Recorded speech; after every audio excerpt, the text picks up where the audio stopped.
And after the inaugural and the stalls, the exhibitions, and then there will be lunch for an hour. And so we request everybody to take heed of all the stalls that are installed for you outside. And the afternoon session at the plenary session, that would be the starting of the business session for everybody. So we request all the VIPs, our invitees, to stay for the plenary session as well.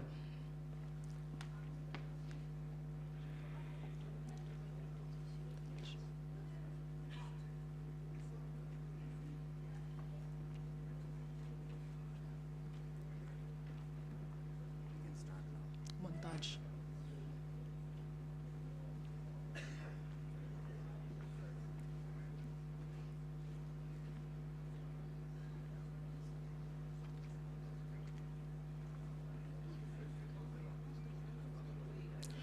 State of Mizoram, located in the northeastern part of India, known for its picturesque landscapes, vibrant culture, and warm hospitality. Mizoram is the second least populous state in the country, covering an area of approximately 21,087 square kilometers. About 91% of the state is forested, bordered by Myanmar to the east and south, and Bangladesh to the west. Mizoram is a land of lush green forests, rolling hills, and crystal clear rivers. The state is inhabited by several ethnic communities, with the majority of Mizo people who are known for their rich cultural heritage and traditions. Ladies and gentlemen, I am greatly honored today to stand before you on behalf of the B20 India Secretariat, Ministry of External Affairs, Government of Mizoram, and Confederation of Indian Industry, CII, to earnestly express heartfelt gratitude to all the participants who have come out today here to be with us in Aizawl and to initiate the second of the 4 B20 meetings in the northeast region of India, which are well endowed with the bounties of beauty and nature, vibrant, talented, and well-educated population whom you would have met not only in other parts of the country but also abroad. The state of Mizoram has tremendous potential for growth and development in various sectors, and the state government is taking several initiatives to tap into these opportunities and promote economic growth. The B20 conference will be mutually beneficial to Indian and international businesses in the days to come, boosting industrial growth, commercial expansion, and economic development. Ladies and gentlemen, to formally begin the inaugural session of Conference on Opportunities for Multilateral Business Partnership in Urban Planning, Infrastructure, Bamboo, Startups, Skill Development, Nursing, and Paramedics, may I now request the dignitaries to grace the stage. For the inaugural session today, we have here Sri Zoram Thanga, Honorable Chief Minister of Mizoram, Parkash, Honorable Minister of State, Ministry of Commerce and Industry, Government of India, Dr. R.K. Ranjan, Honorable Minister of State, Ministry of External Affairs, Government of India,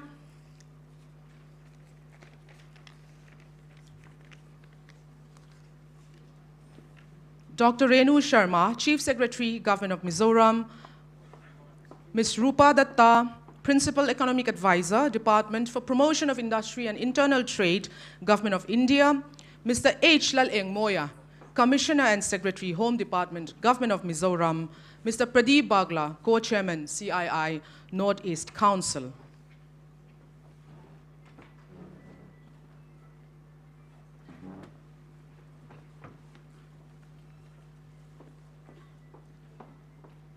Thank you all and welcome once again. To commence the inaugural session, I would like to call upon Mr. Pradeep Bagla, Co-Chairman, CII, Northeastern Council, for a welcome remark. Please welcome Mr. Bagla.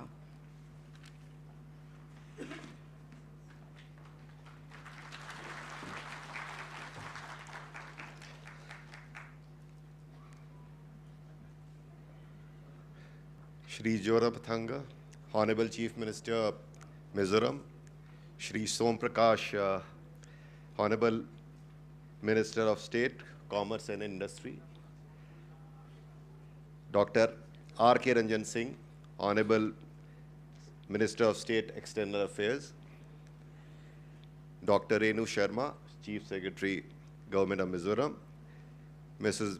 Rupa Datta, Principal Advisor, DPIIT, Government of India, Mr. H.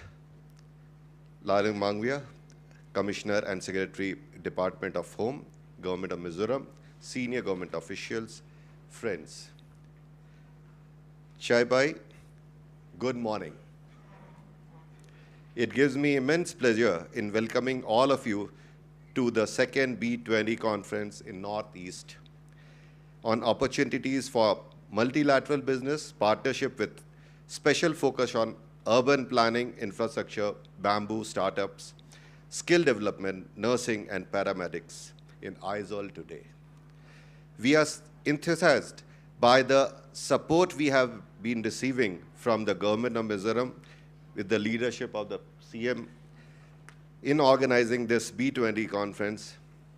In February, Manipur hosted a very successful first of the 4 B20 conferences in Northeast at Imphal. The program was well received and laid foundation for the collaboration, cooperation, and partnership between the overseas and national delegates.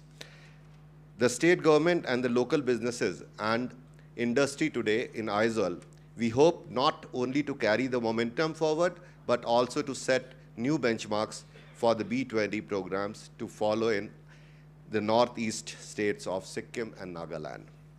As you may be aware, the Group of 20, G20, is the premier forum for international economic cooperation. It plays an important role in shaping and strengthening global architecture and governance on all major international economic issues. India holds the presidency of the G20 from 1st December 2022 to 30th November 2023. The Business 20 is a group that represents the private sector within the G20 forum. The B20 was established to provide a platform for business community to engage with the G20 and to offer recommendations on policies that can support global economic growth and development. Confederation of Indian Industries, CII, is designated by the Government of India as the Secretariat for B20 under its presidency of G20 Forum. With the support of G20 Secretariat, Minister of External Affairs and the Government of Mizoram, we are pleased to have global leaders, ministers, senior government officials from state and center, diplomats from G20 countries and Indian missions, industry leaders from G20, guests, countries and India, multilateral and bilateral organizations with us today. I take the opportunity to welcome Shri Zoramthang, Chief Minister of Mizoram, to the conference and congratulate him for the successful initiative at Aizawl, Mizoram. Mizoram, endowed the rich biodiversity, and bamboo is already taking huge strides in creating an economic resurgence and providing conducive investment climate. And we all saw yesterday, the whole airport was having all the bamboo, say, exhibited over there, the beautiful furnitures and whatnot. We saw the fountain also over there made out of bamboo. So it is, the state is pitching for the bamboo, the sustainable business. I, on behalf of CII and on my personal behalf, welcome Shri Somnath Parkash ji, Minister of State, Commerce and Industry, for joining us today at this very important B20 conference here at Aizawl. I would like to welcome Dr. Ranjan Singh, Minister of State for External Affairs, Government of India, for spearheading the B20 initiatives in the Northeast. He has been actively involved with CII right from the Parkash meeting that we had in New Delhi, and he was in Manipur. He has to be in Manipur, and he's all the way he has come over here, and he has to travel. So every time, everywhere he is there. So that active he is. We extend our warm welcome to Dr. Renu Sharma, Chief Secretary of Mizoram, for her presence in this August gathering. As the B20 will open up trade relationships with the global community, I am sure it will open up vistas of opportunities for increasing the trade potential in Northeast. We welcome Dr. Rupa Datta, Principal Advisor, DPIIT, up to this B20 conference. CII has been working closely with DPIIT and G20 Secretariat to conduct these B20 conferences across the country. We are also glad to have with us Mr. H. Laling Moya, Commissioner and Secretary, Department of Home, Government of Mizoram, for his support and coordination for this B20 conference in Mizoram. I would like to welcome the esteemed guests, especially the overseas delegates, government officials, and local businesses and industry leaders to this very pertinent conference on opportunities for multilateral businesses, partnership in urban planning, infrastructure, bamboo, startups, skill development, nursing, and paradigms. We would like to welcome all the media friends. Now, the opportunity India has, as we are the largest growing economy. By this year, we are almost 3.5 trillion. We are the fifth largest economy. And by end of this year or next year, we'll be on the fourth largest economy by replacing Germany. We have our Consulate General from Germany over here, sir. So that is what India is. And with a 1.4 billion, say, population, 2/3 of the population, that is 1 billion population, is aged under 35 years. We are the youngest population in the planet. By 2070, we'll remain the youngest. So that is our strength. The total, say, GDP, 2/3 of the GDP is coming out of our own consumption. That is our strength. That is an opportunity India has, and we look forward for the investment in India, and opportunities are ample, and we need investment. So we request everyone to take Mizoram seriously, which you have already seen that it's a beautiful state with very sustainable living over here. Yesterday in Raj Bhavan, we could see the handloom showcased over there, which itself was magnificent, and it creates all the opportunities. Yesterday I met someone, he is also a member of CII. He is in the planetary session, the second session after the inaugural session, he'll be there. So if you meet him, his story is that he started the bamboo industry with the flooring and with paneling and all that. And he had to struggle. Definitely every industry, when it is started, 2 years, 3 years is a gestation period. And he had the gestation period. Today, the feather in his hat is that all the flooring, yesterday he told me that the flooring of Parliament, the central vistas, is from his bamboo flooring, bamboo tiles. So you have to start somewhere. So the Mizoram, whatever you do, Mr. Muthia is here among us, so you can always just connect with him and understand his story. He has invested in Northeast, and it's a nice investment. So there is an interesting planetary session scheduled post-lunch. The session will focus on multilateral businesses, partnerships in urban planning, infrastructure, bamboo, startups, skill development, and the nursing and paramedics sector. This would be followed by a business-to-business and business-to-government session. I would request all delegates to take advantage of this opportunity to connect with the global community. I wish a very fruitful day ahead. Kalome, thank you.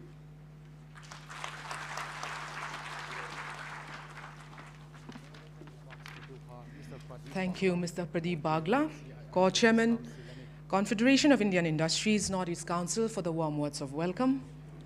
Now we shall call on Ms. Rupa Datta, Principal Economic Advisor, Department for Promotion of Industry and Internal Trade, Government of India, to address the conference.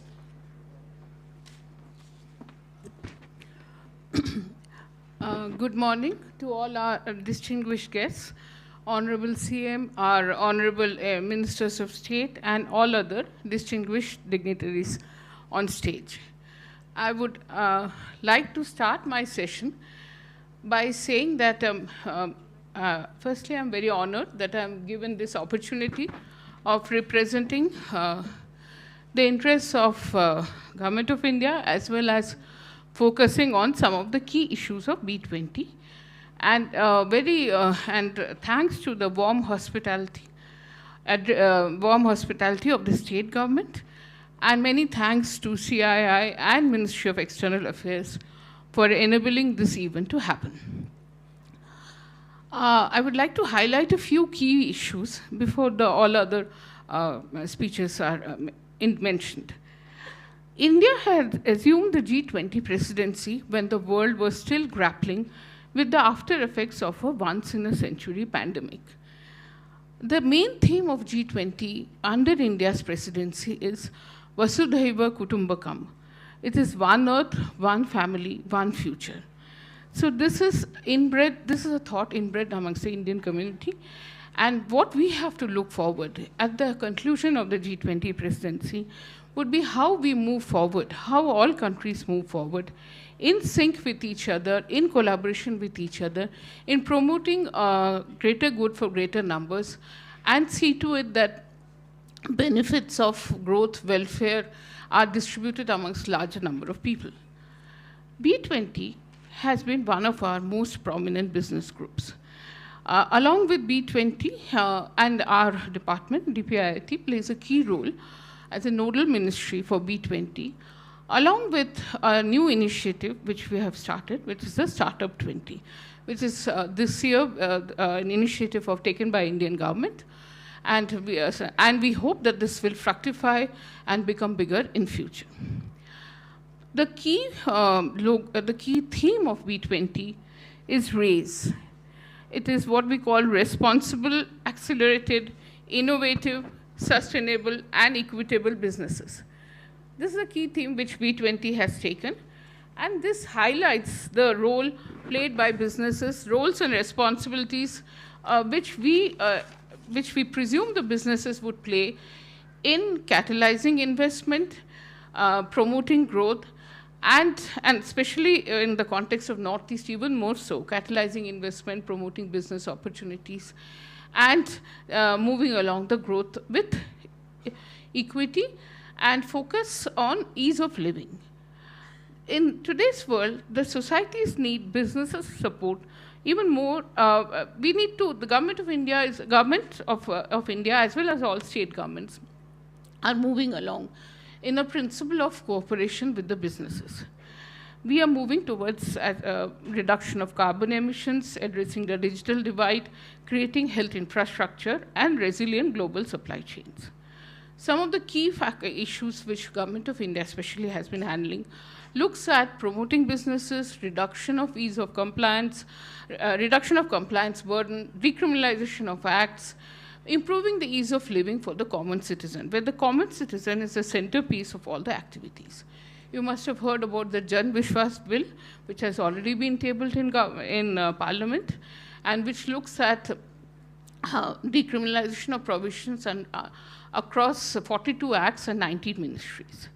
We also have several initiatives being adopted for digital infrastructure, logistics, GST, reduction in corporate tax, FDI policy reforms, etc. Now coming to the basic key issues which B20 is supposed to address. Besides the business and the investment part, I would also like to mention that there have been 7 task forces which have been zeroed on in collaboration and discussions with all our stakeholders and knowledge partners. And these task forces would come up with their reports, which would finally form part of the B20 document, and also some of it would definitely get reflected in the leaders' statement and the leaders' summit, which will happen on 9th and 10th September in New Delhi. We have 7 task forces and 2 action business councils. The 2 action business councils pertain to Africa and ESG norms. I would just very briefly, because there are a lot of people coming to speak after me, I'll very briefly talk about the 7 key task forces to give you an understanding of the entire canvas of B20. So the first task force which we have, which reflects on the resilience, inclusive global value chains for resilient global trade and investment. I think in the context of the COVID-19 pandemic, the importance of global as well as domestic supply chains became very, very important. And so it is in this context we are looking to create intelligent and resilient GVCs which are risk-aware, secure, transparent, and optimized. And in this process, we would also focus on assisting LDCs along with enabling the MSMEs. MSMEs play a very large part in all our perspectives and initiatives all across Government of India as well as state governments, how to ensure that the MSMEs are integrated with the global value chains. The next task force talks about future of work, skilling, and mobility. Here we know that the new technological solutions, including provision of digital platforms, have resulted in loss of jobs. But it has also resulted in the creation of many more new jobs, and with enabling people moving up the value chain. This requires enhanced skilling and provision of technological solutions. And employment and education working groups are addressing such issues by initiating discussions around tech-enabled learning, qualitative and collaborative efforts, building capacities, and providing synergy between all stakeholders. The third task force refers to energy, climate change, and resource efficiency. I'll not speak much because I think all of you know. Here we are looking at electric vehicles, we are looking at green.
Tuna hianin kan audio lang panga chian lo wangin G20 meeting chungchang a hre tur poimo te tlema zongan an soyanga G20 in khom pui Aizawl in a thlen ve tur hi enge ti kan pi chiang lok don ani a thlen me ka hi G20 ti hi group of 20 ti na ni a khovel ramlian te thun khom na ni anin thun khom na chan ber chu e le bar lama tho ho na ni a kumchang ha ko som ko pa ko a Asia khomol pui a e le bar sumle pai din mun tlak niam vakhan ram thrang finance minister le central bank how to governor te khovel pum huap sumle pai din mun so how to ra kal khomin dinani a khovel pumaram zong huam lo ma se an thurel hian huap zau thina khovela sumle pai chungchanga ramin til khomna lian ber lo ni tani G20 a hian ram som pakwan tel meka chung te chu Argentina, Australia, Brazil, Canada, China, France, Germany, India, Indonesia, Italy, Japan, Republic of Korea, Mexico, Russia, Saudi Arabia, South Africa, Turkey, United Kingdom le United States baga European Union ten ni a ram som pako in tel khom na chau ani chungin khovel pum pui sum le pai chevel GDP za zela somria z athununa khovel pum pui in sum don ton na global trade za zela som sari le panga thununin khovela cheng mi hring mun thuma thena mun ni tel na ani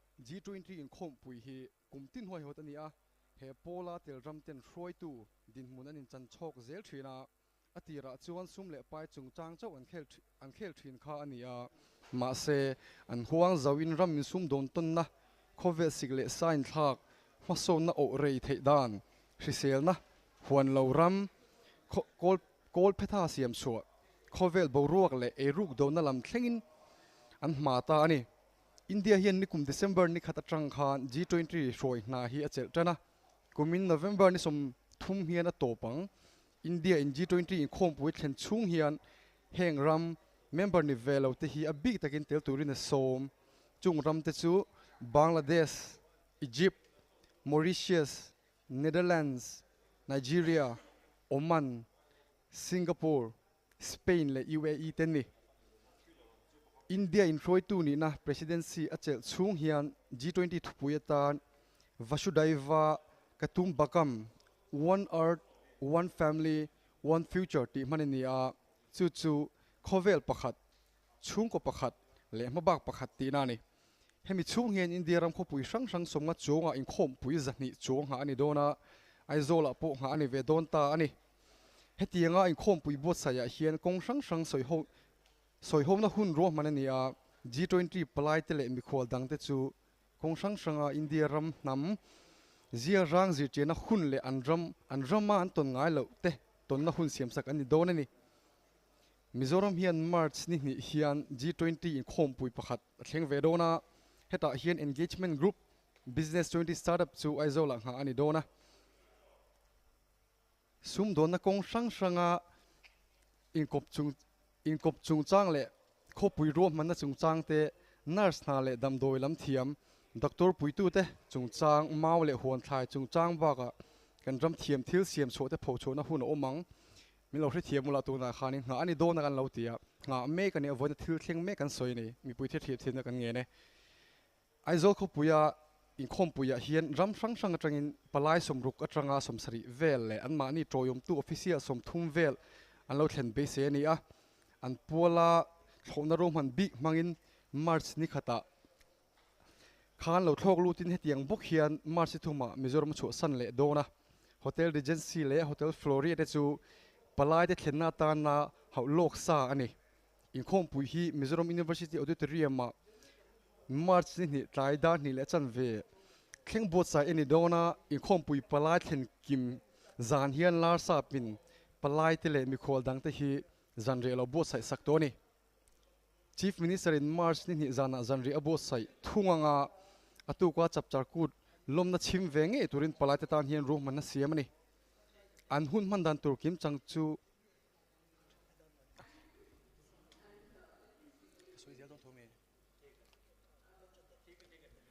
tu na hianin kan audio lama thatowa program lama kan le to don ani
Mizoram, a paradise for everyone. This B20 summit presents an opportunity for the state to present itself both on the national and international stage, an opportunity that is so precious that we have made all efforts to make it a success. This year, Mizoram completed its 36th year of statehood. We are a late starter in the development journey, but we are scaling up fast. The state's economy has been experiencing a steady growth with GSDP at constant prices of 12.15% average annual growth during 11-12 to 2020-21. The progress made in our aspirational district Mamit has been recognized by Niti Aayog multiple times. The State Startup Ranking 2019 characterized Mizoram as one of the emerging startup ecosystems in the country. And in the Sustainable Development Goals India Index 3.0, Mizoram rose from its prior position of 21st rank to 12th rank, making it the most improved state and a front-runner state in achieving the Sustainable Development Goals. I'm sure that during your journey from the airport to this no-honking, silent city of Aizawl, and during your brief stay here, all of you would have got some idea about Mizoram's unique culture and tradition, the natural beauty of its landscape, its exotic variety of flora and fauna, and serenity of its unexplored ecosystems. Let me remind you also that along with all this, Mizoram is also the second most literate state in the country after Kerala, with a literacy rate of over 91% and a large English-speaking population. Coupled with the peace and stability in the state and strong, compact community, the ecosystem requirements for doing business are largely catered to. As we know, this B20 dialogue is being held under India's G20 presidency with the theme of RAISE, Responsible, Accelerated, Innovative, Sustainable and Equitable Businesses. This is one of the most important economic forums considering the fact that the G20 countries, as pointed out, together represent 85% of global GDP, 75% of global trade, and around 2/3 of the global population. And on this platform, I can say with utmost confidence that Mizoram has huge potential to promote various sustainable and equitable businesses and contribute immensely to India's growth trajectory towards Atmanirbhar Bharat, and also fulfill the agenda of vocal for local with its unique products. Mizoram holds tremendous potential in tourism and hospitality sector, which has already been reflected last year with the resounding success of the International Tourism Mart, which we held. Bamboo and forest-based industries have a bright future in Mizoram and will be presented in detail in the plenary section of the summit. Business potential of cash crops, medicinal and aromatic plants, wide variety of horticulture products, including exotic fruits, can be tapped, and these products can be sold across India as well as exported through a strong supply chain network. Aizawl handloom industry, which produces rich and colorful varieties of Mizo traditional textiles, has proved itself in terms of ingenuity, colorfulness, usefulness, and design. This product has reached not only other towns and villages of Mizoram, but other states of the country as well as foreign countries. Similarly, sericulture products of Mamit and Mizoram are also gaining significance. Mizoram's entrepreneurial landscape has also evolved since the implementation of the Entrepreneurship Development Scheme in 2017. Support has already been started to numerous startups that were selected through open competition called Mizoram Rabi, of which nearly 50% were women-led startups. We have a young population that are known for their skills in nursing, handloom, handicrafts, business outsourcing, management, hospitality, sports, and entertainment. Mizoram can supply a vibrant and skilled workforce required for various business ventures. Supply chain networks are going to be strengthened further with multiple infrastructure projects in the pipeline. Mizoram and the capital of the neighboring northeastern states are well connected by road, with planned projects with a total length of 204 kilometers and a total sanction cost of nearly 6,600 crores as announced by the Honorable Minister of Road Transport and Highways in November 2022. It is anticipated that road connectivity within the state will get an even bigger boost. With the projected completion of the Bareilly-Sairang railway line project by Northeast Frontier Railways by 2023, accessibility to the state via rail would also be increased. With regular flights from Kolkata and Guwahati to Lengpui Airport, air connectivity has also made tremendous strides. Moreover, there is direct air service to states in the northeastern region such as Meghalaya, Tripura, and Manipur. On the Mizoram side, the Kaladan multimodal transport project, which connects South Mizoram with Myanmar, is almost completed. The project's completion on both sides is anticipated to create new possibilities and improve the cross-border trade environment in Mizoram. Power supply and network connection within the state has been very consistent too. Good climate and peaceful nature of the state further gives a boost to the conducive business environment. I'm sure that all of us will get to know more about the business potential and the ecosystem of the state in the upcoming technical sessions. I hope that each one of us will take part in the sessions with great enthusiasm, share our thoughts, and contribute our worthwhile ideas. Vibrant participation from all of us is crucial so as to write a win-win story for all stakeholders. I want to once again extend a hearty welcome to everyone in attendance at this important forum once more. Thank you, Kalome.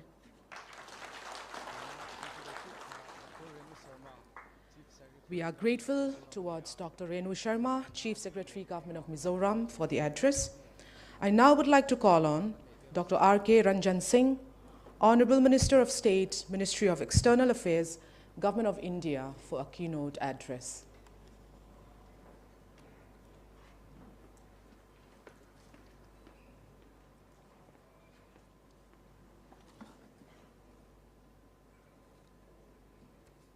Bu Joram Thangaji, Honorable Chief Minister of Mizoram, Shri Som Parkash ji, Honorable Minister of State Commerce and Industry, Government of India, Dr. Renu Sharma ji, Chief Secretary, Government of Mizoram, Srimati Rupa Dutt, Principal Advisor, and Mr. Aizawl Commissioner and Secretary, Department of Home, Government of Mizoram, Shri Pradeep Banglaji, Co-Chairman CII, Northeast Council, delegation from across the country and abroad, and particularly I saw some of my friends here, the Honorable Minister of Mizoram and Tourism Minister of Mizoram, and also Honorable Speaker of the Assembly. Senior government officials, good afternoon, namaste, ladies and gentlemen. It is a pleasure to welcome you all at this interactive event of the Business 20 initiative in Aizawl today. I thank CII and the G20 Secretariat of the Ministry of External Affairs and the State Government of Mizoram for this initiative. I know CII has deep-rooted throughout the northeastern India, as well as has a strong foundation to collaborate in terms of business throughout the global areas. Friends, as a fast-growing nation, India is an integrating market for overseas business and investors. In recent years, India has seen a surge in economic growth and now ranks as the whole world's fifth largest economy by GDP. In recent years, Government of India accelerated the ambitious reform processes. This aims to foster enabling environment for multilateral business partnership. The government has implemented production-linked incentive scheme with $26 billion across 14 important sectors, including information technology, mobile and electronics, medical devices, artificial intelligence, semiconductors, pharmaceutical, and green energy. Looking towards the Northeast, we have a youth population, Aizawl in skilling, experience in communicating friendly in English, with silent without any hassles. This must be leveraged by our business community in employing these skilled individuals across sectors. Friend, Northeast region has the diverse potential to propel Atmanirbhar Bharat by being the engine of growth.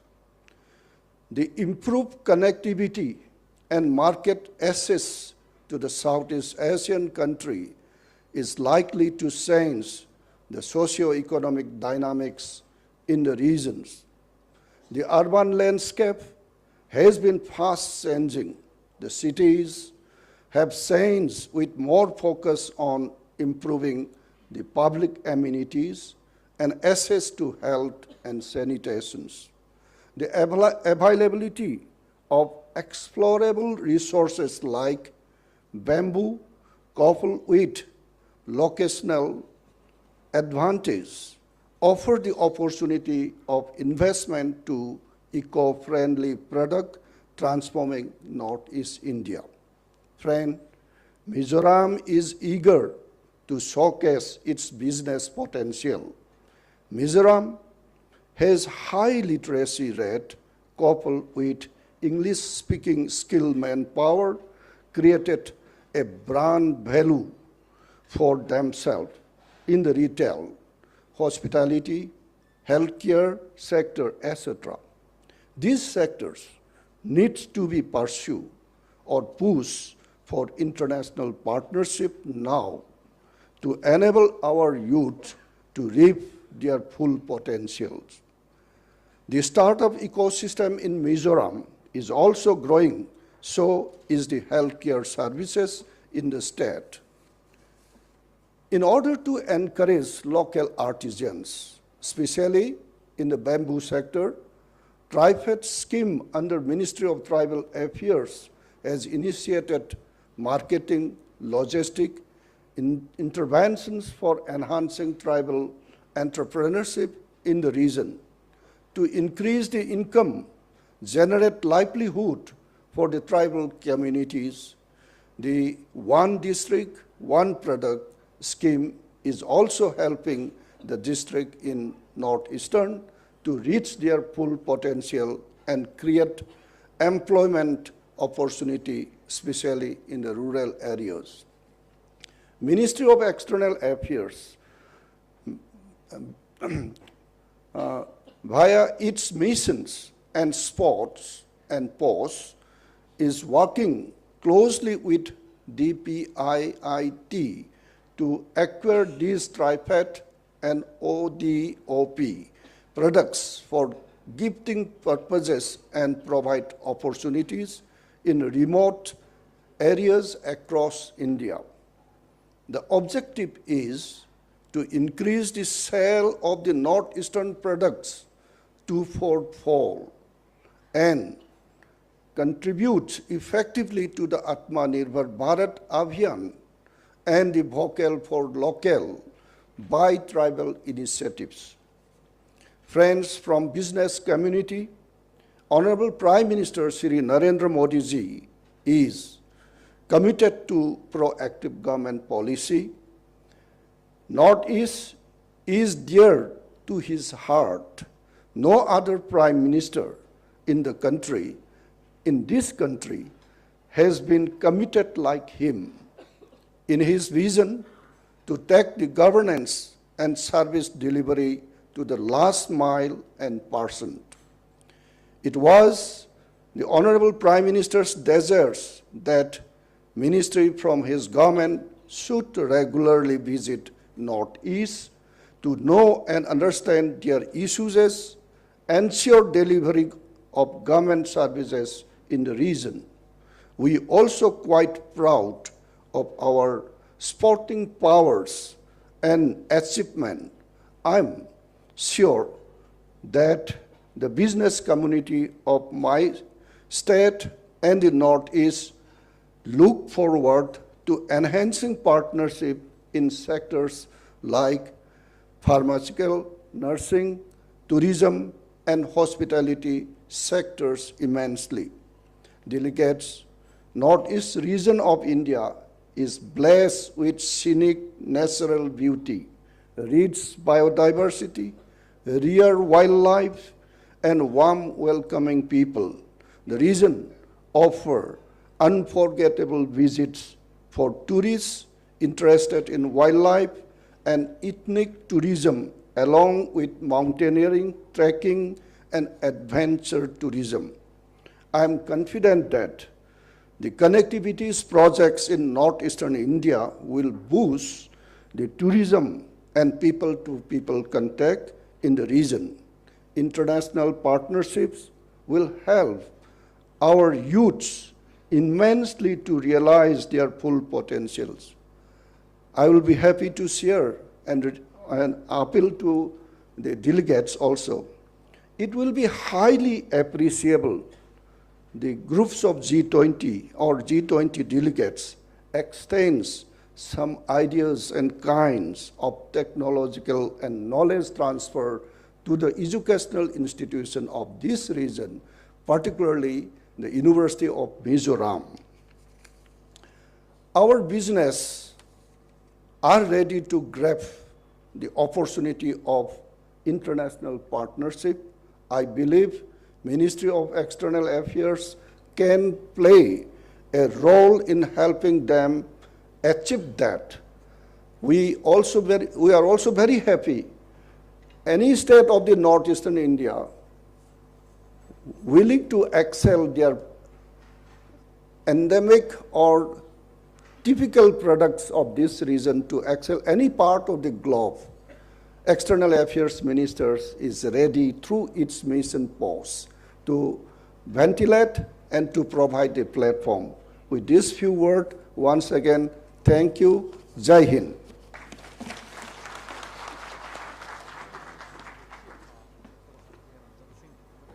We express our gratitude to the Honorable Minister of State, Ministry of External Affairs, Government of India, Dr. R.K. Ranjan Singh, for the keynote address. Yam Harawe. It is now my privilege to call on Mr. Parkash, Honorable Minister of State, Ministry of Commerce and Industry, Government of India, to deliver a keynote address.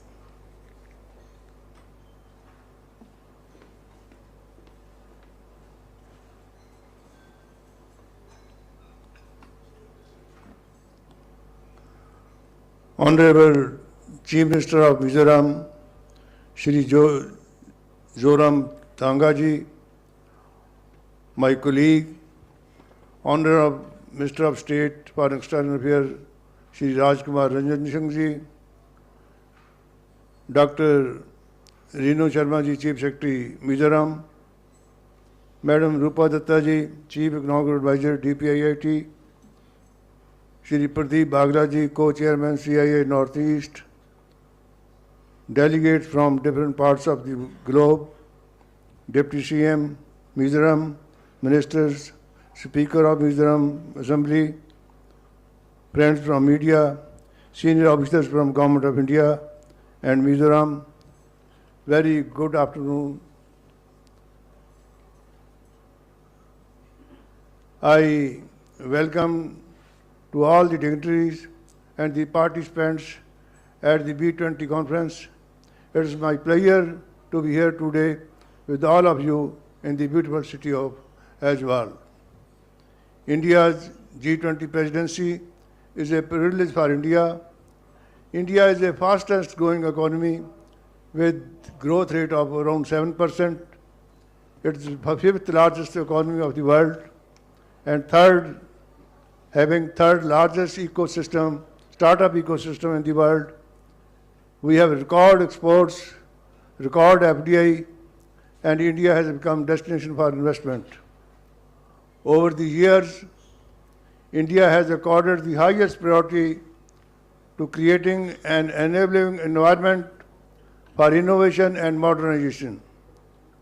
One shining example of innovation in India is the unified payment interface, which is the propelling India to becoming home to highest number of cashless transactions in the world.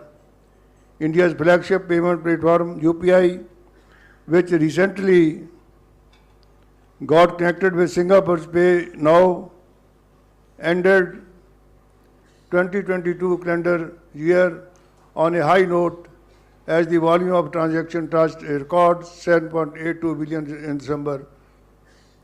During our G20 presidency, we have created a new system which allows our G20 guests to use India's path-breaking digital payment platform like UPI can be templates for many other countries too.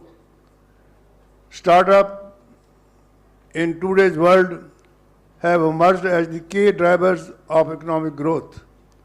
Under the leadership of our Honorable Prime Minister, Shri Narendra Modi ji, the government has taken various steps to promote the development of startups ecosystem in India, making India the third largest in the world. There are more than 90,000 recognized startups in the country today, including more than 1,000 startups from northeastern states. Under the leadership of Honorable Prime Minister, we have consistently pursuing its efforts towards the development of northeastern region. It is mandatory for all the ministers to visit northeastern states, listen to the problems of the people, and try to solve in their visit. The Prime Minister Development Initiative for the Northeast Region, PM Divine, the Minister of Development of Northeast Region, through its schemes, have also taken many steps to enhance social and physical infrastructure in the region. Over the course of conference, we will engage in fruitful discussions on the urban planning and investment opportunities in Northeast. India is the world's second largest cultivator of bamboo, with 136 species spread over 13.96 million hectares. Mizoram has abundant natural bamboo resources with around 57% of the geographical area of Mizoram under bamboo cover. Bamboo treatment and seasoning plants and high-tech bamboo nurseries have been set up under the National Bamboo Mission. It therefore offers immense potential for creating partnerships and pushing for sustainable use of such local resources. Another key area of huge potential in the Northeast region is nursing and paramedics. India's health care is one of the largest and the most complex in the world, with about 2/3 of India's health workforce comprising of nurses. Their services are indispensable in providing essential medical support to our communities. The Regional Institute of Paramedics and Nursing Science in Aizawl has become a benchmark institution in this specific sector in northeastern states. It provides nursing, pharmacy, and paramedical education to the people of the Northeast. The B20 India Conference has provided an exceptional platform for meaningful discussion on vital issues. I am confident that the insights and the perspectives shared during the conference will pave the way for brighter, more prosperous future. Let us continue to collaborate and work together implementing the strategies and recommendations put forth by the esteemed speakers and panelists. I ardently hope to witness your presence in the active participation in the forthcoming meetings of B20. With this, I conclude. Thank you very much. Thank you. We appreciate the effort and the address of Mr. Somnath Parkash, Honorable Minister of State, Ministry of Commerce and Industry, Government of India. Now, with pleasure, let me take delight in calling Mr. Zoram Thanga, Honorable Chief Minister, Mizoram, for a keynote address.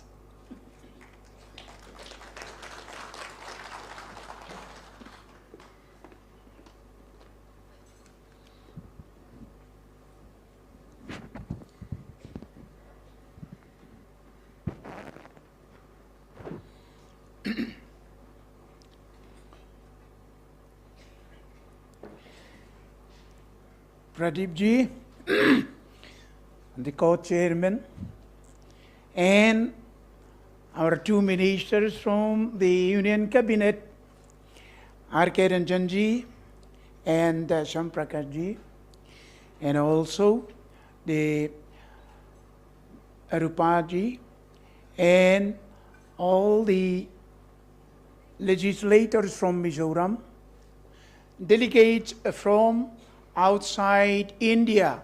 We really welcome each one of you. And important delegates from India, and all the ladies and gentlemen who came together today to attend this important meeting of the B20. It is a really great pleasure for me because the Prime Minister himself has the big heart of extending this G20 of a B20 forum here in the Northeast, in the small state of Mizoram. We are really grateful to the Prime Minister. And at the same time, in a small state like Mizoram, hosting a branch of a G20 and a form of a B20 forum, it really is a very, very rare opportunity which we have not had at all. Therefore, we are really grateful to you and welcome all those delegates coming from India and from outside also. Especially, I welcome the German Consul General, Manfred G., with whom I had a very interesting meeting with him last evening.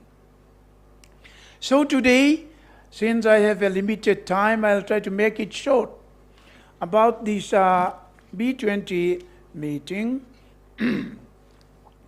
First point is that here, Mizoram, as you know, is one of the most corner states, bounded by the three countries of India, Myanmar, and Bangladesh, hardly connected with the rest of the country. But nevertheless, with such an important strategic location that Government of India selected it to host this important meeting. So here, as everybody knows, we are hardly a little over 1 million people dwelling on a land, geographically 21,000 square kilometers of land.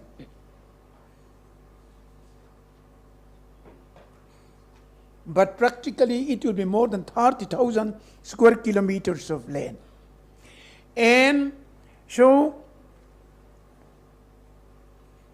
nevertheless, with a lot of rivers running here and there, with everything, as our founder, Mr. Lalding, I used to say, right from the coconut that grows on the seashore, up to the grapes and apples that grows on the snowbound area, really everything thrives well. Therefore, coming to the horticulture sector, whether it is a dragon fruit, whether it is a passion fruit, a pineapple, or everything thrives well here. And I'll tell you one reason. Here, I brought this bottle. This is aloe vera. It's not even 1 liter. And here it costs almost 1,000 rupees. In Mizoram, aloe vera thrives so well. And it can go almost as tall as a human being when we grow this. So, to the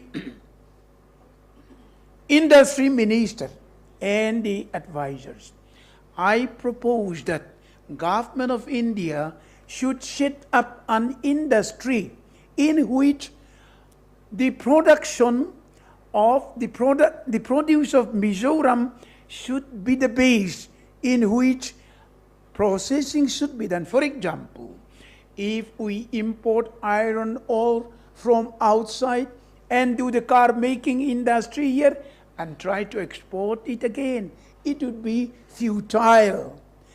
But the local product which we have, whether we have in the form of fruits, in the form of horticulture product, forest product, agriculture product, the raw material which is produced here in Mizoram should be the base in which industry should be set up so that it will be marketable profitably.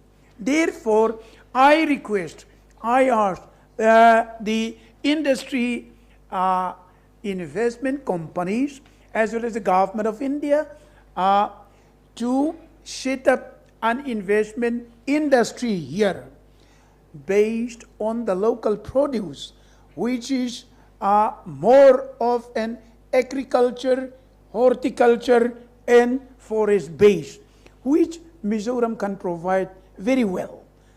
So, this morning I talked with our Japan delegation that like this aloe vera, like this fruit and other things, you set up an industry here. We will give you the raw material. Mizo people will cultivate it and give you at a very cheap price. You will process it here and send it out to outside India and inside India also. Because now, as far as communication is concerned, we are going to have a very good airport, air connectivity. And the second is we have a rail connectivity with the rest of the country now. We have a road connectivity, which is improving day by day. And then the third is that the sea connectivity with waterway through Myanmar, Akia, Sitwe. We are now having a Kaladan multimodal transport project system, which is going to have an outlet there in the Bay of Bengal.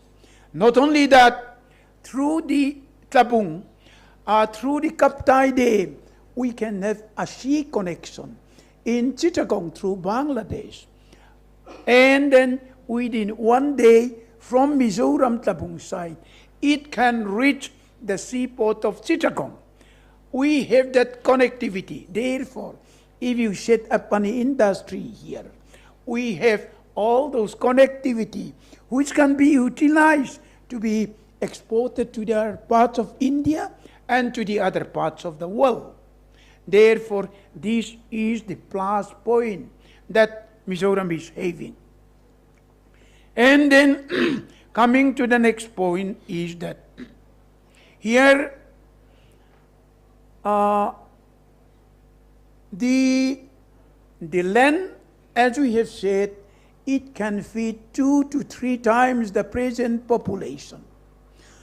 We are a little over 1 million people, speaking more or less one Mizo language, and one of the highest literacy state in India, having a very compact society, and then more or less one religion, and then the most, I should say, that the best NGO service system here, which is very helpful for the development.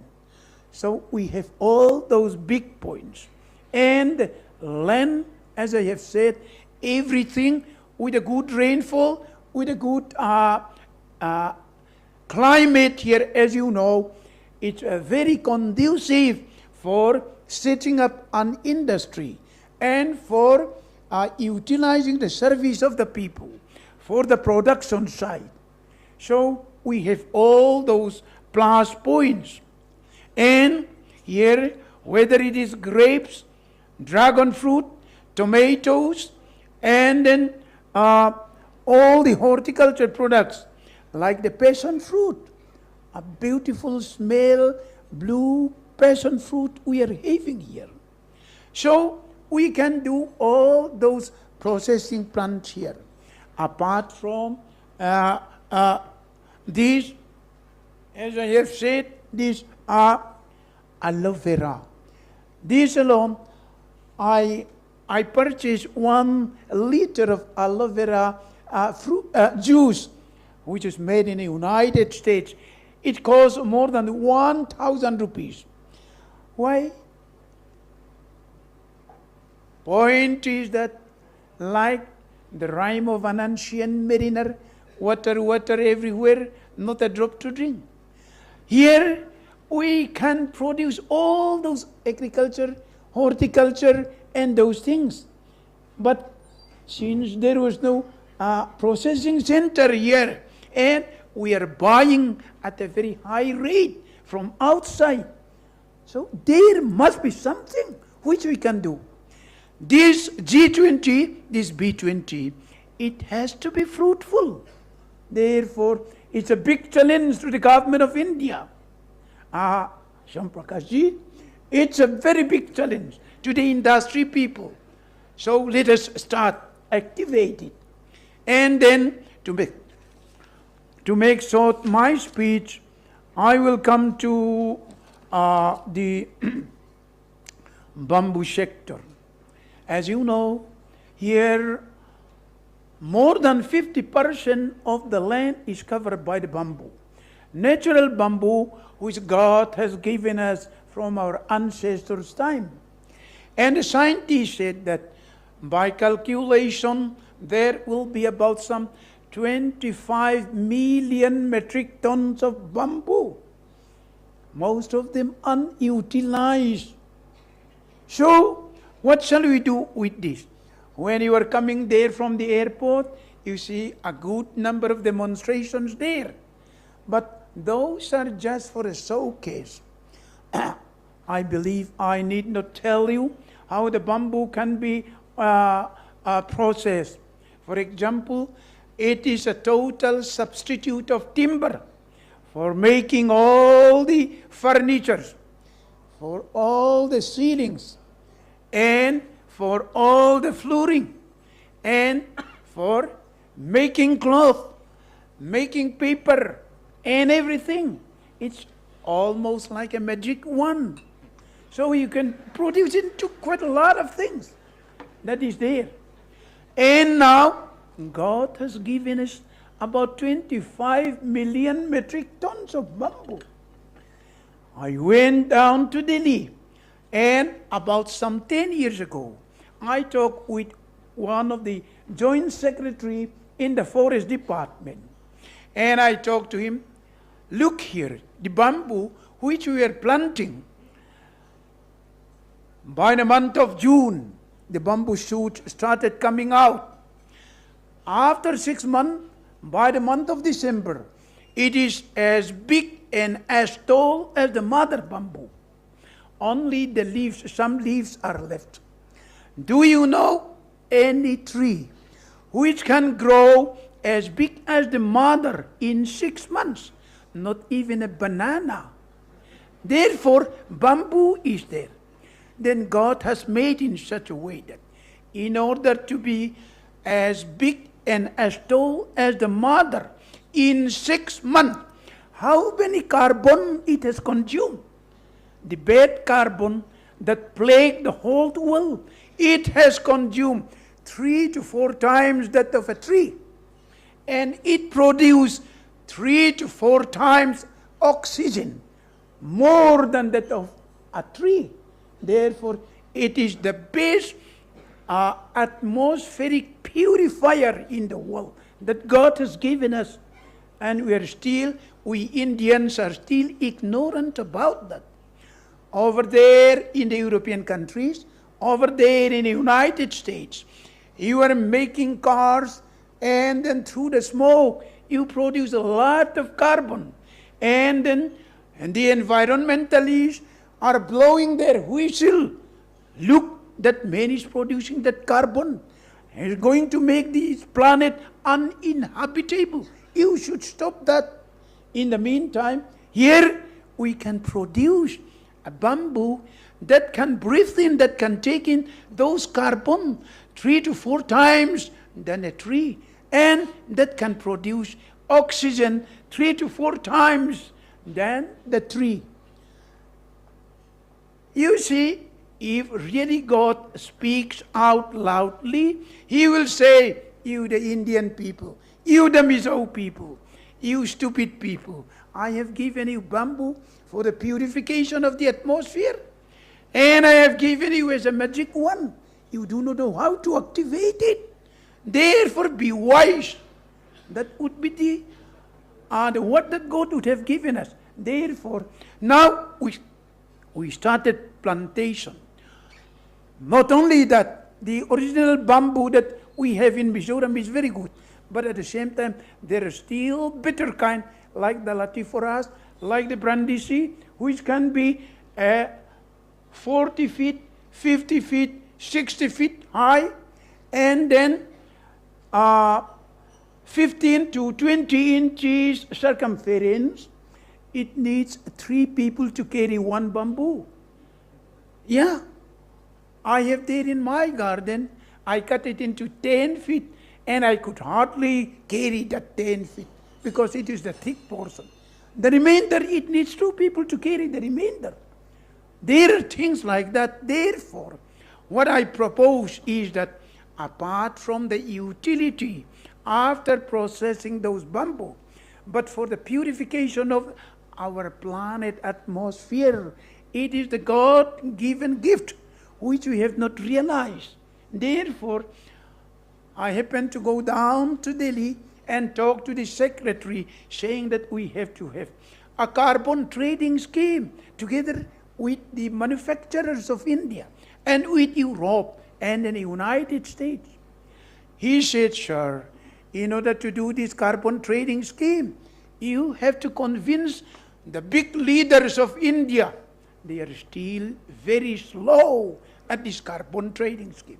Therefore, it's a challenge to our 2 union ministers here, one being in charge of the foreign, one being in charge of the industry, that here God has given us a very good machine that will purify the world atmosphere of this planet. Therefore, and at the same time, economically, it's a magic one. Therefore, we have to do that. Therefore, now, when I happen to go down there, all those bamboos that we are having, the problem is how to transport those bamboos there. Because when they're down there in the river valley, in order to carry it the transportation charge is sometimes more than the value of the bamboo itself. So there should be at least some road, and then through the ropeway, it can be transported there in the main road and brought it to the processing center. So I went down to Delhi, and I met, I wish that our industry minister would remember that. Because bamboo, they said that it is not a tree, it's a grass, so it goes to the horticulture. I went to the horticulture minister, who happens to be the agriculture minister at the same time. He said, I need the means of transportation system. You give me the sanction for the bamboo link road. Otherwise, it's too costly. But he said that I am not a road maker. So what shall we do? If the horticulture minister cannot make road, I go to the MORTH people, Ministry of Road Transport. They said that we make road for the national highway, not for the bamboo transportation. It's like a chicken and egg story. So anyhow, if from above God is looking at us, He will say, you the Indian leaders, you the Mizo leaders, how stupid you are there. Certainly He will say that. So let us be wise. The great gift of God. Now you see, and now we used to say that it is the hottest month of February. It is the place where it is a great flood. It is a place where it is a great drought. The world temperature has turned topsy-turvy, this way, that way, because of the atmospheric problem. Therefore, these are the things that God has given us. So it's a time that we have to open our eyes. I believe that with this big burden of challenge, we are sending down our two ministers to Delhi, and we are sending all the delegates from outside India. There in the far northeastern state of India, there is a small state which is called Mizoram. But more than 30,000 square kilometers of land, full of green things, where everything thrives well, and where investment can be done at a very great profitable price. Therefore, I request our Japanese friends, I request our other friends who come from outside, and I request the people, important dignitaries and secretaries and business investors coming from India also, to see that here in Mizoram, we have that big prospect, that big economic molecule that we are having here. Let us activate with a little of uranium. That is what I say. So that we can meet the challenge that God has given us in the field of this, in the field of that. All right. If I still continue to speak on, I'll be utilizing too much of time.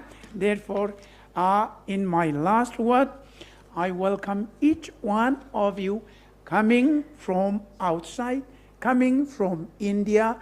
The Mizo people, the Mizoram land really welcomes you. Thank you very much.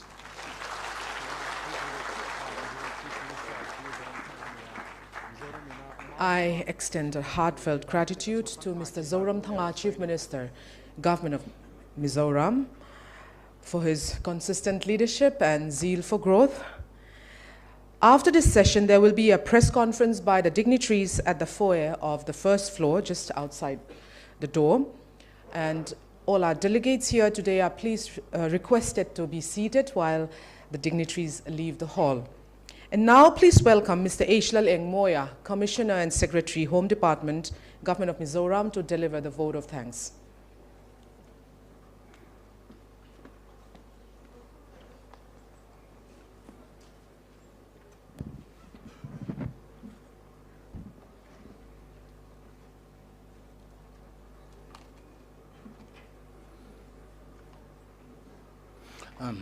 Thank you very much, and good afternoon to you all. According to St. Ambrose, who lived many years ago, No duty is more urgent than that of returning thanks. So I'm greatly honored to stand here to propose a word of thanks on behalf of the government of Mizoram. The B20 startup meeting at Aizawl is being organized by the Ministry of External Affairs, Confederation of Indian Industry, and the government of Mizoram jointly. We are extremely grateful to the Honorable Prime Minister of India, Sri Narendra Modi, the Honorable Union Home Minister, Sri Amit Shah, the Honorable External Affairs Minister, Sri S. Jaisankar, for their magnanimity and support to the government of Mizoram. Would like to express our sincere thanks to the Honorable Union Minister of Commerce and Industry, Sri Piyush Goyal, the Honorable Donor Minister, Sri Kishanji Reddy, the Honorable Union Minister of Education, Sri Dharmendra Pradhan, the Honorable Union Minister of Road Transport and Highways, Sri Nitin Jairam Gadkari, the University Grants Commission, and the Northeastern Council for their timely assistance.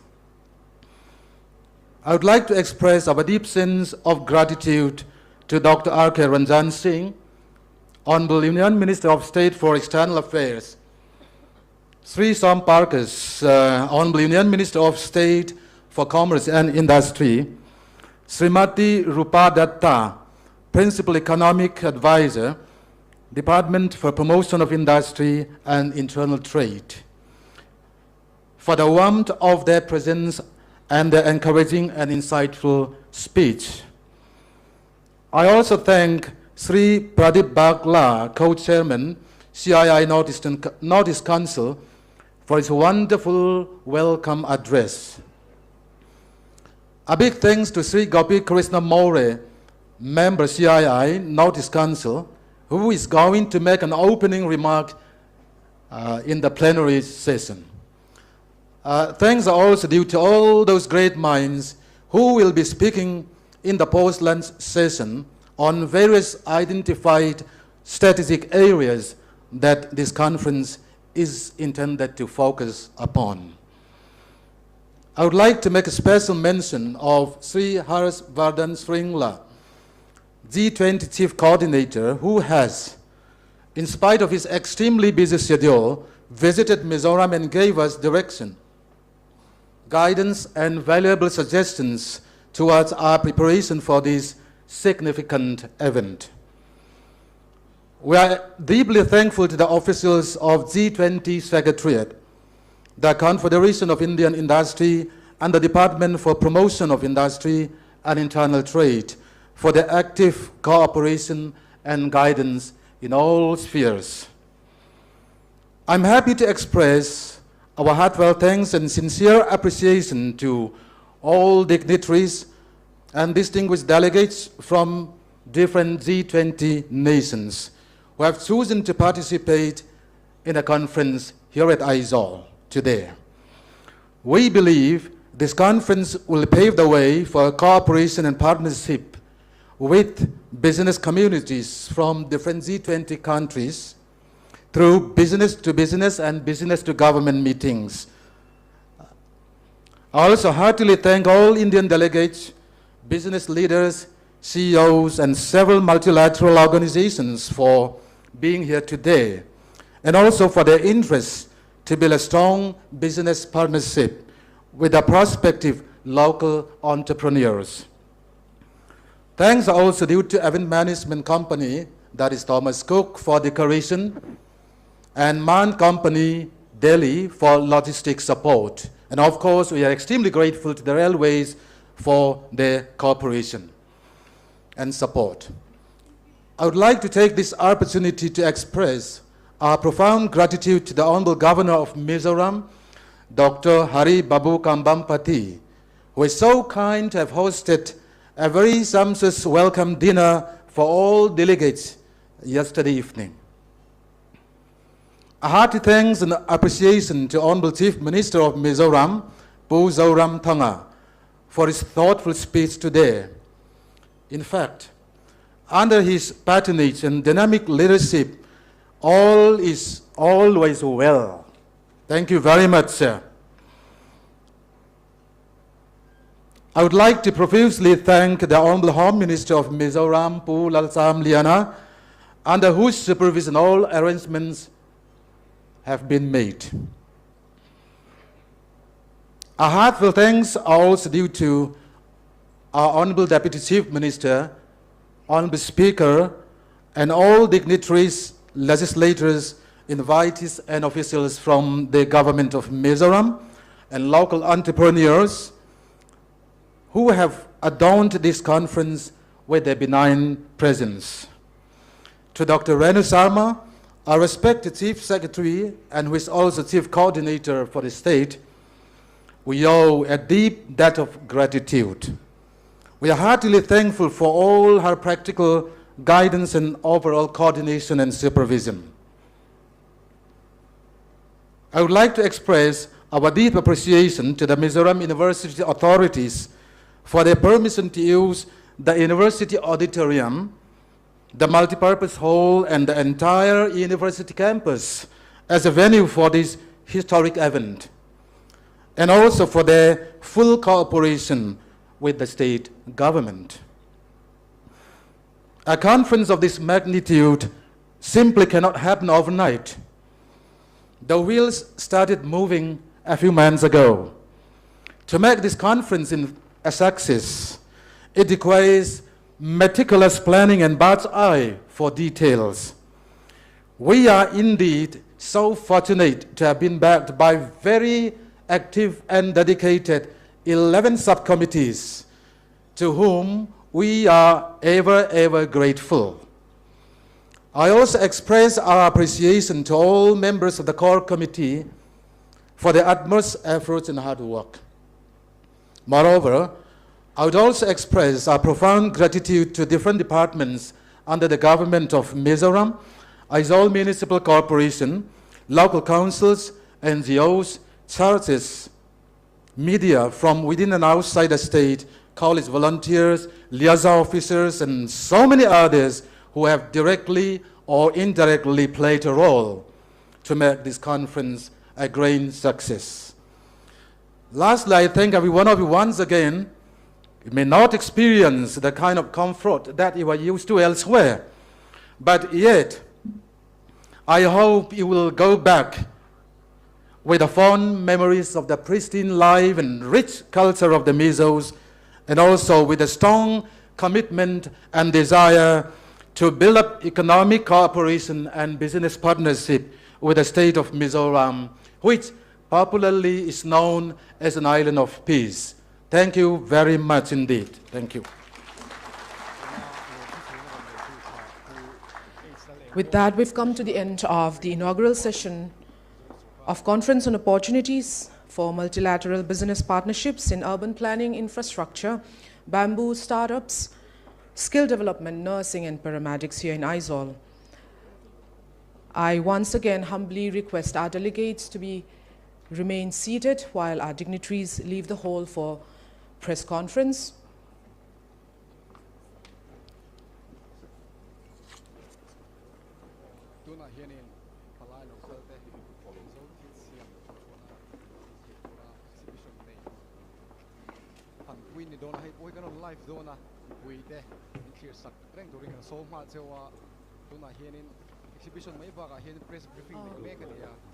They're asking for a photograph.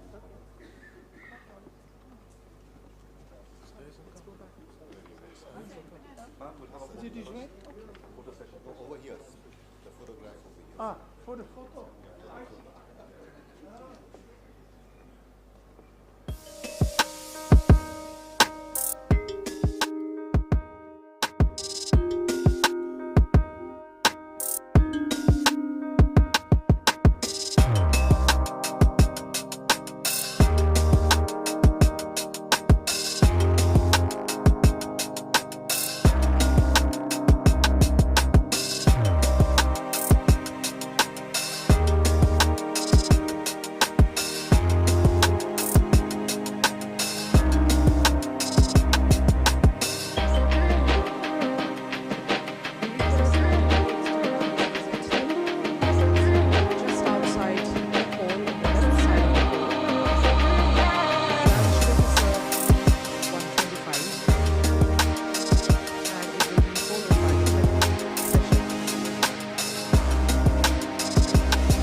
everyone is requested to reassemble for the plenary session at 2:45 here in this hall.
Pukela Thomoya IAS ani hi official protocol and hospitality ni protocol at one in athu berani de top maya ing ang chain nge G20 han kanin buat saidan came ani protocol and hospitality subcommittee big soi taila subcommittee hian in department rang IO member kan oma chuan GAD general administration department sang tu kan angin a subcommittee chairman atan khan min handa a thok tu tak hi chu Kemani protocol and hospitality wing te tin civil aviation lamte horticulture department te tin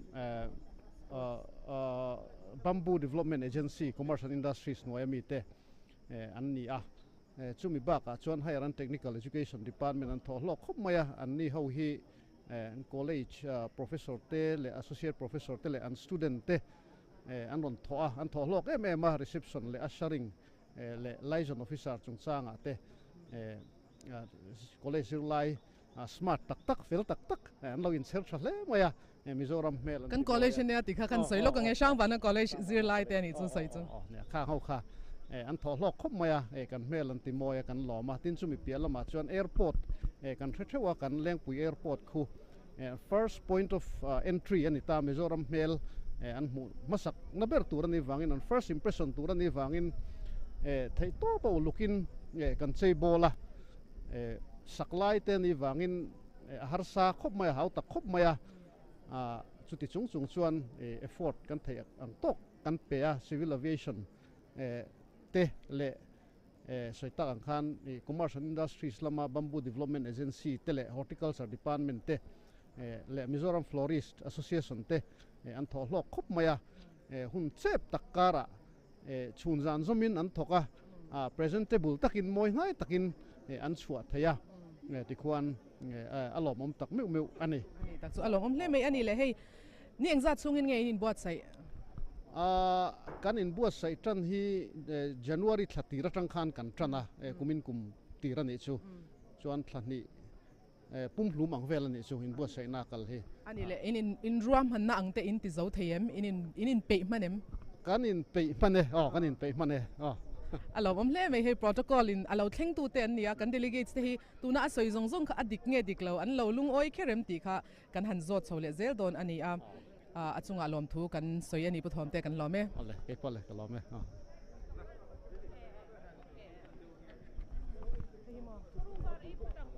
hey an interview du che u chalo okay delegates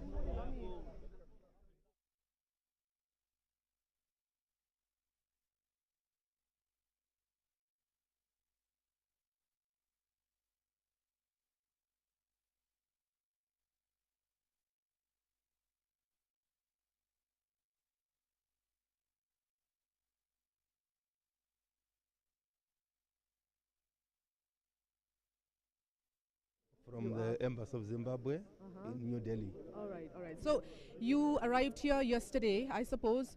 So can you please give us a gist of your arrival? How was the welcome and then the whole session that you have experienced today? Thank you so much. Well, I arrived yesterday and straight from the airport, the welcome was so great. I found out that from the start, the people are so great. We received with so much love and moving around the city so that the hospitality was quite okay. And then maybe... Was it just okay? Very good, very exceptional, I tell you. Even the food, the cuisine is quite exceptional. Yes, it's a different taste and quite super. Yes. Right. So did you have any difficulty in conveyance from wherever you were put up to here at the venue? No. The infrastructure, the transport arrangement, the protocol, everything was super. It was so great. Everything was well arranged, meticulous. Okay. So do you think that Zimbabwe would be interested in investing in Mizoram? Definitely. I got a lot of takeaways from here, from the way how Mizoram manages its resources. And I've learned also that there is no resources that is small, neither there is any resources that is big, because they've seen how bamboo has turned out to be a mystic, tree or plant, was used in different ways. And we quite have a lot of them back home, and then I think we have learned quite a lot on how to utilize bamboo. All right. Thank you so much. I think you will have more information on bamboos at the plenary session. Thank you so much. Yeah, thank you.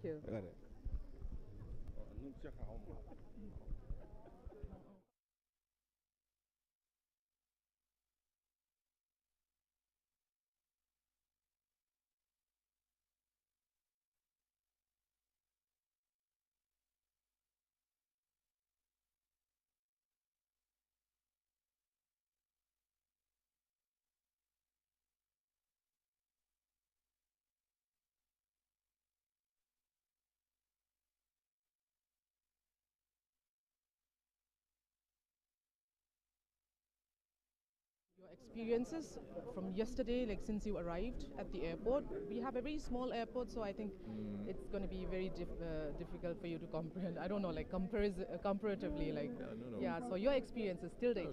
Okay. So here we have Mr. Manfred Oster from Germany. So can you please tell us a little about yourself?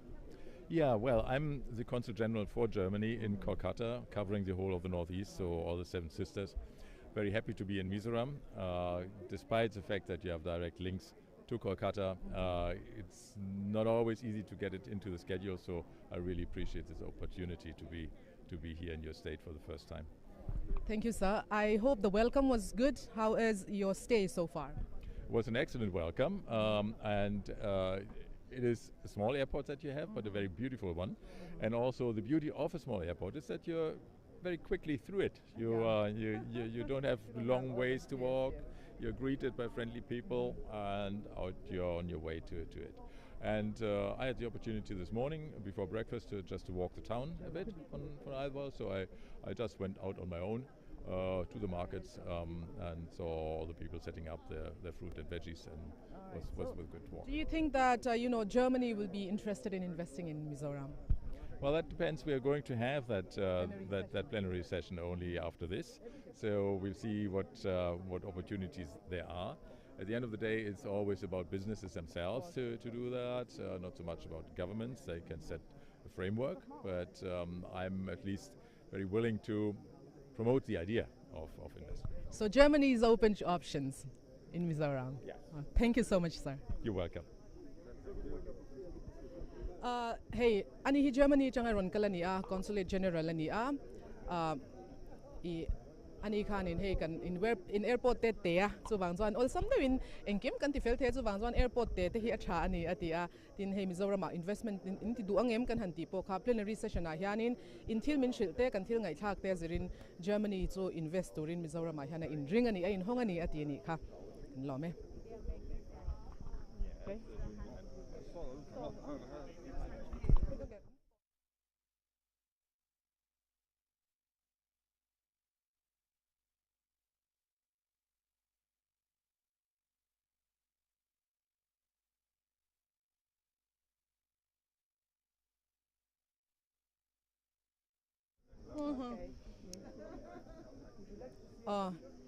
Hey tunahan helahan stall ngi mazat kan ne hey MZU Mizoram University stall ani a along hak to him is baby of psychology department ani a engtin ngin buat saidan toy fel den min shil them Mizoram University hi atheng tu ka state ni ma seng in avenue tak hi Mizoram University ani wa hianin kan phur kan lom em kan ti thei chin chu thei pato pin kan ti a chu University Grants Commission te po hianin nuaiza le ke mani thel po nuaiza chuang hi kan mangve to a hemi kan no in buat sai na tan hian mo chuanin engkim cleanliness engkim more beautification kan lo ti ve boka chu mai ba ka chuanin he enge Mizoram University in Botswana remchang thalutuk mai ni hian kan sia chu wang chuanin he stall te po hi heta hianin kan han nei ve chu ta chuan collaborations kan ti thei zong te he brochure te mo chu ba ka kan incubation centers te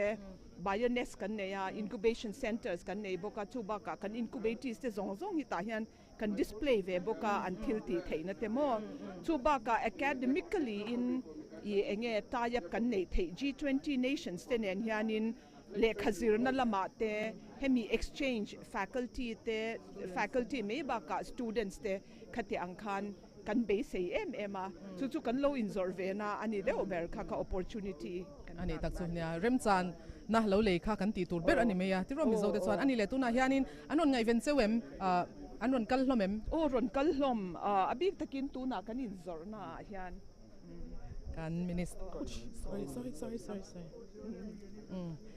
kan Minister of State ron kal me ka kan han kal son lo kan ni he chuanin kan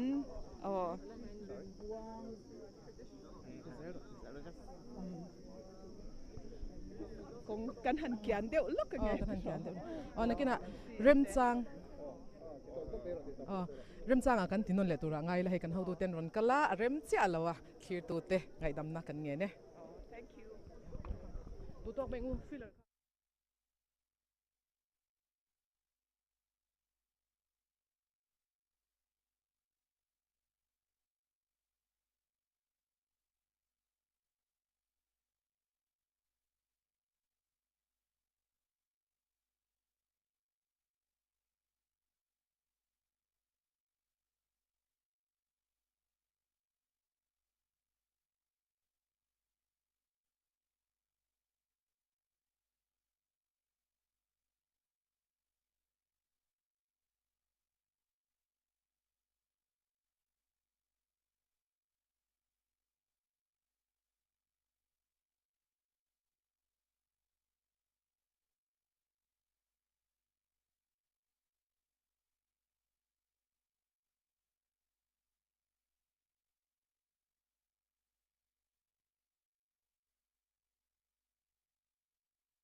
tu darshan min thlir tu te hin zawa in chi vai vekule hei tun trum kan live program kan soi ho na huna hianin kan ma mai karle ninga ni ya hianin khovel ram sang som ni in zong khom na G20 kan ti khat khamia an meeting pakhat an business meeting B20 tin an soi boka hemi hi Aizawl chona thleng do na a thlen na mun tur po hian bot sai mup to Mizoram University ya tuna hian import sana kalpui me kania hemi chungchang hi ahmalam pangte po khan du dashana hen kan lo ti chuak to a kan import sa dan te entin kan lo don son don ti te enge atlang pui kha kan lo soi to ma se tung truma kan soi tu re ro hi chu an ti tur tak tak he huna G20 B20 kan ti boka an meeting huna an ti tur tak tak hemi hi enge ni don enge Mizoram ta na hlok na tur enge ti ber tur hi ti te kha kan soi ho don ani ti kha kan tar lang ma sanga beng var thak view tura po kan ngai ni tisonin voina hianin hemi chungchang soi doren in leng pathum kan neya in melchit tirna kan nei photange kadinglam pangche hin Dr. Jesse Zomon thanga hachuani hi Mizoram University a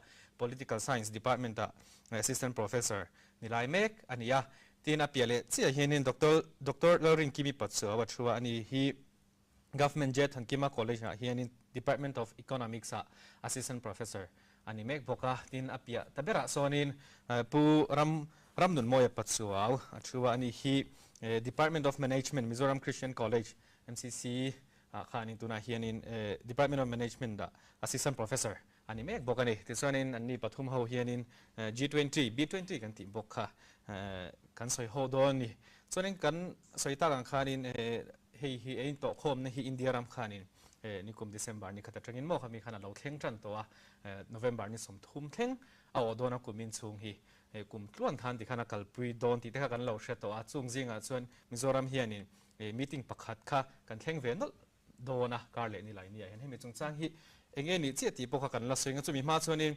G20 hi enge ni hrim ti pokha Dr. Jesse kan so ma saberanga G20 kan ti hi enge ni kan thriat tur paimo chini ti khan soira chuanin Dr. Kim Kimele pumoi pokhan sunzom te yang ole hello me nya G20 hanti hiana lamtoi ani a G ti khachu group of 20 ti na ani deu maya hei hi apoimo na chu khovel ram changkang kanti developed countries kanti le mason mek developing countries te intelcom ele barzon na konga intelcom international economic cooperation ti a asap trong a an intelcom atekha anni a he an poimo na chu khovela hausakna GDP gross domestic product kanti mai tlingkhom a khan khovel pumpuya za asomriat panga hi heng ramte a hian a oma chutiang bokin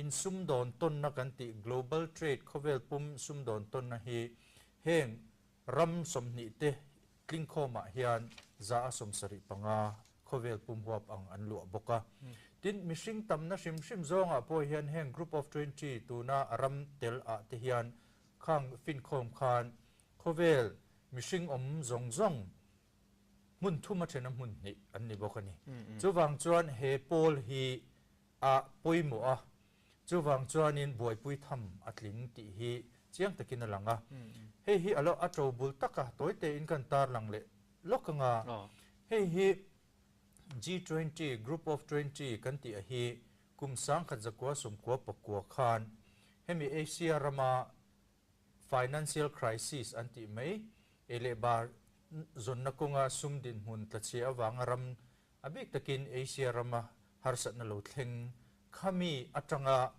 I finance minister tele an central bank kanti he India rama chuan RBI kanti ang chi ten hemi in finance kan sumdin mun tlachele to lo tura engtiangin nge tran kan la kanga engtiangin nge kan howang ti in mukhomin khatiang khan bul an do trana chu kal chozelin chumi hun lai chuan finance minister le chu central bank governor roi tu te level khanita ti chuan sang hi pariata khan chu apoi mo na alolan chozela wang khan hemi an in mu na sab khom na submit hi a level khan san ta a ti chuan ram roi tu te head of states sarkar roi tu te level an hlang chota a ti chuanin apoi mo na po kha khatiang khan I aron lang chho ta zel ta ni chu wang chuan tu na pe chuan premier international economic cooperation kan ti ram sang te na economy thila an in thunzom na le an in kung kai na a chuan tun aya pol poimo hi atam to lovang ti tur khopin a premier a poimo berte zinga a chota ani chu chu to bulani ta a chanchina chuan ti chuan akal phung sim hi hun kan ladi lokanga ti chuan in akal phung sim ma hian chuang thumin akala chu G20 presidency and tia chu apoimo na chu kumtinin ram pakhat khan president chanvo an changa khan an khami kum chunga an in mu khom na turte an agenda turte khang zong kha mo an phurtani ti chuan chumi ba ka chumi in buat sai na turatan chuan thuang ni in finance minister level an tia chu finance struct in an soya chu finance minister te le central government an bank governor ho kalkhom in hukom ka annia chumi rual chuan serpa strict an tia chu ramshwai tu te prime minister te president te na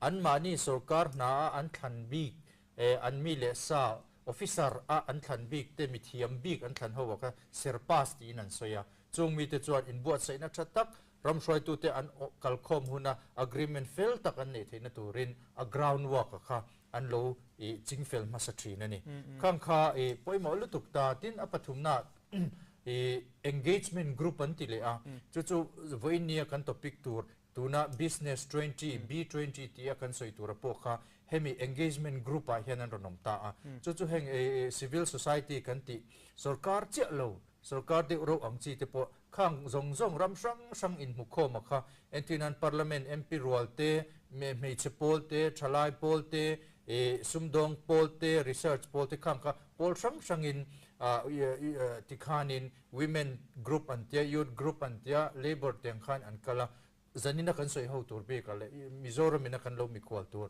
business 20 kha heta engagement group a hian om ve ta ani chung chu B20 ti a apoimo na kha asoi honna tan kan tar lang lok ani afia me G20 ti le B20 ti hello soi polte pa all ve amaro til sang ani G20 hoya G20 khani do akal ani engagement group afia via we khani Dr. Kim Kimele pumoy kan som sun somanga kan soi apoimo na apoimo view ni ti po kan soya hetiang northeast Aizawl kan han theng ve po hi kan sang sau view ni ti chu kan soi ngun to amaro so eng tianga sange ti kha kan shet fiat lo mi theya engram tenge khang som nin di ti te po kha min han shil la ram ro pui tak te po khan lo ni ti te po kha Dr. Kim Kimi kan so mange G20 a hian ram som pakwa antel ta chuba ka chuanin inge European Union khan tel bok ta chuanin 19 countries a khan Argentina te Australia Brazil Canada, China, France, Germany, India, Indonesia, Italy, Japan, Republic of Korea, Mexico, Russia, Saudi Arabia, South Africa, Turkey, United Kingdom, United States, Tebak akhan European Union tekhan telta. Chuan tun kum summit abi khanin Spain hi permanent guest angin an invite ta ni India bi khan. Chung hau chu atel te chon ni ta G20 ya chuan. Ani le khata khan pumoy kan som sun zomange enga G20 hianin hianin thil ti ro pui deuh te mon chan sarje se khana soi to thawa adin chan te po kha hun local to enge khati anga chin sia thlak mo enge tang kai na ti po kha bin han shil fia the chan kalome ni heta hianin soi tur hi atamang renga G20 hi ka mi hian kan na mel shet lu tuk lawa mai ro chu poi mo na tam takhin neya tuna khanin pujesi po khanin sarje si po khanin aron soi ta ka khachuanin financial assistance anga te khanin economy lam financial issues te khatiang in herdikna dan tur kong khanin man lana sa emema amaro chu mi me ni lowin sustainable development kan ti te agriculture health ta te le environment climate change kan ti anga te hianin man lana sa emema chu mi lowa chuanin pakhat hetan han tarlan le shap ka du chu heta hianin G20 hian India hianin enge mun poi mo deuh hi ovea chuta chuanin Modi sarkar te anon sarkar ta ka khanin anti corruption lampang te chuanin money laundering lampang ate khanin thu te kha soi ho na te kha oma khami hoizong po khanin G20 summit atang hianin malak na tam ta ko oma hemi wang hianin money laundering kan ti mei at enge sumdik lo ta ka lak lu te han thu ruk na ko nga te khanin restrictions te le ram in chan pui ton na te kha aron piang chuaka abik takin hei climate change kan ti te sustainable development kan ti hei sustainable development kan ti phe chu mason na ore the dan I tu na mason na kan han nei ve ta mai ro chu azau ve le mi thin ta ni amar chu kha mason na kha akal zel dan tur ko nga khanin I malak na tap takhi hemi G20 summit kal tang hen in nei china chu tu na ka talan the zong chu han ni se B20 lama te po nakina kananin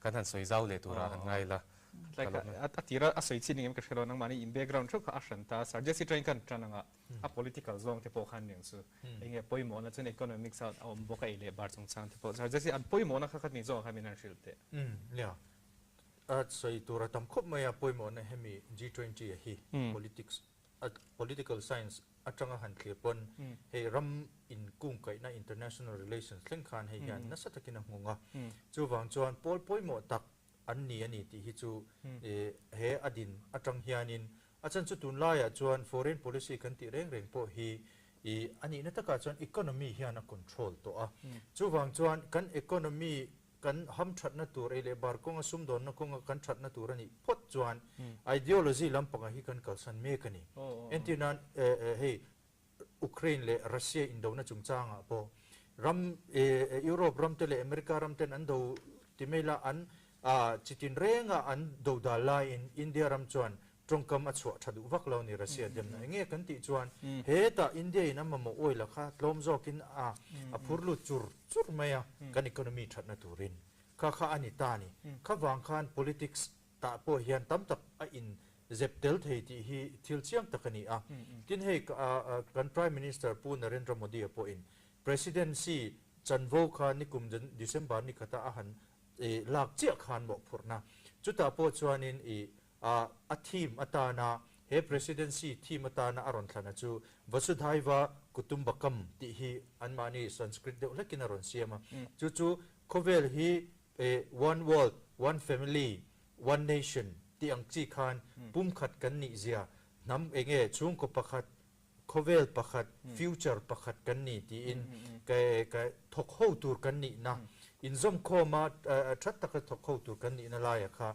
he G20 ya hian kan presidency ama pu Narendra Modi po hian chu ze timela malak na turata na ahan thlan thi ma nge po khanin aron thlang ta nge ani ti po kha kan tarlang vele zok du ani Betul kan kiman sun zomla. Okay, economics lama khan kalau lu deu le kanga.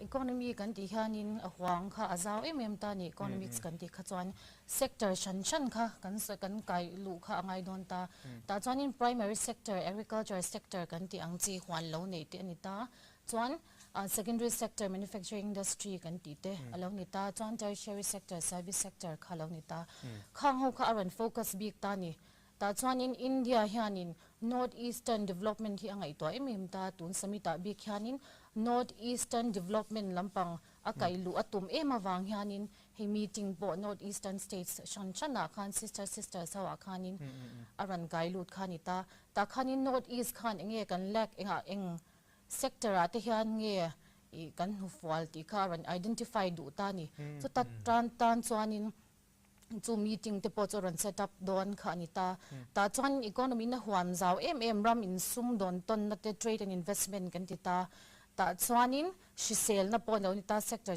nge sector shan khanita shisel na po chuan agriculture huan no ram kan ti te tin energy transitions kolpetha siam chwa ti te khangtele digital economy te kharan huam tel don ta ni chuba ka khan employment te tourism lam thleng khan ran huam don ta chu enge keima nia I kan indu tok lo na le kan chat tok lo na angkha kan identify zel khangai don ta ni chumi identification na ron thok tur chuanin palai te chuan ron kal don ani ta ti chuan B20 khanakina kan la soi don ta B20 khanin enge task force te nom ta mo khang ho khanin nge anlo zir chianga chadeu khan anlo zir chianga kan mamote kan lag behind te mo enge kan scope kan prospects te khan non enge zir chiang do na chu G20 summit a khan an thlen le don ta ni chu wang chuan hi apoi mo a Mizoram tan bi kya northeastern underdeveloped de le kan ni wang kan economy po ka chu apoi mo na ang zong in current highlight zoi ni chu ผู้บริหารเบลเวลาที่นอร์ดิสไอโซฮากันเทลเวียคุณดังพวกเขาเอานวลบอกเข็มตีแต่พวกเขาเบ่งวานาเนี่ยตัวนักขานินมิสกิมิขานินอารมณ์สวยนวลตัวแต่อีโคโนมิกส์เนี่ยแมネจเมนต์ที่สุดอย่างเงี้ยไม่มีกันดังลำแล้วว่าเงี้ยขัดที่ลายกัน prospects กันรำเต็นใน prospects ใน business line นะแต่จริงๆมากันส่วนเทียงตีที่ตัว B20 เฮียนี่นะรอนตาหลังนั้นสะดวกเนี่ยแม่มาคำมีว่าขานินประคัดก็รอนตาหลังดูจู่ให้มิโซรัมเตปโอฮีกันเอ็นส่วนนี้ skilled laborers กันทำแม่มันนี่ educated skilled laborers กันตีเตตัวน่ะเฮียนี่โคเวลอังซงเอ็นเพย์ส่วนนี้เฮง skilled laborers กันตีเทียมนั่นในบีกอังเตเฮตียงอังเตเฮอันป่วยหมดแล้วตัวก็private sector สักบิกแต่กิน private sector สาเฮียนี่ให้กันหูดานะกันหูเทสินาจนสารการนาเฮียนี่กันมิโซมีปุยตะตานเฮียนี่นาฮิมิน perfect เทลวันนี้ที่กันเชียเฮตาตะเฮียนี่เฮ B20 เฮียนี่เขามี private investment กันที่ปนแล้วมาจัง private sector เตหัวรอนลูก company รอนดินเตจนกี่มานี่นะเฮติลายกัน sector เราในซา company เราดินโตเตซุ่มโดนนะ local ปุยโตเตตานะโคเวลค่ะอารอนฮงเจ้าจกโดนตานี่ปนแล้วมากันนะ chance เต็นในงาส่วนนี้อันมานี่ปนเฮติมิโซรามาเตopportunities ให้เทนะ chance อันหูขัดส่วนนี้รอน invest เวทอันดูโดนตานี่เขามีอาตะขานินกันฉลายตั้มตักเตตานี่นินนา employment ลำปังเตรอนสวยตานนาเตค่ะอารอนเซียมเทียงอ่ะเลย chance อารอนเซียมเลยจวลโดนปกตานี่ส่วนเฮตาเฮียนินประคัดก็เบลเลดูจูดูนักกันที่มาเฮียนินเนี่ยข้าวกันผู้ขานินอารอนสวยโตตาอาศัพที่มังเดียวเราเฮียนิน life ที่เฮียเราด่าเตลันนี่ lifestyle for environment เฮียกังไงป่วยมองเรื่องครบไม่เกี่ยมาให้จวนนินเฮมี G20 summit ให้จวนนินอาจารย์จูเฮมีน่ารอนสวยตุ้มเบระจู environmentally sustainable and responsible choices ที่นี่ตานี่จูตารอนสวยเบระจวนนินกันรำเฮียนินมากันส่วนโดนจวนนินเกี่ยมานี่มีมาละจังเห็นบุลกันจันยังไงเองกิมเองกันทิลตีสงเฮียนินมีมาลิกันป่วยโมนี่ตีเตเลจวนข้านินรำมาส่วนนะอารอนเก่งเตลโดนนี่ตีอารอนตาหลังโดนเฮียกะเองตัวน่ะทีมในเฮาซิงจวนนิน G20 อบิกตะกิน B20 นี่เราตา G20 บีกันแล้วนี่ตาคาตาทีมป่วยโมตะกังไงนี่ตาจวนนินเนี่ย management perspective management หอยซงกันสวยโดนจวนนินขามี skill labors เตตานะกันชลายเตตานะอินนาโตนะchance อาเซียมเลย investment ปนแล้วมาจังกันรำเต company เตโมอันซุ่มโดนนะเตรอนดินดูโมเกี่ยมานี่รำชุงซุ่มโดนนะในเตตานะเฮตาปนแล้วมากันเลยเซลนะตัว bridge ติตาไม่ได้ละขามีอารอนเสียมนะ chance ค่ะให้มี summit เฮียนิน G20 โม B20 ยังปนหันสวยได้ละอารอนเกนเตลตัวระกังไงจุนิตาส่วนนี้เนี่ยเฮมณิปุระอันนี้จะเจ้าตัวไหนเฮียนินส่วน March นี่ขัดจังอันนี้ทุ่มเฮียนินAizawlอันนั้นนี่เลยโดนตาB20 summit บีกัดจูเฮมิโซเฮียนินนาการเลนาเลยแกงตกอิสิกิมาอันละในเวเลเซลโดนตาสุดท้ายจวนนิน conference team เตค่ะอันในช่างเวเลเซลตาเกี่ยมานี่ปน conference teamค่ะกันในเวบกตาขามี conference team เซลขานินมาลำกันปันเซลที่ตัวละจวนไงล่ะจุดที่ลำจู่จงกันนั่นเบลเทชิจูเนี่ยแต่สัจจะสิกันการสันมา B20 กันลุกไม่ได้ไงสวยตัว เขาเลยตัวเตหันเบลเลสกันดูจูเฮ้ยpresidency นี่นะคะกันจังอินเดียรามินจูปูโมดีอันเนี่ยตะกินเฮียกินก่อนชัวร์จุดแต่จวนpriority อันไหนป่วยหมดตัวละมักค่ะตัวนักการหันไงคลักตากอังคารอินเดียเฮียนินเขาเวลารำช่วยตัวอินเดียรำป่วยหมดนะฮีตาลันนัสตะกาอินโพลันฮิตุมโชเมกะกันมาโซนตักอินเดียรำกันกะละจุดแต่จวนตุนจุมบีกะอันไหนป่วยหมดตัวเอริอาเดียวเล็กอัลโลมเลียนะจวนเฮมีโคเวลสิกเลซ่า climate change ลำที่ฮีโคเวลเฮียนอินเดียเฮียนอังไงป่วยหมดเบ็ดจีงมีนี่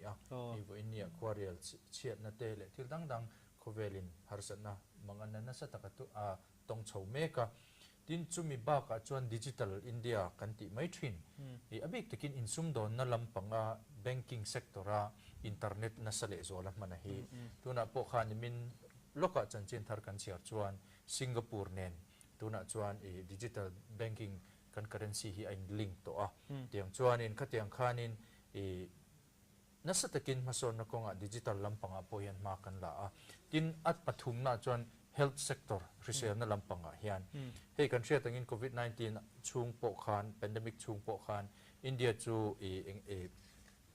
ขามีวัคซีนจุงจางวัคซีนดิปโลมาซีที่ที่พนันสวยจีนะรำดังเตเนนักกันอินไลจีนติดชัดนัตุรตานาอัตโหนวัคซีนกันหันเซมเตข้างเตค่าตุนจุมG20 อ่ะไงป่วยหมอ key priority area chuan heng pathum te hi boy pui tur ngai ani ti kha ka achan chu agenda set tu tur kha kan ni miaw wangin khalama khan na sa takin hemi lama po hian agenda kha soi ani don ani B20 kan don mi nang tara atlai kha kan thlen tur ber khan ya hin kum ma khan pu kishan redia union tourism minister khan aron tlo tung khan as soi chok to indiaram meeting zang hi kha scope indiaram kopui somnga chunga khan nei tur ani thuga sai Aizawl point tel ve don ti kha aron se dar khan imbo sai kha chara chuka sai ta khan karma sa lama khanin a thleng tu lampang imbo sai tu te lampang ha kan lo soi ho to an imbo sai na po turu via mz u lampang po kha vai bel sai khat vel an hu mang khan imbo sai muk mek ti po kan lo shia kha ber kha an imbo sai na turu sia ting kholai kan kal chu kan hunga hei an lo noi war de vo me atin banner vel te hoarding vel po khan tar na sakho me G20 B20 ti vel te po kan mun dol in rin oma kha ber kha kan soi tur chu ni ta sarje si tang thawin kan chan lenga B20 ha kan ti ta sia tam tak tan chuan hriat than ka har mai thei kha soi fian na te morning chu ol hello ne ni china kan han tarlan to thok ang khan B20 kan ti chuan business ti kha ani maya chu chu omje a chuan ni china kan soi tak G20 a hian thuang thumin akal kan ti to phamo athu apathum na kha apathum na amia anitani tuna business a hi apathum na kha enge kan ti chon engagement group ti khani kha chu khami group noya khan group som don an oma chungzinga apoimo berakha a business azon sumdon na lampang akha anita a chu chumi chu hemi atan hian ani na taka chuan ashan pa topin secretariat te po hindin ani a chu Confederation of Indian Industry CIIT a kan hriat larchin kha hemiatan hian secretariat angin an function top maya chutiang chuan apoimo zia kha India sarkar po hian amalak na jinga khan a chop chuak ngala chuwang chuan amo phurtu lian berle secretariat anga function kha chu CII ani nge ni ti kha kan tar lang du a tin hemiatan hian ni china hei team hin ngai poimo khop maya achan chu team khan kalpui ani dona hoizong kha chuwang chuan hemi tuma po hian ni china kan han tarlan live ti ang de lek khan B20 business 20 po hian race ti khan RAISE ti khan lampum thep nei khan an kaldon ani a responsible han ti po kha ethical dewin dan le dun fel tak langtlang tak khan insum don na ele barzon na kong malak na ramdang tenen le India ram chunga khatiang khan responsible business practice kha kalpui turani a chutiang bok chuan heng kan insum don ton na mimalin na ele barzon na kong sum don na aron nei te ramdang ne na kan insum don na te kan ti chang tu na kan ti chak the na turata na chakle zuala sokar po ina ma laka bo enge mimal sum don na po ina ma son the na turata na kong hon na khani ta a tin angai poimo chu innovative omje chu la ngai lo ma son na ata na ele barzon na sum don na atanga still siam technology ani emo engkim maya kha innovation kha idea tharte service tharte product til siam chu tharte innovation til siam thar akha ange apus chak em don ani mo ti chuan sustainable kan ele barzon na konga alo ngial ngi a ram le lung po ina atuar lo zonga kan ele barzon na konga le kan til kan siam chu te po hi ram le lung ti chelo zonga zon na kan siam po hi kha akal pui le angai poimo em ani dona tin fairness fair taka zon na business sum don na kalpui equitable business practice kha chu atop na ber in ako khani bokta chuta cha mi zong in opportunity hun an nei vekanga in tluklang takin tiang chon mi zong ta na ni anga mi zong in chan chan nei vekang he kong hon na hian ti kha hemi B20 athi mina aron kena chumi hoi atang chuan sum don na kha bultana kalpui turani tuti kha an soi tumberani dona chuwang chuan chumi tan chon ni china kan thian nu na ron soi ta kan khan task force dinania pasari lai task force dinani to tuna hian tin nge angai to khol turatan khan action council an tilea chu tuna hian pani siamani mek to African economic integration ti te khan kha atam mai kan soi don chuan amaro chu kan thian te pon an in bot sai na changin han soi jaw sela thange B20 kan hong top mai teng tro Dr. Kim Kibiton ha second don me and say le purpose nga katakhanin B20 ti kha huam zau ma B20 kan ti khanin so business 20 anita business 20 ka khanin investment opportunities te mo chanin engting ye kan ramdang tene na kanin sumdon tonang engting ye sumdon ton na kha kan honjawang ti lampang khani tani ta khanin sarmo ye khanan soita investment focus anita ni investment kan ti khanin he ta startup te kan soita startup kan ti le innovation kha aron thorbing tani B20 chuan startup apoi mo na chan chu e big takin India context in kan soi zelanga Mizoram te ponita mo economy yang zong kha chuan het anu fual deu kan ni wang khanin startup le innovation kha kan thunjom zelanga tani ta chuanin startup kan hanti khanin entinan mean business idea lo ne ya innovation kan ti thil thar mo ari ru khana lo om tani ma se khami khawa implement tur khan poisa capital sumlu te khalo ne chin talawa abik takin Mizoram a chuan ani tlang poita ni sarkar na thok sa ten tle mazong an ne ya or bank a loan te an na theya khami ani lem lo kha chuanin na thok sa lo tan kha chuan a har sa tani khatyanga khanin chu startup program changtlung tak kha kan ne ngai tani to na hianin planning and implementation board thani an kalpui chuan kan shata engmo china a thalu tuk tani ma se kha a thale zwal zok Aizawl le zwal zok khan kalpui angai ta chu G20 hnuaia B20 po hianin enge atul zia kha India perspective bi ka khanin aran enge shathei ve tani ta chuanin tuna kan B20 summit a po hian kan meeting a han Mizoram a hian chu kan soi hong viau donin kan sha ta chuan startup kan tia khanin engtin nge platform kan honang mo he ta Aizawl pon he ta ejong moi lo ni lo se thingtlang lamjok te mo connectivity chat na zong awareness chat na tin inclusive financing microfinancing kan ti zong te kha lo huam ta ni khang tang na thlen phak lo na kha engtin nge kan thlen phak ang ti platform kha kan ngai to sak tur chu lo ni ta ni chu tu na hianin B20 hian kan zir chang do na I kha kong hong viau tura chuan kan han ngai phot ani sarmo khanan del ve phot se tara ta ya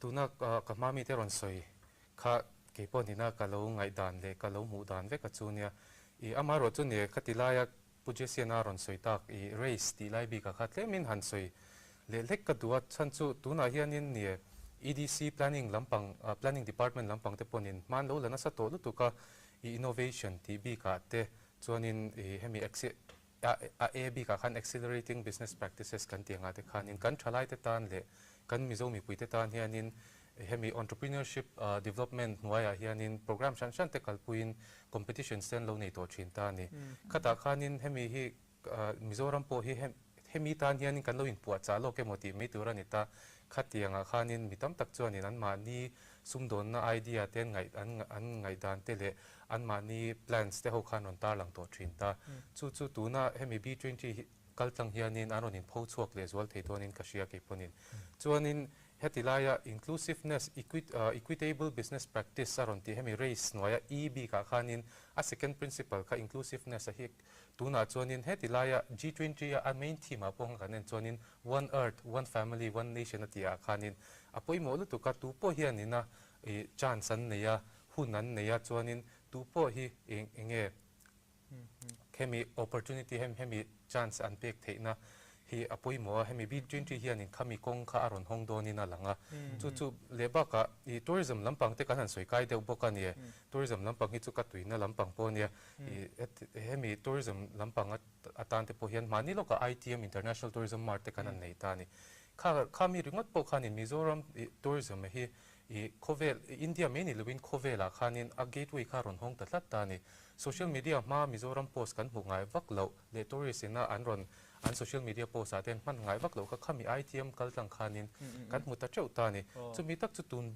B20 po hianin engte ka tiang khovel a hianin khovel me pa hianin Mizoram hi aron dalang le zwal dona le ke ni sumdong mi tele mani ke aron ding chwa tum kan entrepreneurs kan ti te tan khanin I hemi gateway kal kong hi aron hong zau le zwal donin ka shia chu chu I kalo belve the chu ni a thakho me soita ka zon ITM chung changa khan proposition na bel thonga a hun lai khan namda ka rong kalvok lawe kan ti tak lai khan mi vlog ate len I just story te khan Mizoram kharon lang de tor khan mi impact khan ve theilu to gen shiata kata ta khan tumi han soyang ka khela wa na point today kan base dorong kal tur ti thleng po khan nge karilwa lo lang chu hei tuna kan sarkar pon actis akal pui me ka chak takin hei tuna kolodan project te po in puitling mel am ho mek zel ni ina langa ka khan India rama keni marchak kilkhora kanom kanin ti mek lai hian akot chu kan ni mai don ni te po hian langa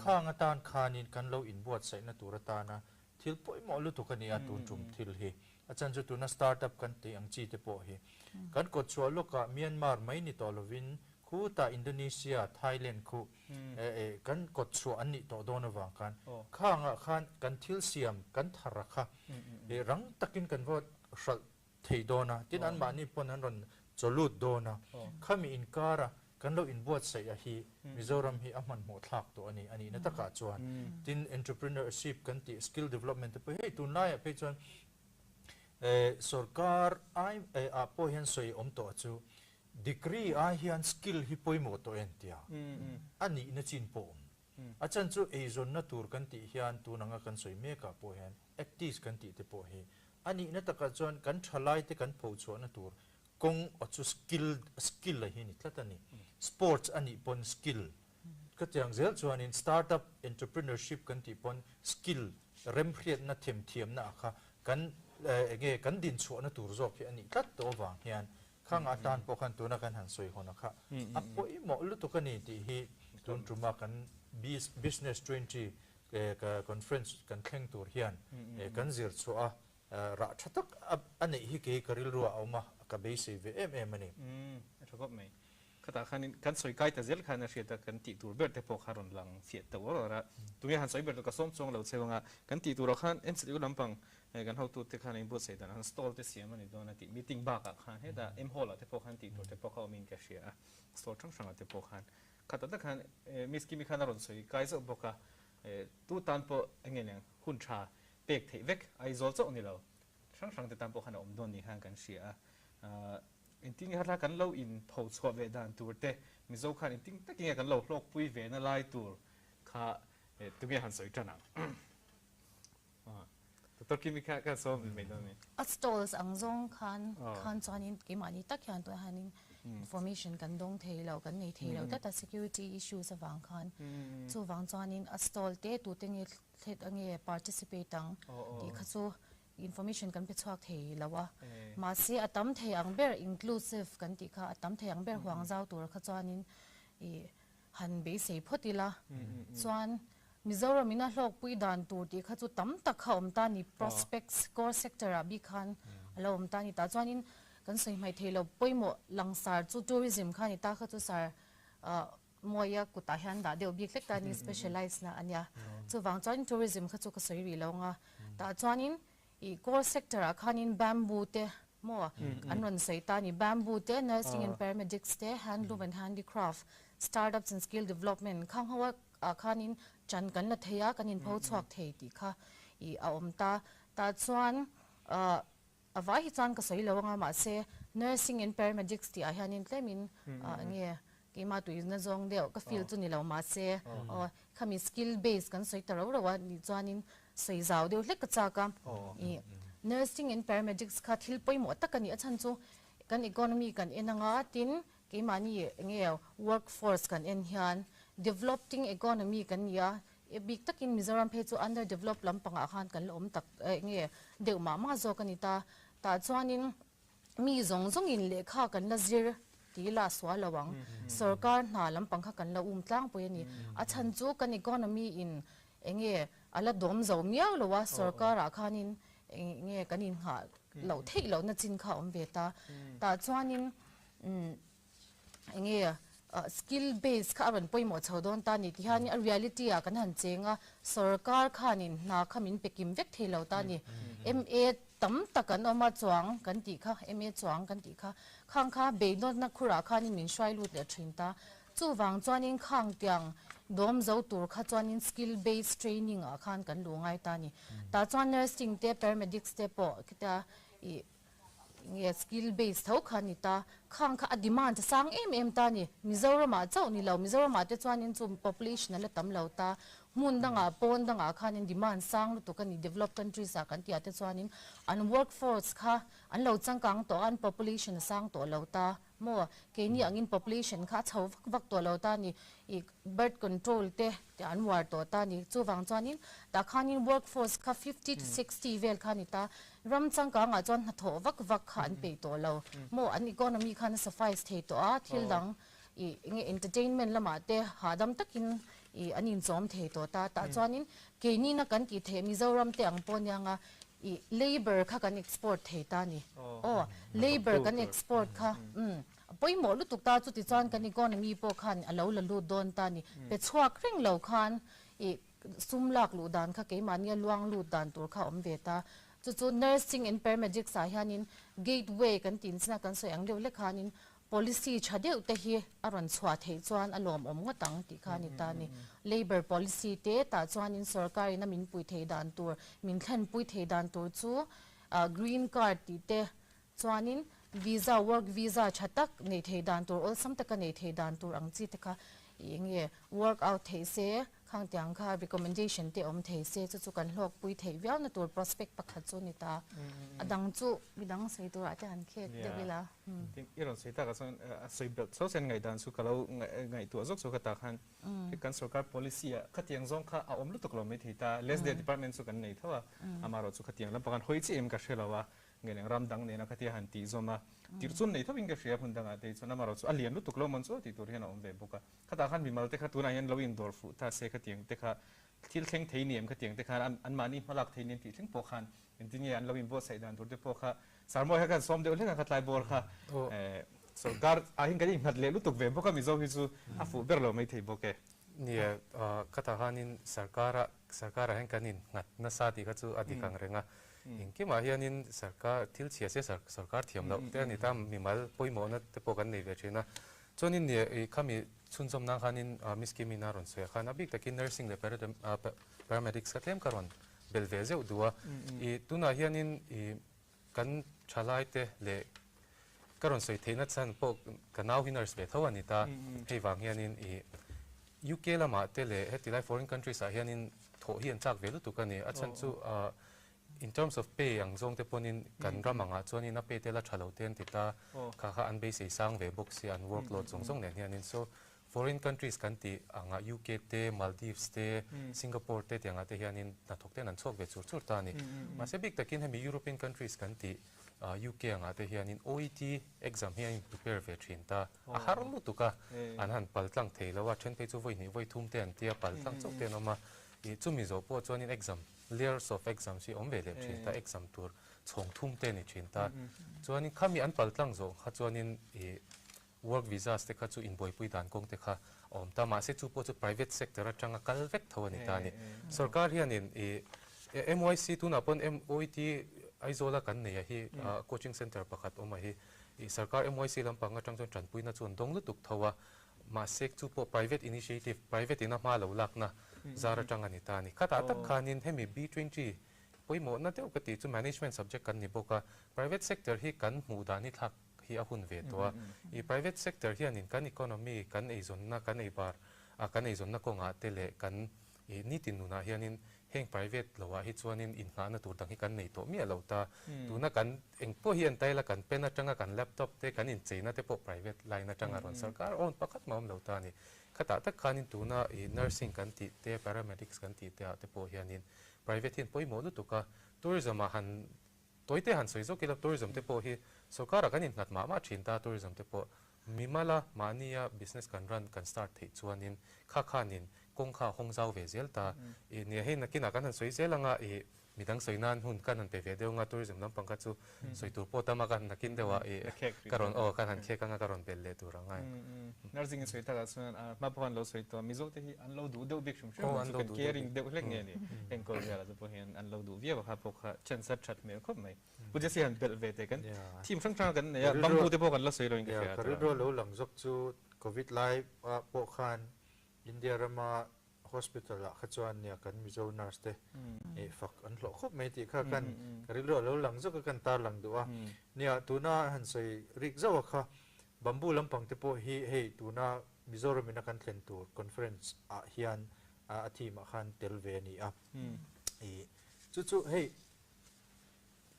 ngai to tham tak om ve chu India hi khovela mau ching hember pani na ani meka am hasaber China ni a chu India ra ma hian mau hi a chi a species hi zade somthum paru ko me antia scientist hian chu chung singa chuan Mizoram hian India ina mau athar khovela chu pani na a han ni chho theina tura chuan Mizoram contribution hi aro pui ve ran pa khop maya mithiam tenan chu dana chuan za som pali India ina thar chu a khan Mizoram hian kan contribute ve ani chu wang chuan heta hian nia ngai to tham tak mason nakunga i rural poimo tak ani the ni ti chu heng statistics atang hi chuan alang ni ina hriata chu wang chuan hemi chungchang a po hian ngai to na hei kan sarkar po in seng chho mek kan hre tang chu ta chuanin hemi kan natural resources ram lei lung hau sakna kan ti zinga tuna kan mau chhor tangkai the ani ti hi chu kan contribution atang po hian kan thar India rama kan thar chu kan contribution atang po hian alang reng ni ina hriata hei hi Mizoram pumpui aram leilung mithiam ten statistics an da dana chuan za sumnga pasari hi mau mun in ala cover antia chu chungvel chu ani awang chuan hemi konga po hian mau a song bol na atanga siam cho the thil tam tak hi a omani ti chu thil chiang ren kan hriat lan ani chunga te po chuan tuna start up kan ti Aizawl na ta na mi ina an man the na turata na pathian ina leilung hausak na thalutuk min peka hi ani ve boka chu wang chuan tuna ka chen tenan soitak ang khan sarkar malak na ringot ngak lo hian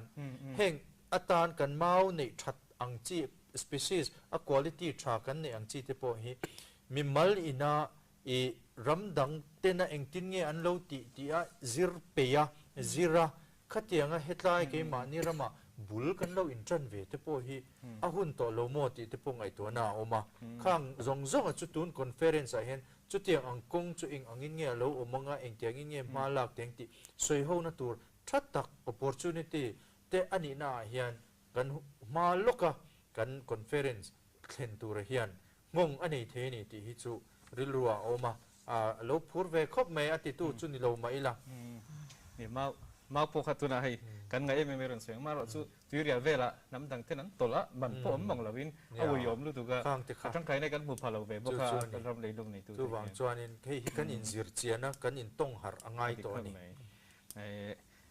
sectory atam khop me ni sina hanin Dr. Kim hi kan som ve re heta handicrafts le handloom ti po kha atel ve em khami kha ton so tura khan kan core prospects kha chuanin handloom and handicraft kha kan ka ngai poimo khopa abik takin Mizoram chuan kan sha handloom kha thil poimo takan industry kan nei tlem te ta zinga mi anita ta chuanin handloom hian inge prospect ani chale chu kan sha anga local level a kan tiang khochung level a kha chuanin in tunnun na tlak ani ve ni kan han study kan han research te kan han ti po khanin anma ni enge khami handloom business handloom industry lu te kha chuanin an ele bar mu to kha chuanin an nge khami business kha an ran ve thering ta ni ma se kan boina le chin kha chu international market ava in pho chwa bok kha ani le chin ta chuanin khata khanin hurdles tam tak thil nge boy khak lu tu kha tam ve chin ta ni ta chan va in pho chwa ko nga po khanin international branding agency kan ti ang chi te kan nei chalo ta chu Mizoram ina kan ma mo le kan chan mo bok chu lo ni ta ni international branding agency thatak nei kha i kan nge kan chan thei na tur pakhat chu lo ni ta chuanin B20 kan sei boka B20 summit ta meeting a po hianin chumi chu kan thlen ang chumo kan ti kan shivi kan tel ve cha lo na in khang tiang chi kong hon te branding agency mi ran identify a i nge kan chat na te min ran pho chwa sak thei tur khan heta market min i nge min lo i identify thei na tur khan kha i kan in pho chwak veng chumo kan ti ta chuanin branding agency mei ba ka khanin branding agency na ken tel chu quality khani tani quality maintain chat kha heta local level a chuanin kan quality nei kha achalu tuklo mei thei tani khang kha ate na shan shan te pom ta ma se khang tiang te na shan shan ke te kha va shetur khanin khita khani international level a hani kan la chuak ngai miang si lawa chu wang chan kan la shelo knowledge kha kan la nei lo tani khang tiang ate khan tan lak na malak na tur kha kan la nei nga lu tukta chu ba ka chuanin enge quality kan ti ba ka khanin demand buka han ka lut le chinang economic sam kan ni wang khan local level kan demand chu heta me chaina puan kan bi te anita tin enge cha chata te puan mithina te po kan in peta khang tyang khan a demand kha chu enge kan mamu ang kha chu kan che thei me local level a chuan ma se international level ran thlen cha khanin enge ramdangina an mamu dan tur kha mo khami kha kan va identify le thiam khangai don ta ni puan te khan veng ve don lo ramdanga chuan bi ve don lo sorry ta chuanin eng angin nge kanin enge i product kha kan siam theyang ti kha o ti dang lam chet kha te ngai don ta bok chuan agency kha kan ma mole don ta ni design thinking thiam expert khang tyang te kha khami level a thleng thei tur khan eng tin nge min pui theyang ti kha samita khanin kan thlen ve chu a thakop me nia khang tuna han poina te po khan hei soi hi om voi china MZU kan thona nga te po hemi Fashion Technology Institute an chi te po hi Mizoram hian kan mamo lutuka e achan chu kan fashion technology hi kan kan kalchak lo chuan tuna kan han ngai thlak tak ang khan kan nam puan ang chi hi ke ma ni mizo chowina kan le hi chuan lok na hi kan tel tam thei lo kan export anga ya kan export tu chon mi ten eng tiang in nge kan nam puan hi an lo I bill ve anga an lo in chei pui ve thei dan tu rakha fashion technology hi kan mamo a eng te po hi I university lampanga te po hian malak na tur poi mo tak ni ani di hi achiang reng ani tin kan karilo lo om ve chumi chungchang a po chuan hey food processing te po hi chakle zola kan zir hi nga in ka khia hey kan thenom state te entiran manipur tem te po hi ka mu ve zau zau thina tin naga te po ani a hey an nam I dish hi entiran I hey kenina mizo ina bai kan ti mai ang chi te khatiang lam ni lawin hey manipura chuan an I ngari antian ma ni chuan hey nga kan ti mai ang chi te po ani chuan food processing mumal takinanti a package moi takinanti a tikhan international level an zuar tlat to ni chu keni mizo chuan hemi kan nam dish hi chu tenga pholan tu te po hi kan la nei lova khang te po kha ngai to ngai zir ngai hi kan nga khop me he hian tun tuma kan conference thleng tur hian e kong min ko muang chumo ti in be se nei kan lo clear ve angai no fe mai heta sarmoi hang kan kai nga tourism lampang kha atuing ka sheboga tin hei tuna hian core committee khani an soizo ka shia khata khanin somruk vel khan base hema ro chu kan du item hemi item hi kan hutoi ti khan soizo kha ka lo shia chun chap chap put po kha lo man puit po kha an tum ni de po ha ka sheboga CM khanin soi to boka hemi chung cha hian nge kan lo ham that ve thei na niang ti lai kha pumoi kan so mangi nia kami tourism bi ka khanin kan han soi du tanga ma ro chu tourism ka soi ma she thianin tuna ka ma mi te ron soi kha tleman bel ve du ka ne chu hemi B20 hi kan lo mang tang kai thei ka be sein ka ring lu tu ka chan chu mani lo ka gohatia sorry trade fair an nei ani chu ta chuanin Mizoram atang po hianin hemi agriculture trade fair ani ta e Mizoram atang pon participants an kalnuala chu ta chuanin an lo aming ta ka thei hel to hemi sunlu lama tanga product siam chok Mizoram ami khanin agent tu kha mu tatlat ta ni chuanin kha khanin heta anmani Central India lama market tur khanin intran puina kha impact tur khanin anin tiamta khatiang che khanin tuna kan B20 summit po hianin khami opportunity ti kha kong kha aron honi ka basing ka ring ta kami national level ringo ta pon khatianga om thei khachuanin kha khani ta ne abik takin ne tourism ma khanin hankal ta taila kan thi ma hi chuanin tourism hi atel mi alo ma ro chu he sikkim ate le manipur ate chuanin an mani conference thi ma khanin tourism ka chun lo da tela ma se ne soilan hi atulin ka shia hemi sector hian a benefit he a lok na hi chu tel nem ber tura hian ngai la e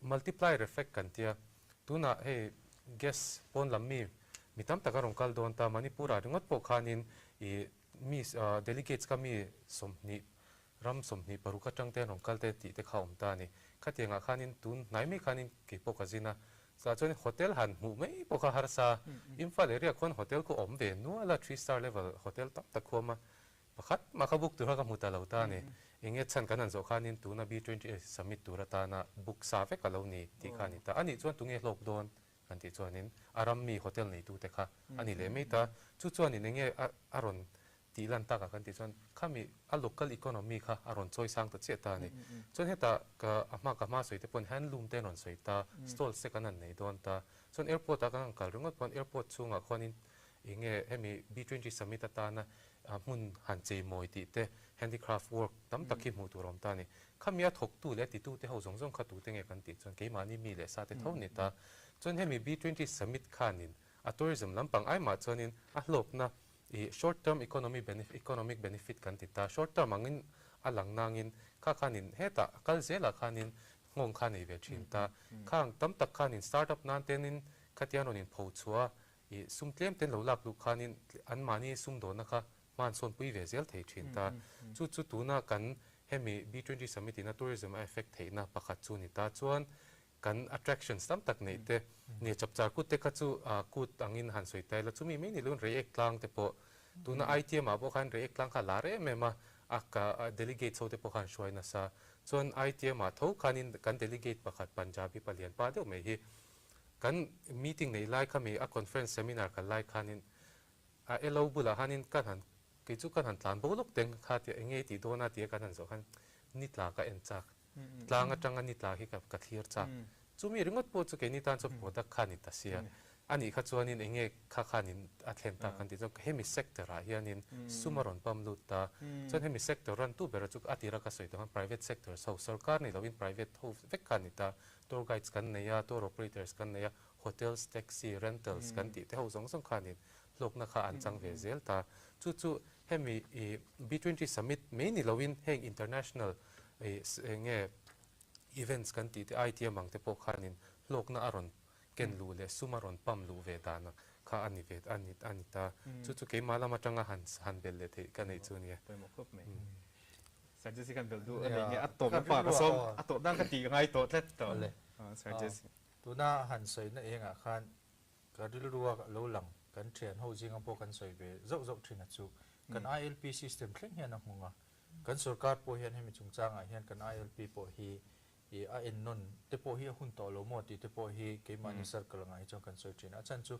tourist kan lalu dona kan attract dona ni khachuanin I le lama chuan samkhai taka tourist na sarkar hemi lo lu na a har san na an to lo na turata na tluang taka an lo lu the kha apoi mo lutuk ta a chuwang chang khang te po kha kan ILP ti top lam kan soi lo wa amaro chu changtung zokin changkai zokin engtiangin nge kan sia manga ka kan ti changtlunang ti hi en non te po hi a hun to lo mo ti te po hi ngai to na lo lut thara he kan Mizoram sarkar nge pon Mizoram responsible tourism policy sang hi somni te po he aron siam chawa henga te po khan tuna khanan tarlan te po kha ngai to mek ani chau te po ni na langa chuwang chuanin mason na konga hi chuanin ma clear eng ve view chuan ke kalo sheve train Dr. Kim Kimi atop na ti tong kan som lenge chuan pumai po khan hun ala nei me thei ni minute khat ve ve atop na ni ta ka chuanin ka ngai poimo zal pakhat kan sei le lo ka nga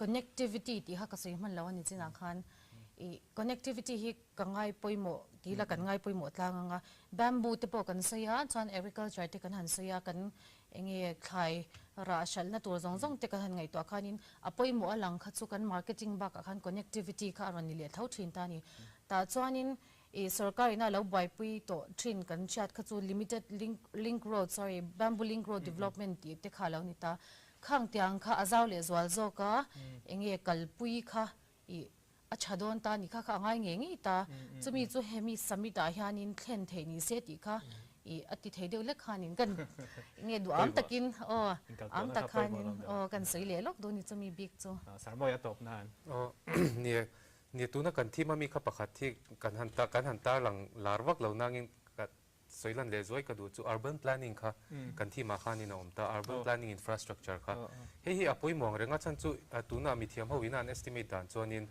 kum sang ni somthum paruk hianin makta duai zaruk chuang hi hemi khopui chunga om turanga in ngai hi ni ta tu na Aizawl te hi entaila kan capital city ni ta tu na namuk to ma in sakna tur po hi khopui chunga chonin kan mu to mang lo ta ni khang atan te khanin he conference hianin I engtin nge mi puilen tam jok nan te le engtin nge ken tu na te pon lir hing chungchang te soyom ta kan lau thong ta khatianga te khanin I urban infrastructure planning hi apoi mo lu tu ka khopui planning a hi chu tun conference a hianin an soilan lenber tur jinga mi pakhata ni ta chu mi puite po hemi hoizong hianin ril ru te po lo petran taila ke ni ponin a participate vek theini ti kha han soilan le zoi ka duwa engtin nge kan participate ang ti khanin mi tam tak chun lo boi me thema ro chu website a hianin B20 India northeast.in a hianin nge I register the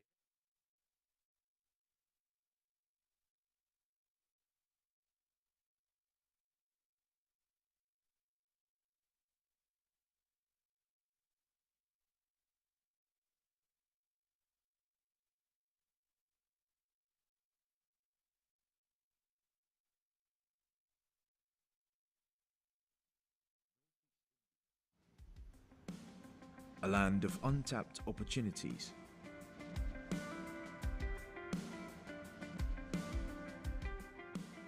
With borders that stretch across 5 nations, which reflects the region's diversity, culture, and untapped potential.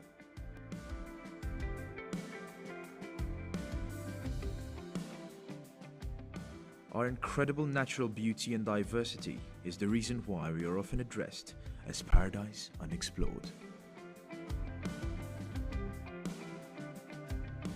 We produced some of the most talented athletes, artists, and cultural icons in India.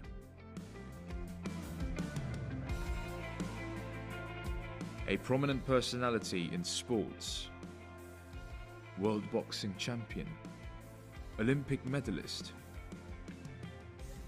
popular singer. Famous cultural festivals that showcase the rich and diverse traditions of the region and attract visitors from around the world.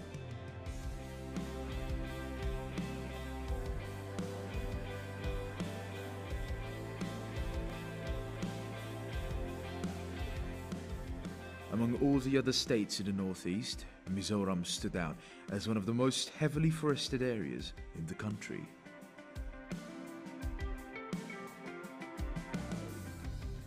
The lush forests are home to a variety of rare and endangered species. The rare hullock gibbon, the clouded leopard, the Asiatic black bear are some of the few examples. We are a biodiversity hotspot for our natural and organic production in agriculture, horticulture, and forest products. Our favorable climate brings forth rich resources of aromatic and medicinal plants. Therefore, we started leading in sustainability by becoming the highest gainer in SDG score.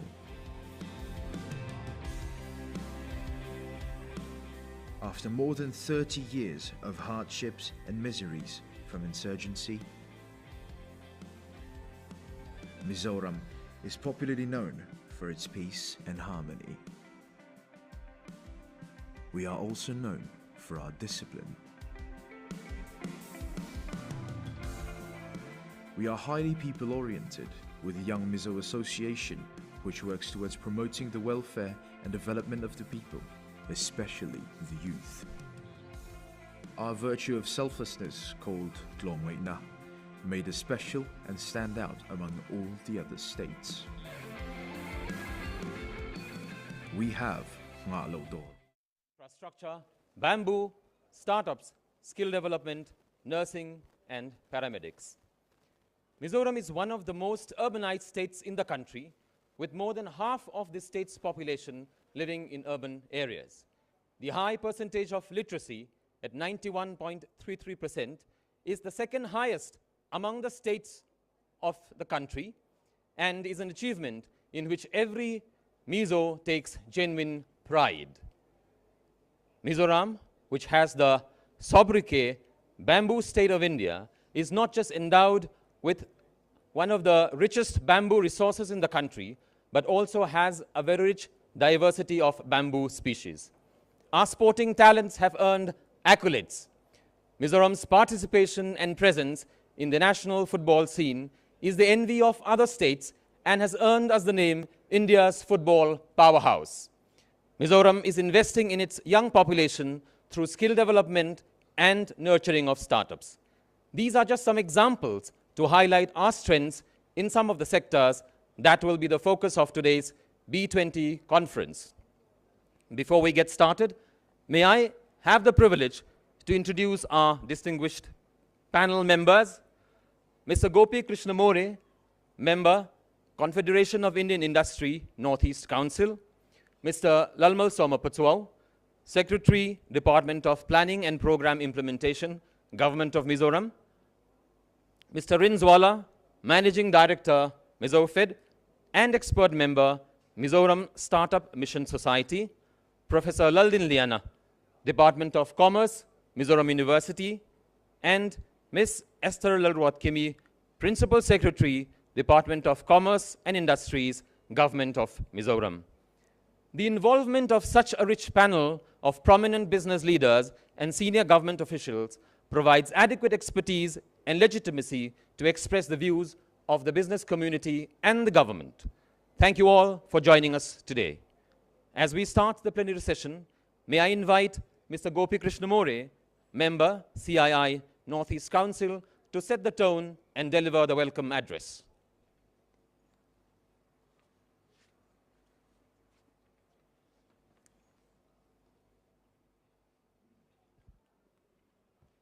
Ms. Esther Lal Raut-Kimi, Principal Secretary, Department of Commerce and Industry, Government of Mizoram.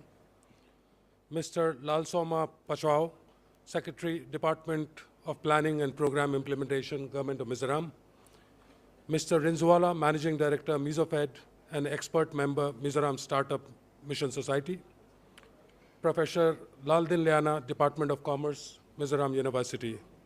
Diplomats, delegates, friends from the media, industry colleagues, members from the G20 Organizing Committee, colleagues from CII, ladies and gentlemen, may we start this session with a big round of applause. So that wakes us up after a good lunch, and so our receptors would be open now. It is a great pleasure that I join all of you today at the plenary session of the Conference on Opportunities for Multilateral Business Partnerships on Urban Planning, Infrastructure, Bamboo, Skill Development, Nursing, Paramedics here in Aizawl. As part of the B20 in India initiative in the Northeast. As a rapidly developing country, India has a unique opportunity to shape the future of global trade and commerce in a way that benefits not just our economy, but the economies of other nations as well. Let me bring to you one of the core areas for today's conference, urban planning and infrastructure. Today, about 56% of the world population, about 4.4 billion people inhabit cities. This trend is expected to continue with the urban population more than doubling from its current size by 2050, at which point nearly 7 out of 10 people will be living in cities. Building cities that work, are green, resilient, and inclusive requires intensive policy coordination and investment choices. I'm very delighted to share with you that towards sustainability and green, we are already taking small strides. I don't know how many of us have noticed that all the panels that we have put up, the bottles and the glasses on the table, are all recyclable. So these are canvas. This is not flex, normal flex, which is not biodegradable. So these are small things that once we inculcate in our day-to-day lives is going to go a long way in giving us a planet which we can inhabit for a long period of time. India offers a great opportunity for urban developers to invest with Government of India spending big on developing green cities with modern amenities and making them smarter. The global infrastructure construction market size was $4.6 trillion in 2022. And is expected to grow at an average annual growth rate of more than 2% between now and 2026. Growth in global infrastructure construction output gathered pace in 2021, having been impacted by COVID, as you would all know. But the growth momentum has since been hit by also soaring material prices and rising borrowing cost. Infrastructure construction has been bolstered by government effort worldwide to invest in projects to generate economic growth momentum. The Honorable Prime Minister of India, Shri Narendra Modi's Gati Shakti program and the launch of the National Logistics Policy will be a game changer in infrastructure for the country in general and Northeast in particular. Coupled with the vehicle scrapping policy of the government of India, it is expected that vehicular pollution from both commercial and passengers' cars will come down, aiding to our green agenda. India is witnessing a boom in the service sector due to the increased FDI inflow, especially in the IT sector. This calls for boosting the digitally skilled workforce in India by staggering numbers to bridge the IT skill gap and meet the emerging demand. The focus is towards upskilling and reskilling the existing resources within the industry. Mizoram here is very well poised as IT sector requires English proficiency #1 and education. So Mizoram's population being educated and proficient with English has an advantage over many other to be able to do well in this sector. With the changing digital ecosystem in India, we have opened opportunities such as creating a digitally empowered, knowledge-based economy to spur growth opportunities and investment through policy advocacy work and accelerating the adoption of digital technologies. Stakeholders can find scope for growth in segments of IT services, consulting, system integration, application development, and maintenance packages implementation, testing, R&D, product engineering services, infrastructure management services, technical support and training. Northeast, with huge bamboo resources, have competitive advantage over other regions, including the states of Arunachal Pradesh, Assam, Manipur, Meghalaya, Mizoram, Nagaland, Sikkim, Tripura, and West Bengal. You'd be surprised to learn that we constitute country's 50% of bamboo species. Mizoram being the largest producer of bamboo in the Northeast. We shall discuss how bamboo can be used for value addition in course of our discussion today at the plenary session. We must work together with other countries to build a more inclusive, fair, and sustainable global economy. This will require cooperation and collaboration at the regional, national, and global levels. Globally, there is an incremental shortage of nurses and paramedics, with an ever-growing demand for healthcare personnel. Apart from training, with an inherent strength of proficiency in English language and a compassionate spirit, that compassionate spirit is Mizoram people, yeah? A lot of compassion.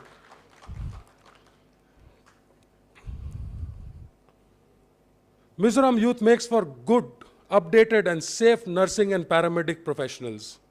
This provides a global opportunity for collaboration for the state of Mizoram to employ its youth and address a mutually beneficial need.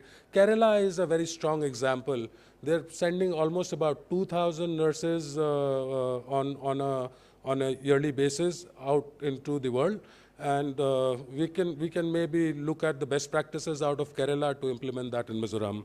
Ladies and gentlemen, we are at a very encouraging juncture in the history of global trade and commerce. We have the opportunity to shape the future of global value chain in a way that benefits all nations and all its population. India is committed to playing a leading role in this effort, and we call on other countries to join our endeavor. Together, we can build a more inclusive, fair, sustainable global economy for all. We have gathered here in Mizoram and in Aizawl for pursuing our agenda for inclusiveness, sustainability, and growth through our G20 initiative, especially for the northeastern region. Mizoram is already known for tourism. It also presents us a rich art, culture, many festivals. We have one tomorrow, dances and special charm of its beautiful people. I extend my warm personal welcome to all of you to this important meeting. Today, we have eminent speakers discussing on the focus sector for the state. The discussion today will pave the way for creating the roadmap towards greater economic collaboration and partnership. The B20 initiative in the region will help commence discussion on the identified priorities and will begin work towards formulating policy recommendations. I hope the recommendations from this conference today will be compiled and submitted to benefit the G20 leaders ahead of the Leaders Summit. I personally look forward to a very encouraging session today. Before I conclude, I would like to extend my personal greeting to the wonderful people of Mizoram, and a joyous festival of Chap Charkut, which is going to be held tomorrow. Thank you, and Jai Hind.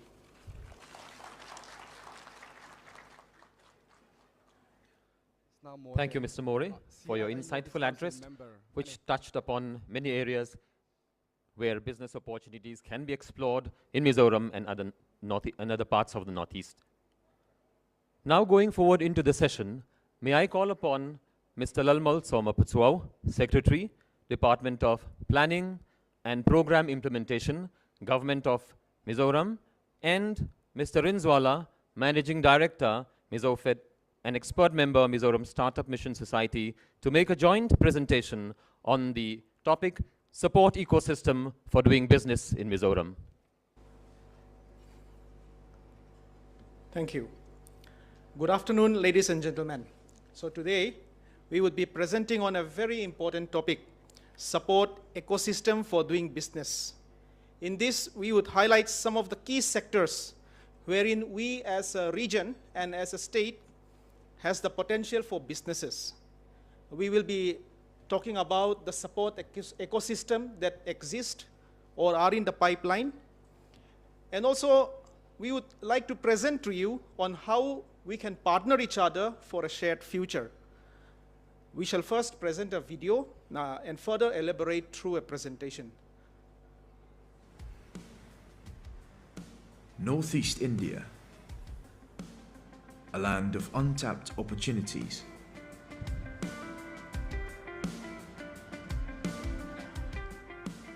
With borders that stretch across 5 nations, which reflects the region's diversity, culture, and untapped potential.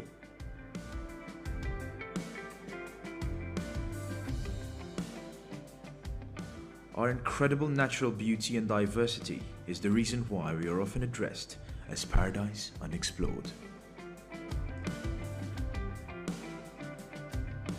We produced some of the most talented athletes, artists, and cultural icons in India.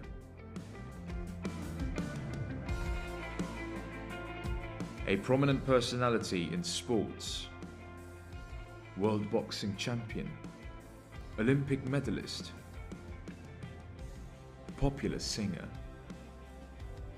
Famous cultural festivals that showcase the rich and diverse traditions of the region and attract visitors from around the world.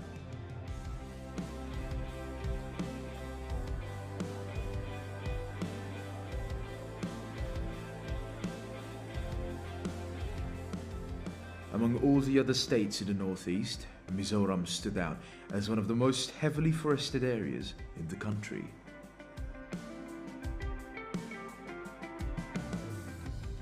The lush forests are home to a variety of rare and endangered species. The rare Huluk gibbon, the clouded leopard, the Asiatic black bear are some of the few examples. We are a biodiversity hotspot for our natural and organic production in agriculture, horticulture, and forest products. Our favorable climate brings forth rich resources of aromatic and medicinal plants. Therefore, we started leading in sustainability by becoming the highest gainer in SDG score. After more than 30 years of hardships and miseries from insurgency, Mizoram is popularly known for its peace and harmony. We are also known for our discipline. We are highly people-oriented with the Young Mizo Association, which works towards promoting the welfare and development of the people, especially the youth.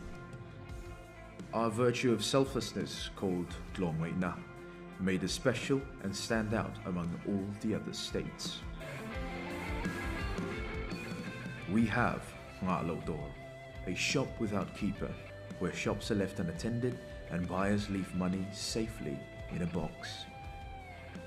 This practice reflects the trust that our community has in each other and their unwavering commitment to honesty and integrity. Above these, Mizoram also tops the list as the happiest state of India. These core values, combined with the moderate climate, truly set us apart to have a deep sense of community and shared values. Industry in Mizoram. And since then, as we all have seen in the morning, today we are very, very fortunate to have a Chief Minister who has deep interest in developing the state through bamboo sector. He is even known as Bamboo Chief Minister. Now, let us look at different infrastructure projects that provide enabling ecosystem for doing business.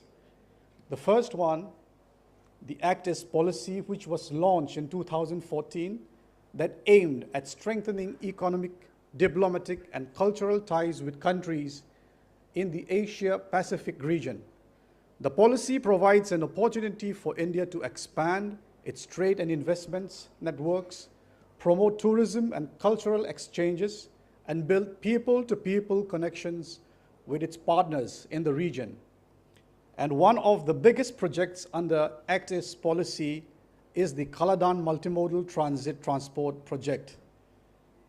It aims to provide an alternative, shorter, and more cost-effective route for trade between India and Myanmar.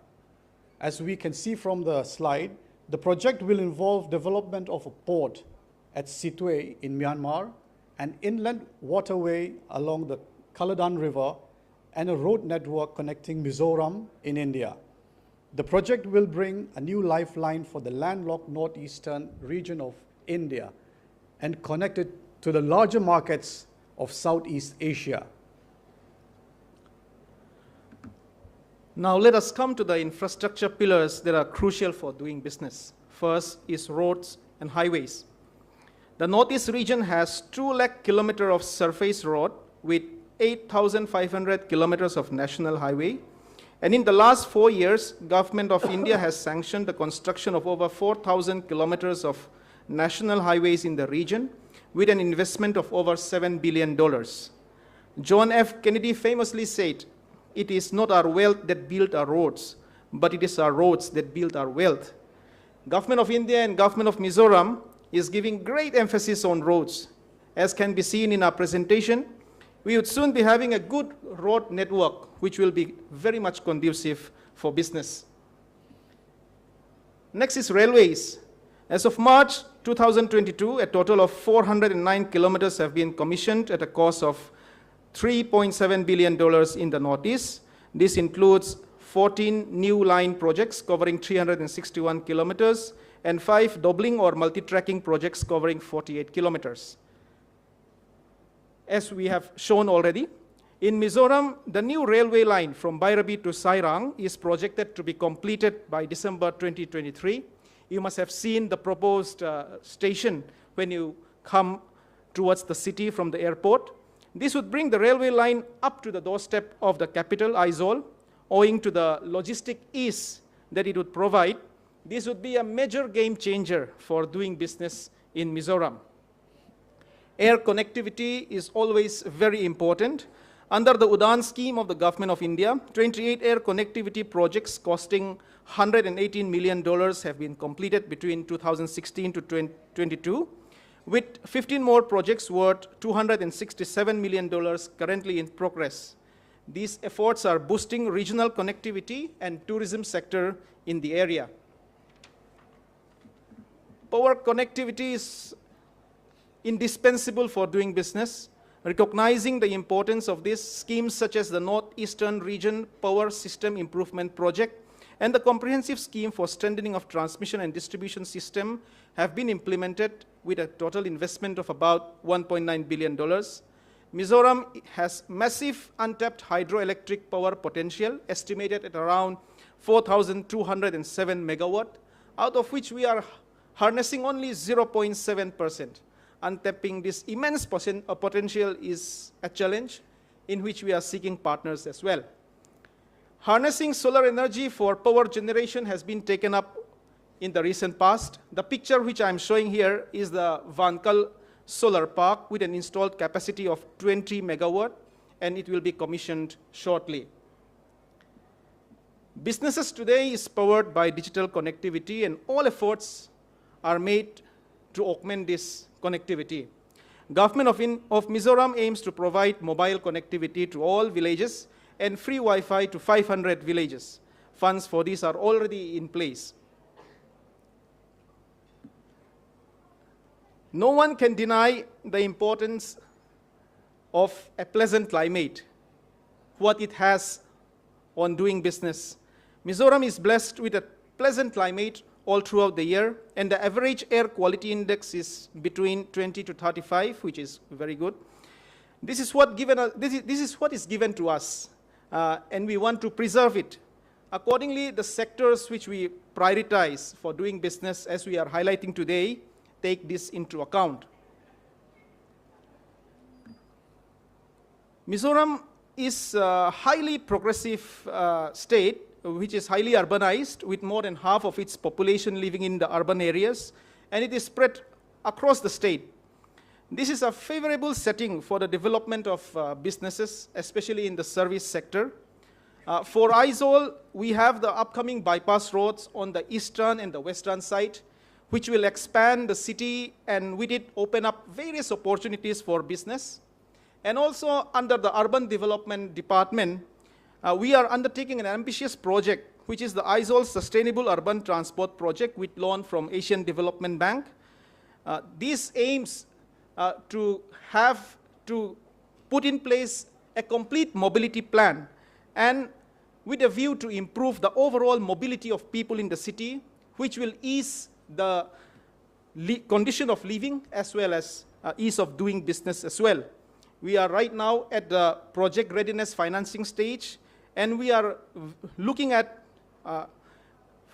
taking a loan of around $275 million US for the ensuing project that arise from this project. Now, as we have shown in the video,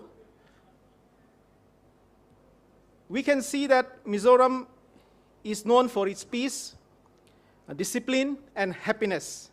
These are very important, tangible assets for doing business. They are important because they guarantee the security of private property, as well as create that conducive environment for businesses to prosper. So in Mizoram, this peace, discipline, and happiness, they are forged over many years through the efforts of the government, the church, as well as the society. So they are enduring, and so this makes a very important ecosystem for doing business.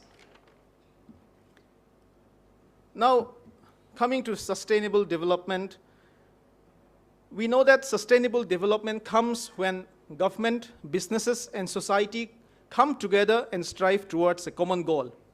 We know that we are a front runner among the states of India in the attainment of sustainable development goals, and we want every individual to enjoy the fruits of development.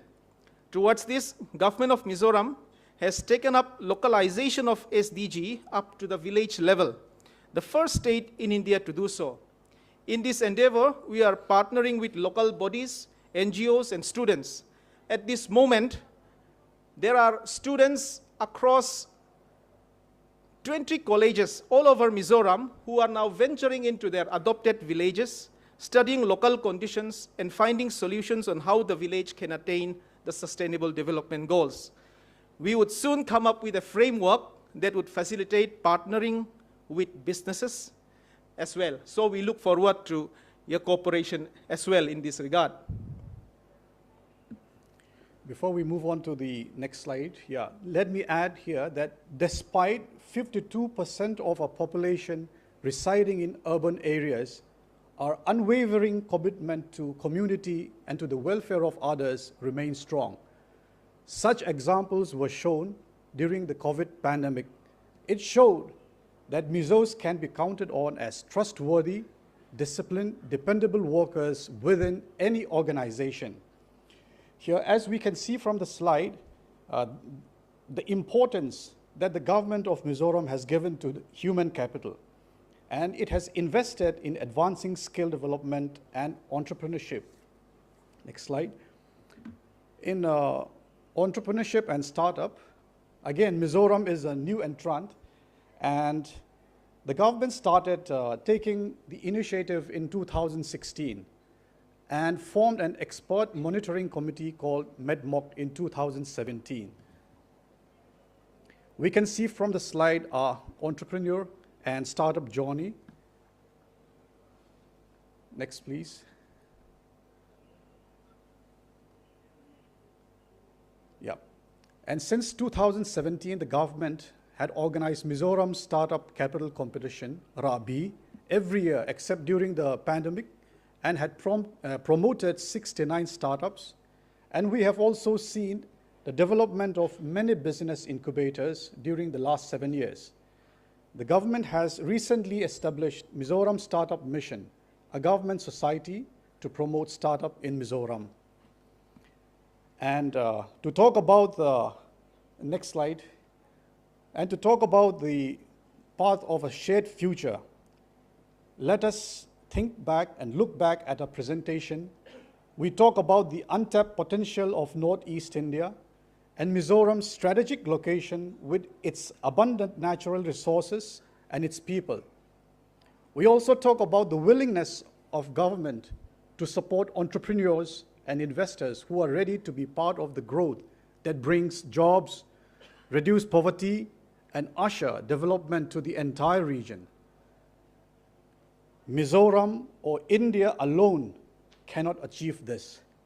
We need cooperation amongst international communities as we will deal with international trade. As shown in the slide, Mizoram shared an international border with Myanmar and Bangladesh. We need cooperation, and peace is required for business to flourish. Previously, in my last slide, I spoke about partnering for the attainment of sustainable development goal. Let me elaborate further as we talk about a shared future, a future that you and I have the responsibility to shape in the way that no future generation is devoid of the pleasant climate and the healthy environment which we enjoy today. The picture shown here is a solar cold storage in one of our districts at Aizawl. It was commissioned last year. It has enabled the farmers to preserve and sell their vegetables and fruits at the right time, leading to a better and a more sustained income. This has enabled them to move away from the destructive practice of shifting cultivation to a more settled form of farming. I'm highlighting this as an illustration of what technology can do in balancing development and biodiversity, in bringing about sustainable development. This is how we together can pave the path to a shared future.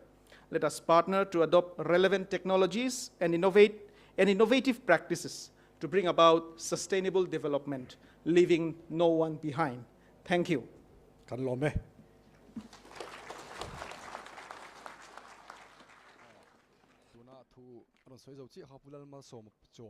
Gentlemen, thank you for addressing such interesting topic.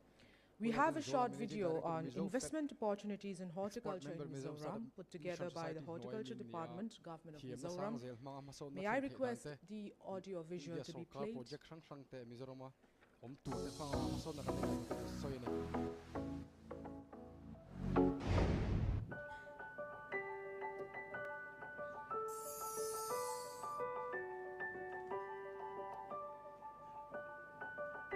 Mizoram, home of the 36 bamboo species, is the highest bamboo natural forest cover in the country. Mizoram is endowed with an abundant bamboo resource, and superior bamboo species has also been introduced recently. Jooming is a traditional practice where bamboo and other crop cover has been cut, slashed and burned for cultivation. Bamboo, being fire tolerant, did not die easily and regenerate within a period of 4 to 5 years. But the Joom practice not only contributes to global warming, it also resulted in the shifting of cultivation practice, requiring 4 to 5 years for the Joom land fit for cultivation again. Alternative measures are being undertaken by the government through promotion of permanent farming system in horticulture sector and new plantation of bamboo in bamboo sector. Bamboo has captured the heart and soul of the Mizos. One such instance is the famous bamboo dance, Tsero. Traditional houses of the Mizos are made out of bamboo, and such houses are still very practical and has been found in many agricultural farms and tourist destinations. Bamboo shoot, powerhouse of proteins, carbohydrates, fibers and minerals, is the choicest seasonal Mizo cuisine. Making available fresh bamboo shoot throughout the year is a challenge which requires support and intervention. Bamboo is a versatile plant and is widely called the wonder plant or the miracle plant. It can be used for making handicraft products, furnitures, eco-friendly bamboo fabric and construction materials. Mizos are quick to learn, innovative and highly skilled. Many of the handicrafts in the bamboo sector reflect the skills and craftsmanship of the Mizos. The peaceful community and tight-knit culture has been the strength of the Mizo in transfer of technology and capacity building program. The present construction materials used to build houses are non-renewable resources which are fast depleting. Bamboo is a renewable resource which can be harvested within 4 to 5 years and used as building materials because it is having a tensile strength as strong as steel and hard as wood timber, unlike the trees which took more than 30 to 60 years. Bamboo bioethanol refineries is an investment opportunity in Mizoram. The availability of bamboo resources and the superior quality of the Mizoram bamboo is worth investment. The cellulose content of Mautak, Melocanna bassifera, is 52 to 53%, and this very species occupies 90% of bamboo species of Mizoram. There are more than 2,000 hectares of new bamboo plantation in Mizoram since the year 2019, assisting about 2,000 farmers in the sector. A hectare of bamboo plantation can capture 1,000 tons of carbon dioxide and produce 20 cubic meters of building materials annually. Till date, Mizoram is having new plantation of bamboo which can capture 2 million tons of carbon dioxide annually and a capacity of producing more than 40,000 cubic meters of building materials from the plantations alone. With the booming carbon credit market, it is crucial to incentivize the component and strive towards the fight against global warming and reduce the environmental footprints. Horticulture is also an important sector which provides livelihood of the community and farm income. Mizoram is having an ideal conditions ranging from tropical to sub-temperate regions and is therefore conducive to many fruits, vegetables, flowers, spices and plantation crops. There are 2 horticulture crops which has been geographically identified to the state and have acquired GI tag. They are Mizo chili and Mizo ginger. Mizo chili is very pungent and has an average score of 50,000 to 100,000 Scoville heat units, which is a measure of the heat unit. Known as Sothing locally, Mizo gingers are renowned for their pungency, high content of gingerol, which is 1.23 to 1.25%, and volatile oil of 1.45 to 1.80% with less crude fiber content. Mizoram is also known for its anthurium production well-organized market chain.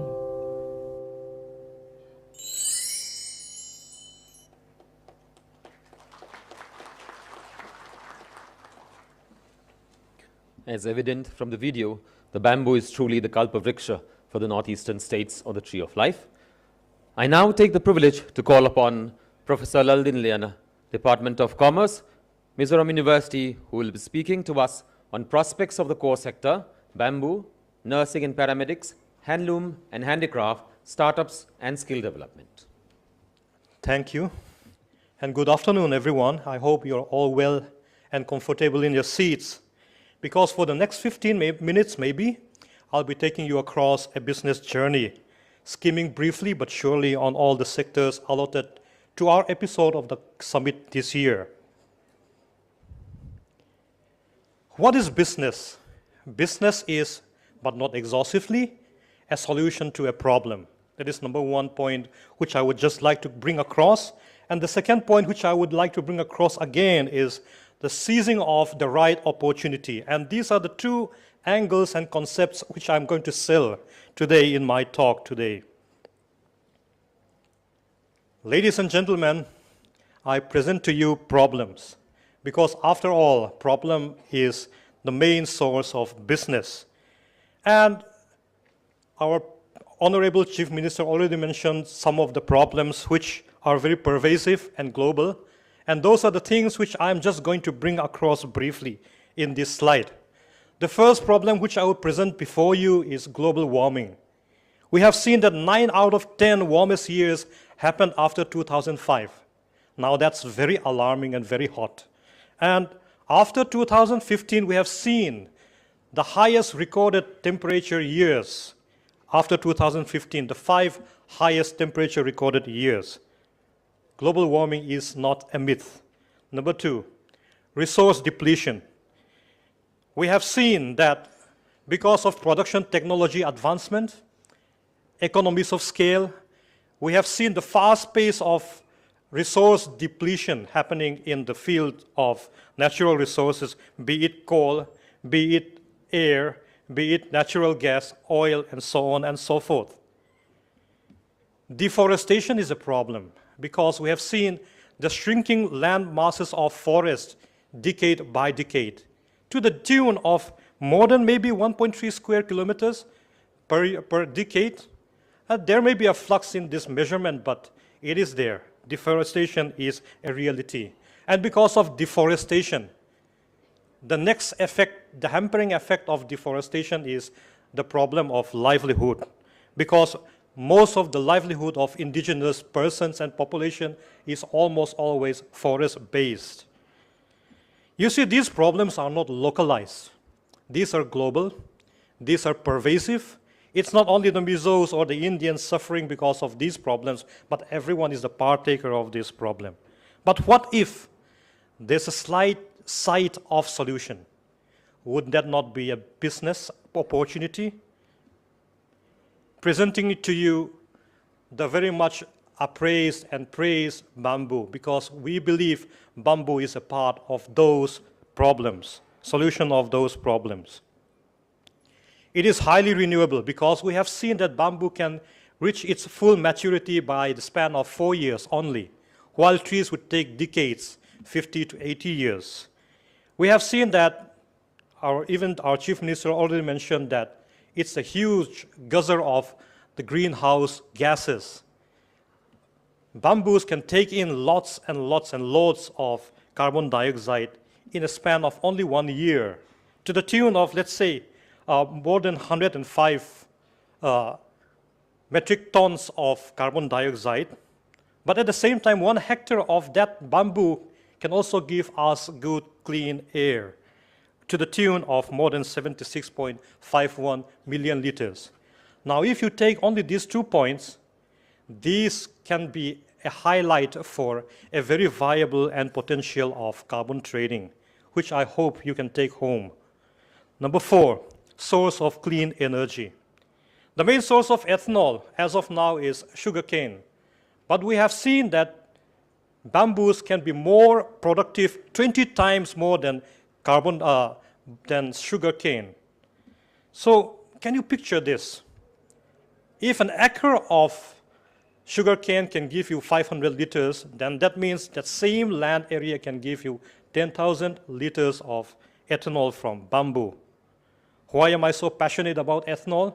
Well, it can be a substitute for transport fuel by replacing gasoline. Power generation by thermal conversion, fuel cells for thermal chemical reaction, feedstock in the chemical industry itself. Ethanol can be used in fuels, and that would dump in less greenhouse gas in the air. I can go on, but I have to leave some for the B&G session to come up. Perspectives in food and pharmaceutical industry. We have seen, and I hope you have tasted the delicacy of bamboo shoots prepared here in Mizoram. I hope so. And apart from that, we have the MCC, the microcrystalline cellulose, which is being produced from bamboos. And they are good binders, which can be used extensively in beverage industry. As of now, all the MCC used in the industry are synthetic, but we can replace them with the bamboo source MCC. The biosilica deposits of our bamboos we find here in Mizoram are rich, and they have the potential applications in nanobiotechnology and biomedicine. Bamboos have high versatile and multiple uses, plethora of uses for bamboos, from strong building materials, clothing materials to beauty products. And these are some of the pictures which we have produced here in Mizoram. We have bamboo charcoals, we have fabrics manufactured, chopping boards, baskets, hangers, caps, stools, cups, and coasters. We have furnitures made out of bamboos, decors, accessories. We have hanging lamps. We have boards, agarbatti stick, vase made out of bamboos. And we have novel products like what we have been just showing in the slide. You have observed, I think you have observed Mizoram from the bird's eye view that it's totally green. And ophthalmologists would say that green is the softest of all color, a sight for sore eyes. 22% of the whole state is covered with bamboo. So can we sing more praise on bamboo? Let us do business more on bamboo. Now the next angle which I would just like to come across in my presentation, and these are all professionally and proficiently used by our artisans. And you can look at computer-aided applications can bring in great, beautiful designs from their hands to the fabric. And the monthly export value of handloom items is estimated to be more than $245,000 per month. This is just an estimation, but we believe so there is a potential in the handloom and handicraft here in Mizoram. And I know that you are doing your calculations in your mind. Celebration of colors from hand to fabrics. You can see the pictures of the beautiful designs brought forth by our artisans. Now coming to the last sector, startup and skill development. Whenever we talk about startup, we start to think about entrepreneurship. And there was an extensive study done by the state government, the planning department, and the Mizoram University regarding the Mizo youth, how enterprising the youth are. We have been using the very standard Durham University formulated instrument called the GETT. And we have studied across the Mizo youth. And we do find that the Mizo youth does very fairly well compared with other advanced countries. It was measured in 5 different facets: need for achievement, need for autonomy, creative tendency, risk-taking propensity, drive and determination, and the Mizos did fairly well in all those facets. We have high literacy rate, we have a great percentage of working class population in Mizoram, we have a high HDI score, and in the last presentation we have seen the Mizos are blessed with a moderate climate with year-round good working condition. So these are the take-home which we always think of when we talk about entrepreneurship, because entrepreneurship is the combination of the physical with the mental. And the good news is that the Mizos, there is a gender parity with regards to their enterprising tendency. The ladies, the male and the female, do not differ much regarding their enterprising tendency. You can take either the boys and the girls, and they will give you the same, almost the same results, all right?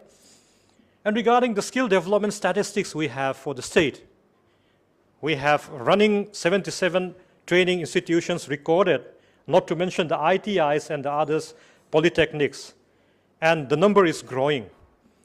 And because of this, we have different trained professionals in different sectors. Under the DAY and ULM, we have more than 18,000 trained. Under the flagship program of the Skill Development and Entrepreneurship, PMKVI, we have more than 13,000 trained. And by, hopefully, from your intervention, we can have some more trained also.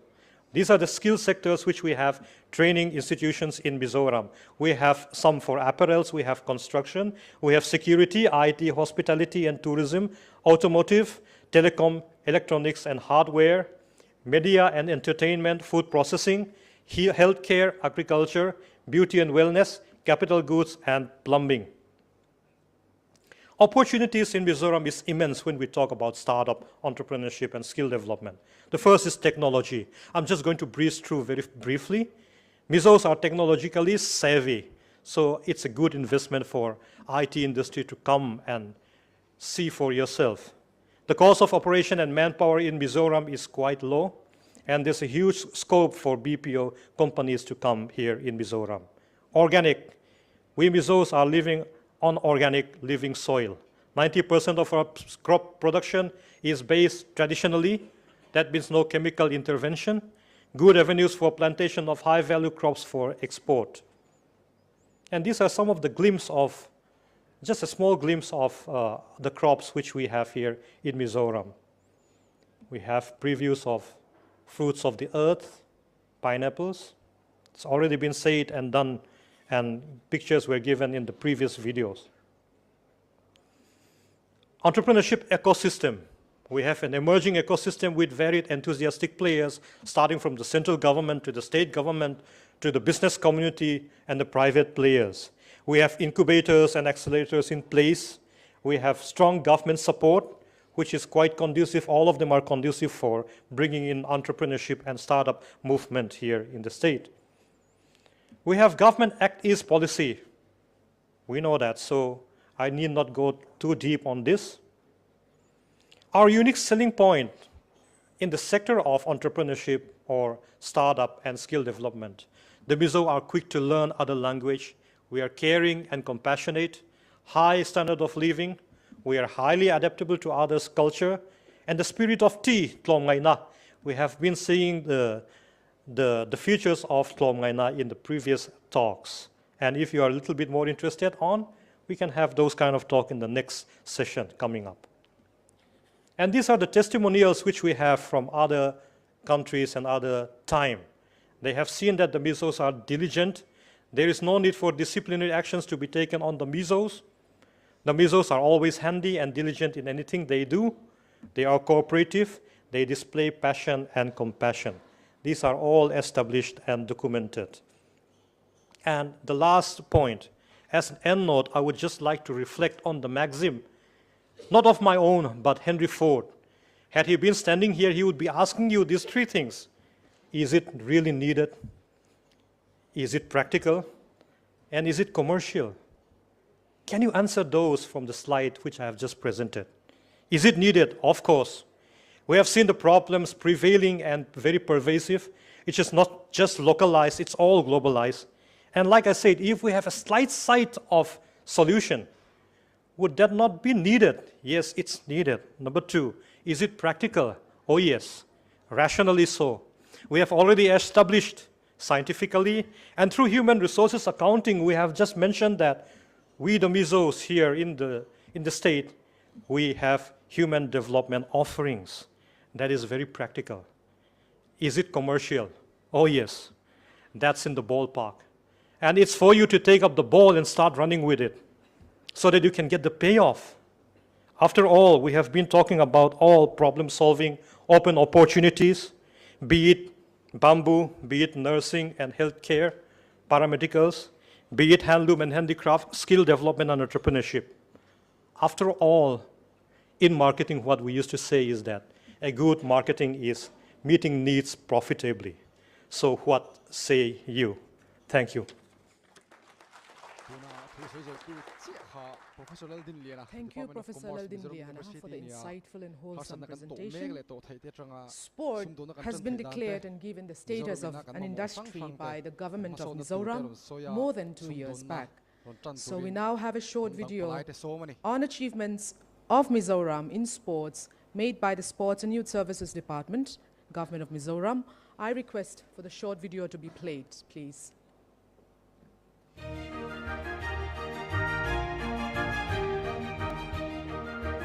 A young man who started training with bamboo sticks and water connection pipes at a very early age is now a Commonwealth Games gold medalist. Jeremy Lalrinunga, India's first Youth Olympics gold medalist, has brought Indian weightlifting a new hope. A tiny Mizo girl who grew up in a humble village made it to the national team and went on to represent the country at the Senior Asian Cup, Asian Games, Youth Olympic Games, Commonwealth Games and the Olympics in Tokyo.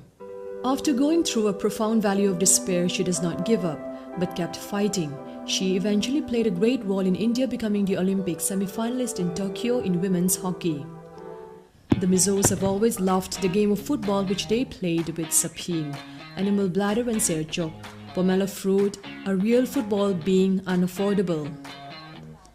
During a very short period when the modern game of football was introduced to the youths, Aizawl FC, a professional football club from Mizoram, rose from scratch to become champions of the Indian Top Flight Football League in the year 2016-17 season. The same team, because of their hard-earned victory, represented the country in Asian Football Confederation's Champions League.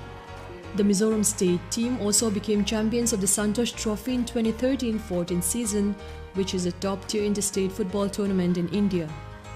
A 25 years old young Mizo lad, Mumbai City FC striker Ranjan Changte is India's most prolific scorer and beloved footballer at the moment. Mizo Flash, as known in the footballing fraternity, is leading his team to the top of the table in the ongoing Indian Super League, which is the top league in the country, where the tiny state of Mizoram contributes as many as 34 players this season. WBC Youth World Super Featherweight champion Narin Sangatlau hails from a small village of Korulian. Another boxer, Lalbuat Sayi, also won the silver medal at Asian Boxing Championships in 2021 and won gold medal at the recently concluded first Khelo India National Open Boxing Championship in the elite women's 70 kgs category. Our very own judoka Lalhum Himi won gold at the National Games in 2022. Lalri Narinthe from Aizawl is becoming the new sensation in Indian basketball. Jeho Himna Kulpui Neta and many other table tennis players are on the path of becoming the best in the country. Throughout the course of Mizoram sports history, there has been many sports athletes who have been inspirational and hero worshipped by the people. Despite having minimal sports infrastructure and scarcity of funds from the state government for sports infrastructure development, these athletes have proved that there are a lot of untapped talents to nurture in the state. If given proper guidance and much needed facilities, it is apparent that the athletes of the state can excel at the highest level of sports. The enchanting hills, deep gorges and valleys and gently flowing rivers of Mizoram are natural advantages for development of adventure sports in the state. These advantages with minimal financial investments can be transformed into a source of income and gainful employment while turning Mizoram into a hotspot for adventure sports. In recognition of the sporting spirit of the youths and availability of natural advantages in the state, construction of a motorsports racetrack has been initiated in the outskirts of Aizawl at a project cost of Rs 18 crores to be shared between the state government and REC Limited, a public sector company. This project is the first of its kind in Eastern India and is being watched with keen interest by motorsports enthusiasts all over the world. Again, an international paragliding event was organized recently at Sertsheep near Aizawl, which drew participants from more than 10 countries. This was the first international event organized in the state in the field of adventure sports with huge success. There are many ambitious and high-potential sports persons despite the absence of infrastructure and state-of-the-art training facilities. The state government is open and reaching out to people who could enhance their capacity the most. Mizoram is the first state in India to accord industry status to sports. This will bolster ease of doing business in sports development and will facilitate sports as a source of gainful employment, private investment and development on an industrial scale. With the formulation of the Mizoram sports policy and granting industrial status to sports and the government's vision to make the state an international sporting hub, there is an ample chance for sports persons and investors to make the sports ecosystem better in the state. With investment in infrastructure for sports and tourism in a sustainable manner, integrated by complementing urban infrastructures and thereby promoting participation of all stakeholders and investors in sports and sports tourism, it is evident that success at the national and international levels will be achieved by our athletes in the near future, which will in turn generate ample opportunities for gainful employment in a state which has no raw materials for setting up manufacturing industries. Excellence in the global sports arena depends heavily on the well-developed sports infrastructure. Cultivating a culture of sports not only aids in the production of athletes of international renown, but also inspires young people in a nation to attain better physical and mental health. Come, dream the impossible dream and let us attain together the unattainable.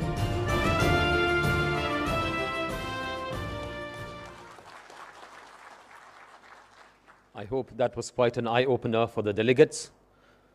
Ladies and gentlemen, as we move along and set the stage for a very important aspect of today's conference, we would now like to hear from the private sector on their perspectives of the core sectors, and I'm sure that's why we're all here to listen to the perspectives on the core sectors by business leaders and entrepreneurs, which will be in the form of experience sharing. We will go alphabetically, and the first sector is bamboo, and I request the speakers to take the podium to the right. Allow me to welcome the first speaker, Mr. Laldin Liana Changte, Chief Executive Officer, King Industries, to present his talk.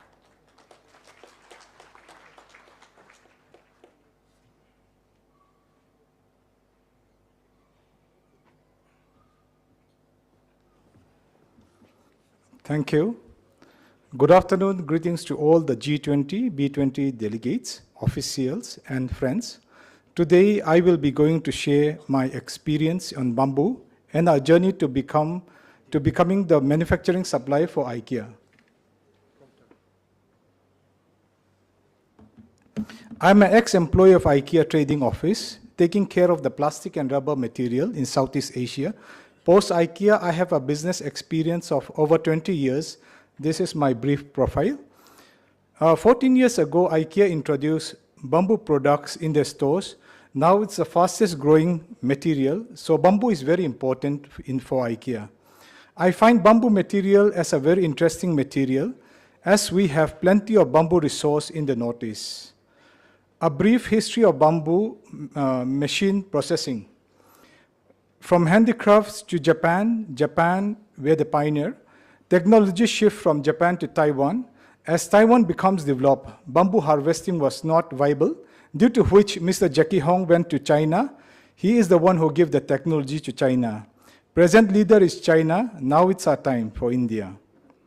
Looking at the global report scenario of 2020, China export US dollar 2.2 billion worth of bamboo products. Bamboo kitchenware, including chopping board, contributes about US dollar 920 million, accounting for 42%. These are exported to countries like Europe, 24%, which is the highest, and next is the USA and Japan. In order to be successful in the bamboo business, we have to target the advanced countries.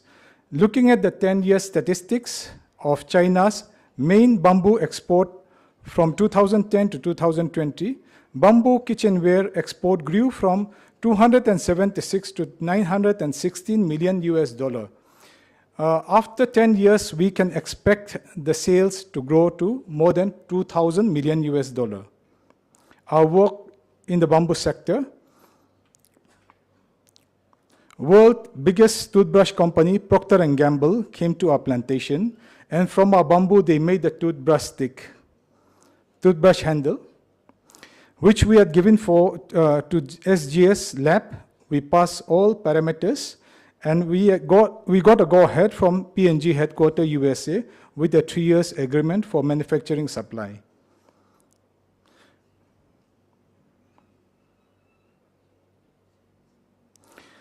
We helped Dalmia Cement Company to combat climate change by supplying bamboo pole to their plant in Meghalaya.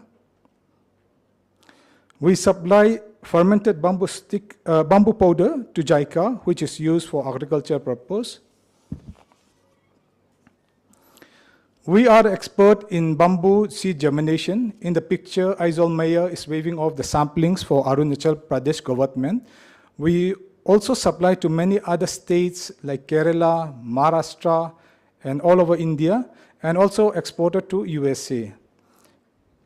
The state government National Bamboo Mission had given us fund to set up greenhouse and plantation. We have more than 1 million planting materials in stock in our greenhouse. We have completed 90 hectares of plantation land, and this is the our future plan in the plantation. Now coming back to our main topic, IKEA supply.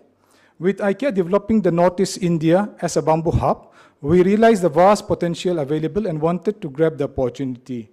In the year 2016, the bamboo sales was 350 crore, 43 million US dollar.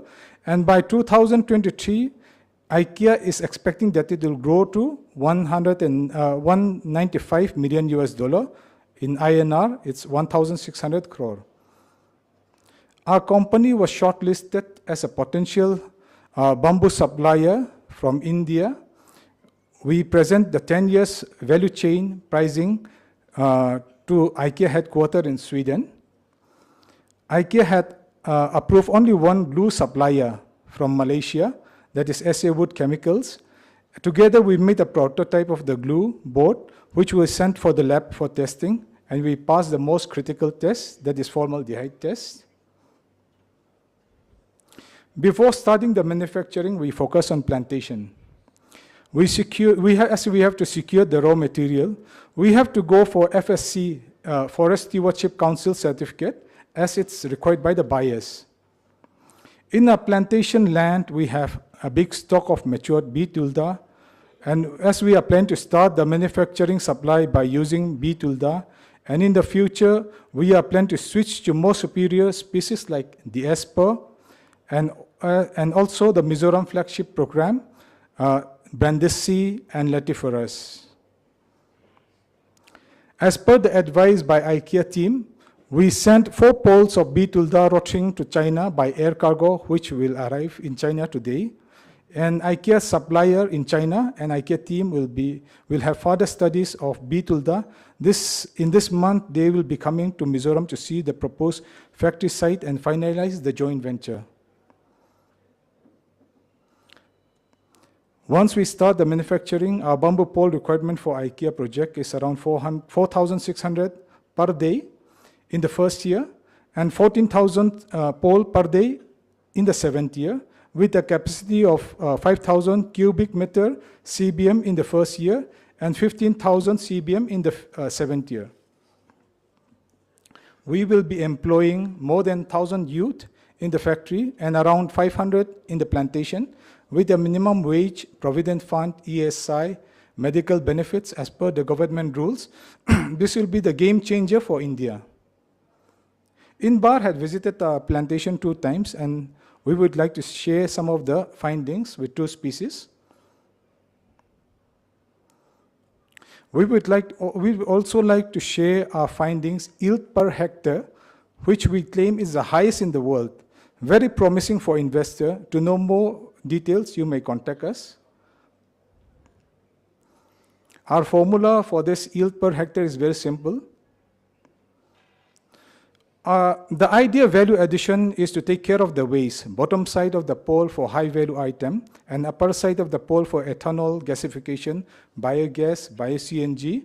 Like if you do a gasification, you can make the electricity from bamboo and you get the first class by fertilizer for that.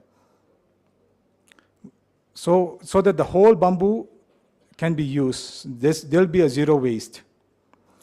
We are setting up the factory located at Falkland, Aizawl, as we receive funds from NEC, Northeastern Council.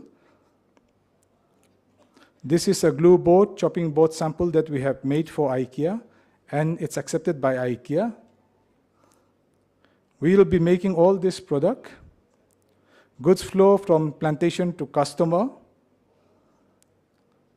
Our Honorable Prime Minister vision of Make in India product from bamboo, we will ship to Europe, USA, Japan, and rest of the world. Investment that we are seeking is for the glue board, ethanol, biogas, plantation, hub and spoke format. These are the figures. For the IKEA glue board, for the machine itself, it costs about 300 crore.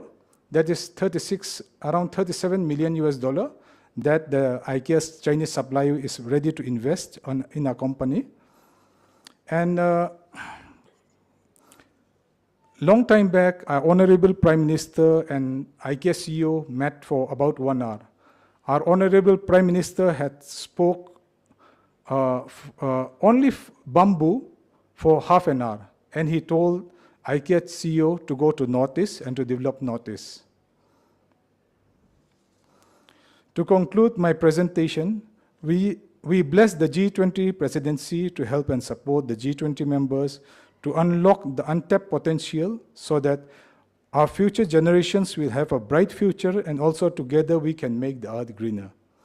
Lastly, our chopping board sample is placed in the horticulture department stall at the exhibition stall. We request you all to have a look at it. Thank you, Kalome.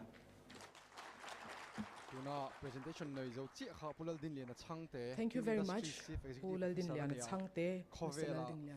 for giving us such an informative and comprehensive presentation on your experience with the bamboo sector.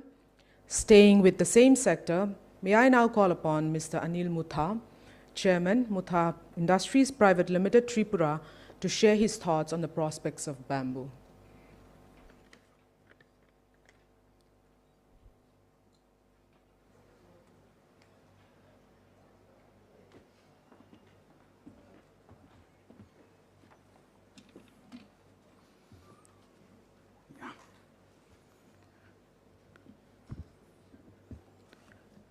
All the delegates, government officials, and friends, good afternoon.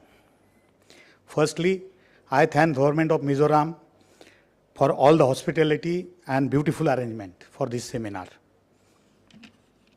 I will be sharing with you my input on opportunity in bamboo industry, and I will try to keep it simple. Friends, as we all know, temperature on Mother Earth is increasing day by day.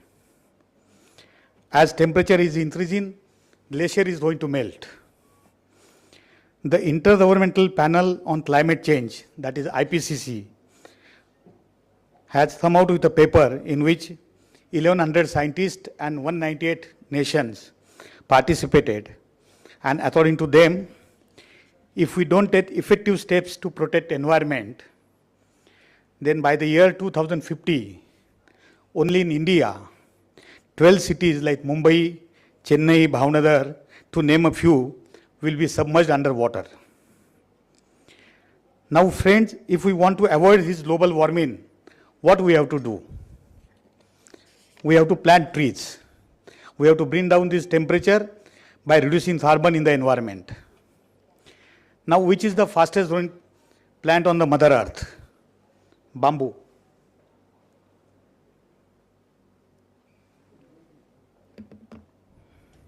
Other trees takes decades to mature. For example, banyan tree takes 30 years to grow. Bamboo takes 3 to 4 years to mature.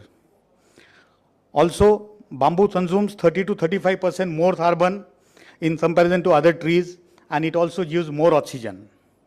One plant of bamboo gives 320 kilogram of oxygen per year. And how much oxygen human being requires per year? 280 kilograms. Hence, friend, I say bamboo is the weapon to fight global environment, that is global warming. Bamboo is a plant which has a peculiar characteristics. The more you harvest, the more it grows.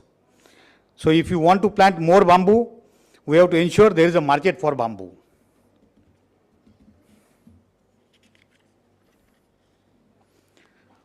Unless it makes commercial sense and is economically viable for farmers, the farmers will not be attracted to planting bamboo. Now we will glance at few status of the bamboo industry. At present, market size of bamboo industry world over is $76 billion. By 2025, it is likely to become $98 billion. At present, bamboo industry provides jobs to more than 13 million people. China is a major player in bamboo industry, and at present, it has a lion's share in bamboo industry vis-a-vis other nations. This slide will explain that. See the major export of bamboo products. China exports more than $2 billion and is number one. And see the difference between number one and number two. Hence, friends, we can easily conclude there is a huge scope in the bamboo sector, and it makes economic sense also. Besides, it is a weapon to fight global warming.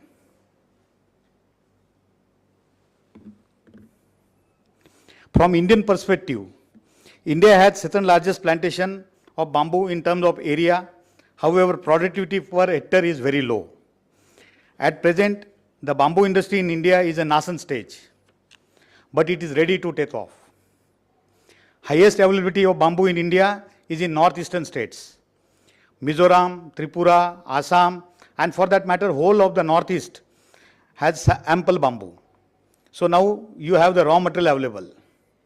And Government of India and state governments are taking many steps in promoting bamboo industry. We have heard our Honorable Chief Minister today, and we have seen his love for bamboo. I will quickly run through various steps taken by government to promote bamboo industry. Earlier, bamboo was defined as a tree. And as you know, harvesting a tree is not easy world over, and more so in India. Our Honorable Prime Minister Sri Narendra Modi ji in the year 2017 removed bamboo from the definition of tree, and now it is a grass. And hence, harvesting and transportation of bamboo has become easy and is out of many bureaucratic hassles. In 2018, Government of India launched National Bamboo Mission with the aim to increase area under bamboo cultivation, promote marketing of bamboo product, promote value addition initiatives in bamboo, and support research and development in this sector. The government has also established, in partnership of state governments, bamboo-based industrial clusters and bamboo technology park in various states.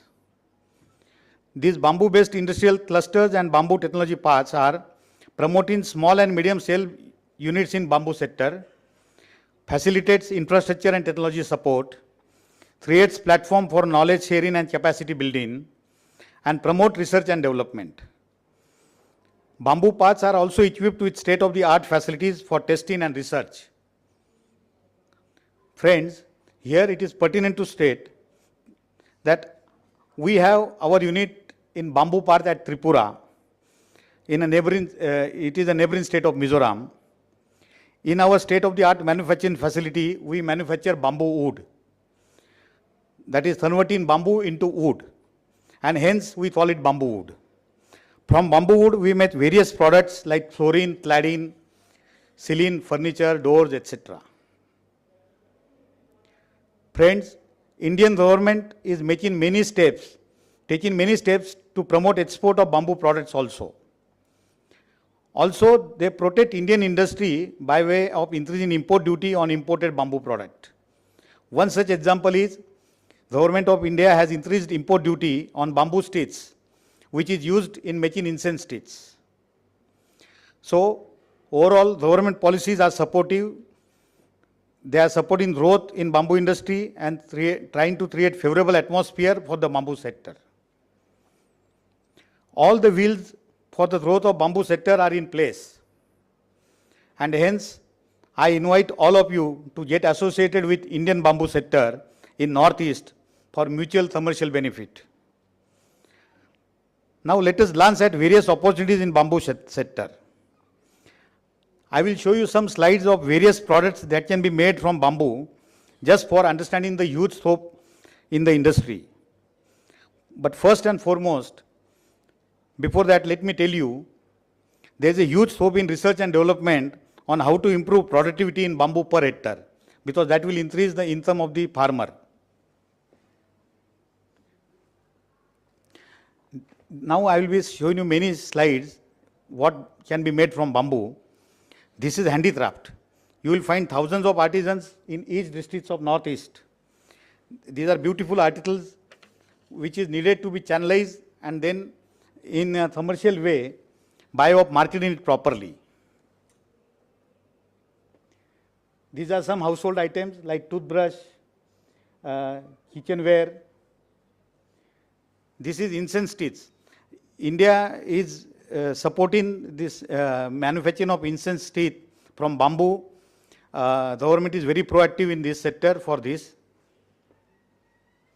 This is charcoal which has demand all over the world. Even bamboo is used as your part of a meal like bamboo shoots, bamboo pitals, even beer can be made from bamboo. There are many beautiful furnitures from bamboo. These are few slides. Then from bamboo, once you make the wood, that wood becomes like better than a teak wood, as it has a more density than that.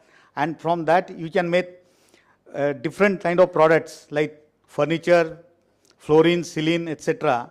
And that is what we do. And our motto is, you don't need to sacrifice your style, because even if you want to save earth, you can still have wooden furniture without using wood. So these are some pictures of furniture of bamboo wood. Now bamboo is also been used in structures. There are many beautiful structures that are coming up from bamboo. These are some pictures.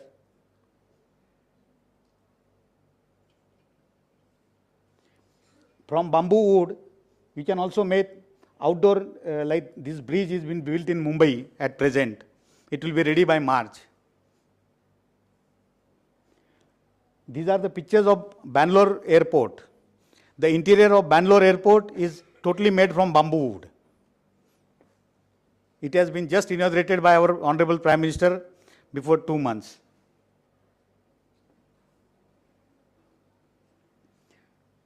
I am very happy and honored to inform you in the new Central Vista, some product of our company are being used very extensively. Even in Indian Parliament, the flooring of all the offices of ministers and member of parliament is being laid by our company. Like that is bamboo wood flooring. This is a bamboo wood flooring installed in a largest auditorium in India, which is in Patna. We also manufacture cladding. This is a bamboo cladding in various airport lounges. These are bamboo wood some pictures of bamboo wood furniture. From bamboo you can also make textile. And last but not least, from bamboo you will have ethanol also, which will be substitute to petrol and diesel. In Assam, Numaligarh refinery is in process of starting their refinery for making ethanol from bamboo. I think in this year it will become operational. So friends, to conclude, I hope I was able to present the bamboo sector and opportunities in the sector to you. And if you have any further question, I am glad to give whatever information I have. Once again, thank you to each one of you and the Government of India, Government of Mizoram and CII for giving me this opportunity for sharing my thoughts at such prestigious platform B20, which is a part of G20. Thank you and Jai Hind.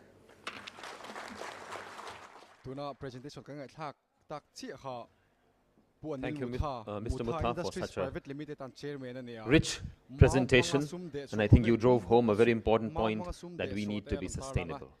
Without further ado, I move into the next sector, food processing. I would like to request Mr. Francis Lalmal Somasilo, Consultant, Nalan Grape Farming and Processing Cooperative Society, Mizoram, to share his perspective on the subject of food processing.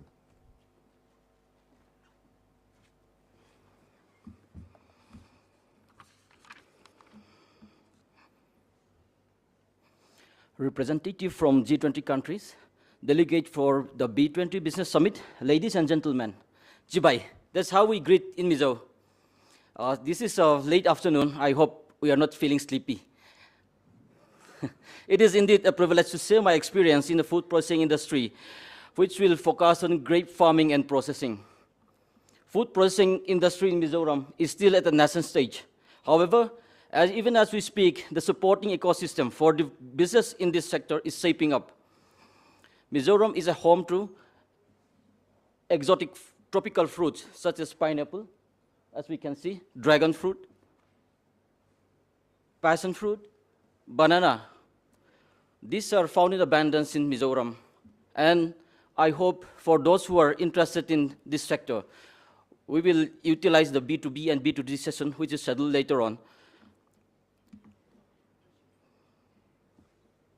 Now we'll go to the grape farming and processing.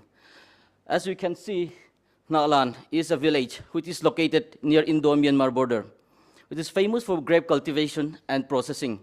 The entire Champhai district is known for grape farming and processing. I might add, Mizoram is the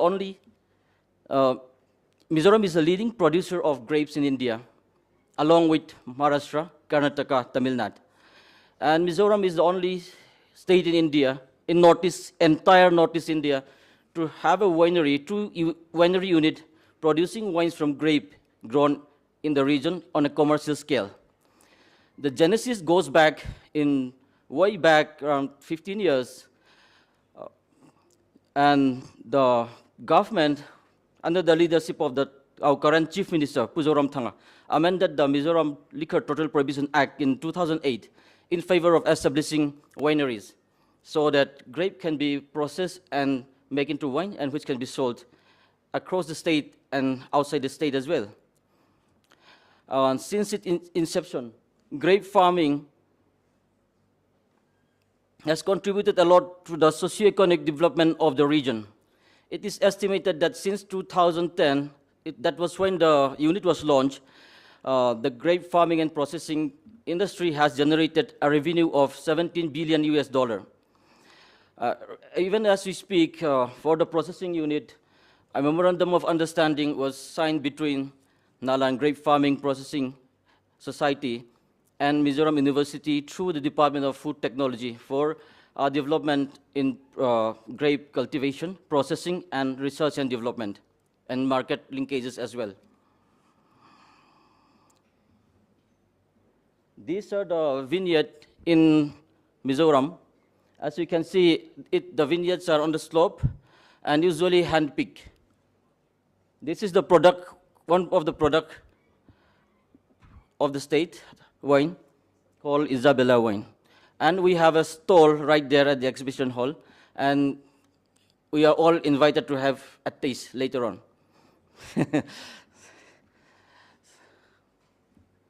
So regarding the product, the grapes are harvested in mid-July to August to get decent maturity with good balance of flavor, acid, and sweetness. Vineyards were pruned in the mid of March and April to get moderate yield. And the grapes were handpicked in the morning in the cool climate at around 22 bricks.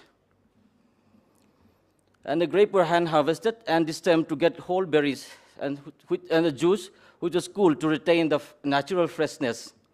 The must was then fermented, which selected wine is in a stainless steel barrel and under controlled temperature.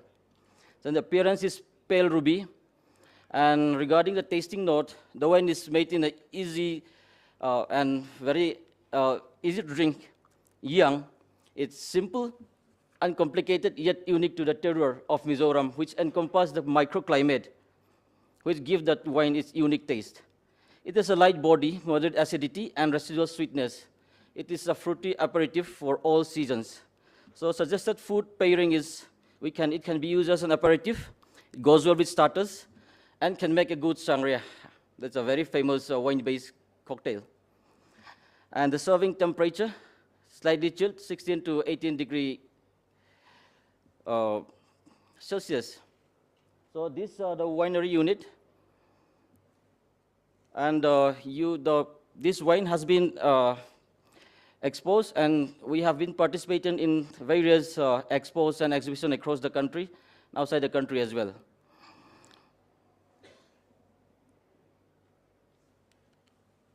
Last but not the least, we dedicated this project to those who cultivate the soil, tend the vines, and coax the essence out of a humble fruit to create an enigma that has charmed man for centuries. So, ladies and gentlemen, I invite each one of you to visit the stall and have a sip of a wine. Thank you. Cheers.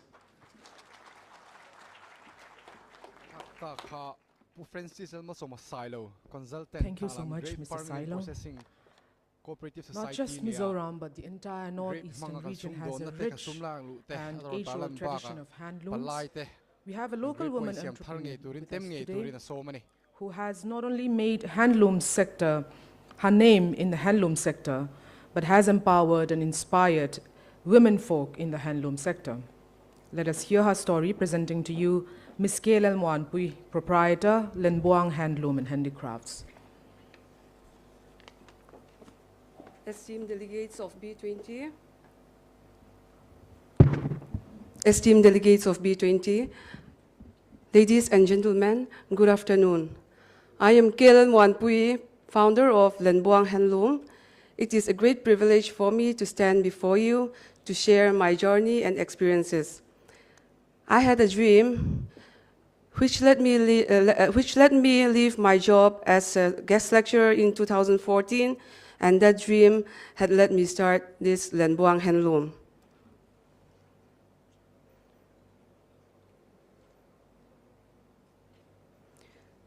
Lenbuang Handloom is dedicated to the promotion and preservation of our unique textiles and traditional motifs in Mizoram while ensuring sustainable livelihood for rural women. We started in 2014 with just 4 weavers, and today we have grown to a network of more than 100 weavers in Mizoram who are working from their own home.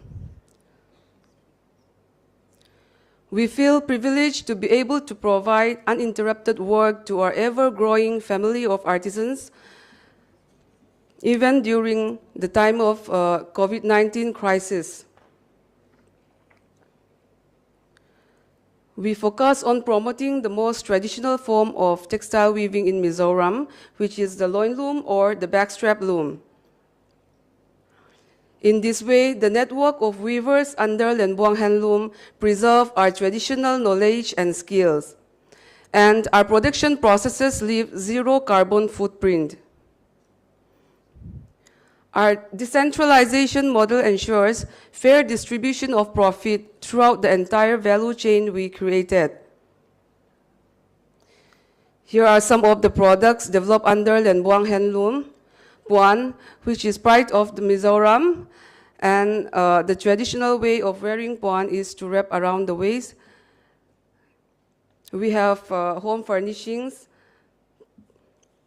table runner, bed runner, stole, shawls, etc. The yarn we use for our productions are cotton yarn and mulberry silk, and The unique selling proposition of our hand-woven product is the way we hand-pick the motif, which cannot be replicated by any kind of machine. We are lucky to have immersed society in terms of puan and other traditional clothing. The Mizo puan is considered as a formal dress for women. It is a must for every Mizo woman to have plethora of puan. The puan also plays a significant role in marriages. The bride is required to bring a number of puan to the groom house, and this puan will be again distributed among the female relatives of the groom. It is also a significant part of the rituals associated with that in the Mizo community, and there are many kinds of puan, and each color, design, and motif has a traditional and cultural significance to the Mizo. In order to promote our culture, employees of the government and public sector unit wear traditional dresses on every Wednesday.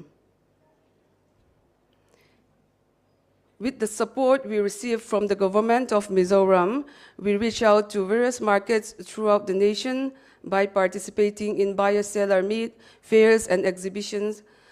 Lenbuang Handloom caters to local and international market, and some of the regular buyers of Lenbuang products include Northeastern Development Finance Corporation, NETFI, Tribal Cooperation Marketing Development Federation of India, Northeast Handloom and Handicrafts Development Corporation, and foreign buyers. Here are some of the awards and recognitions we have received. In 2022, we finally set up our showroom to showcase the art, tradition, and skill of the Mizo woman. You may reach us on WhatsApp or Lenbuang on Instagram. And today we set up a stall outside. Please do visit us. Thank you.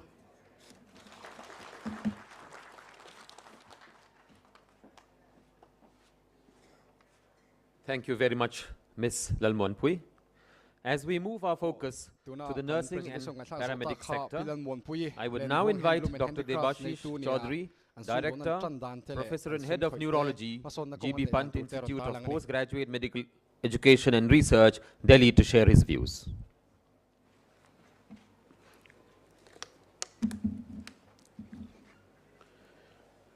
Thank you.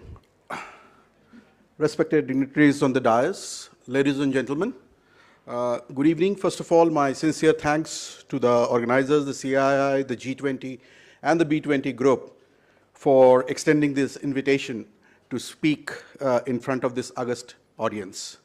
So I am a neurologist by profession, and I am heading the neurosciences in one of the largest tertiary care center in Delhi.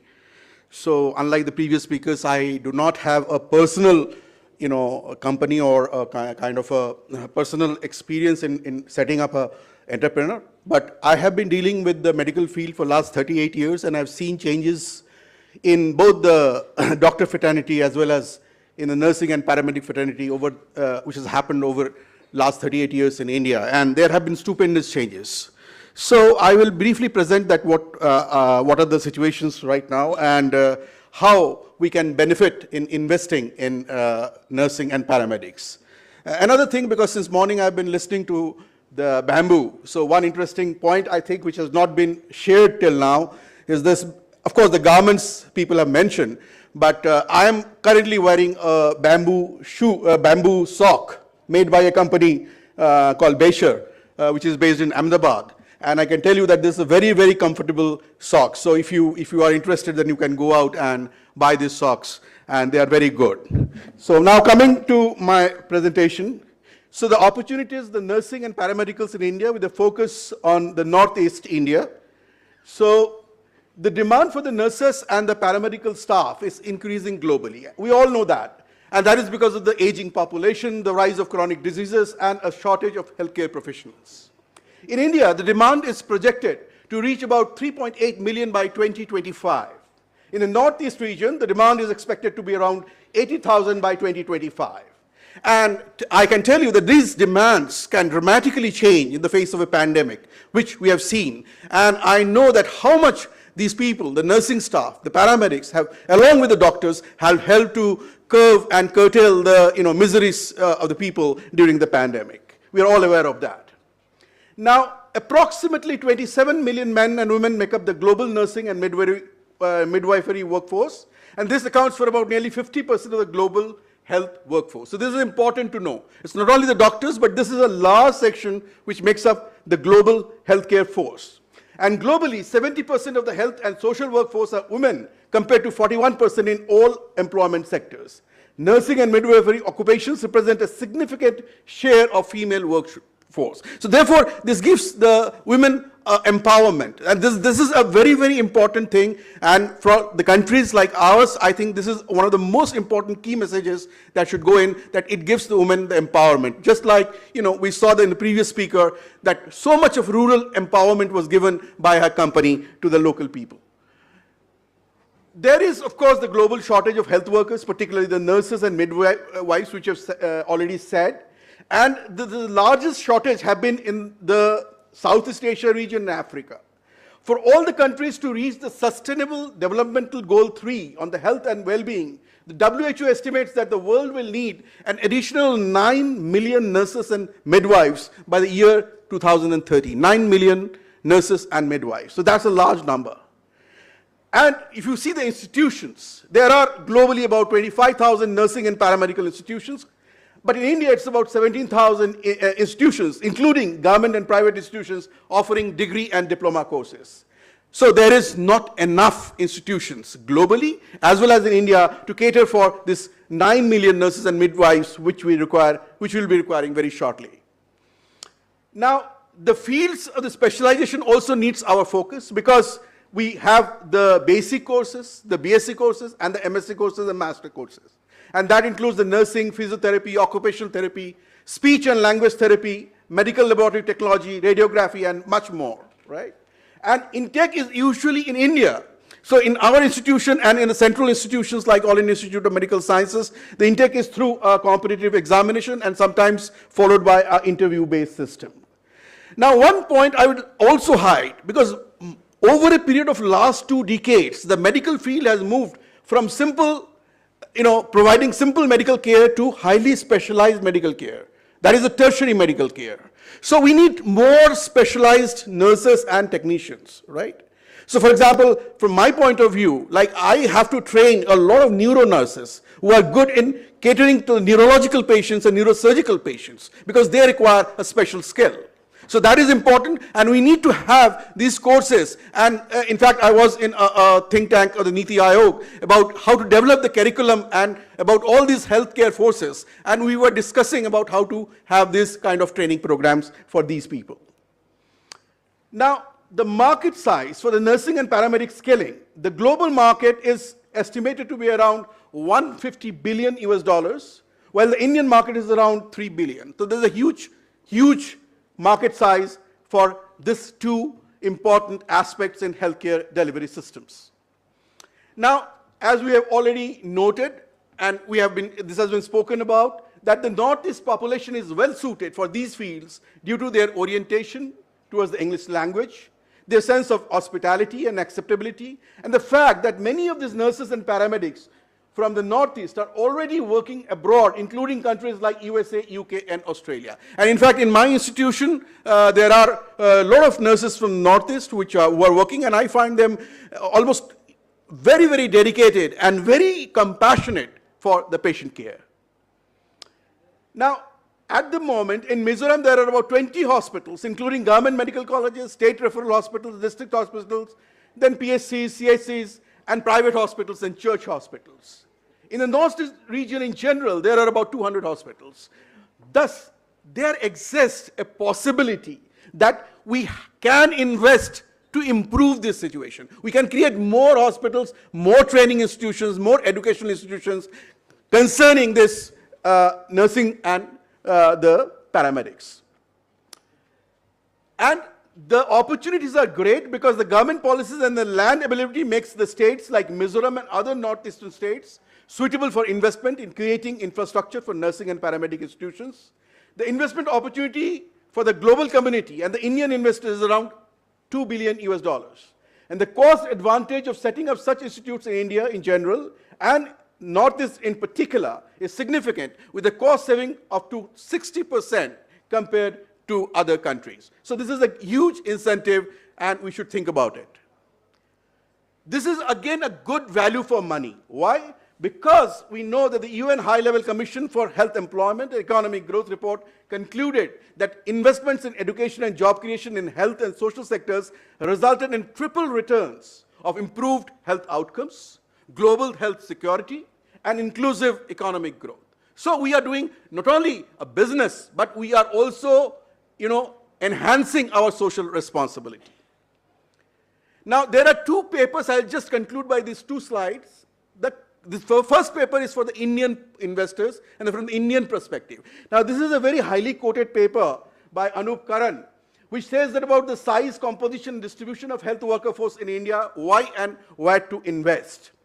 Now, if you see, this is the distribution, and surprisingly, you see that Kerala, which has been the benchmark for all health-related activities in India, the North is not lagging behind in terms of nursing care. It's almost 28.3. The red one is basically the nurse and midwives, and so this is a good sign. So we must realize this. The second thing, so this is important. Now, if we see this again in a broader perspective, then we encounter a problem. The problem is this: the density is highly variable across the states and even within the Northeast states, right? And also in this paper, they have analyzed and said that the training curriculum, the skill acquired, is not uniform throughout. So as an investor, as a creator of these models, we should be very aware of this fact, and we should take appropriate measures. So they have concluded that India needs to invest in this by increasing the number of active health workers, and also to improve the skill mix, which requires investment in professional colleges and the technical education. So this is an important point to be, we should ponder on and, make corrective actions.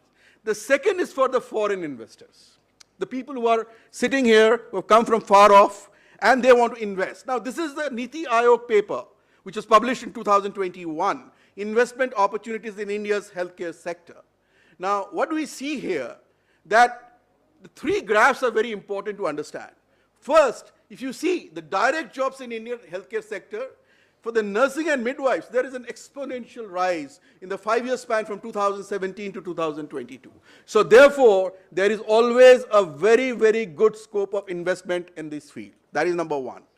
Number two, if you see the growth trend of India's healthcare sector in terms of US dollars, in terms of billion of US dollars, and you see that there is again an exponential rise. So you are actually being, going into a field which is showing a consistent growth over the years. So that is very, very encouraging for the investors.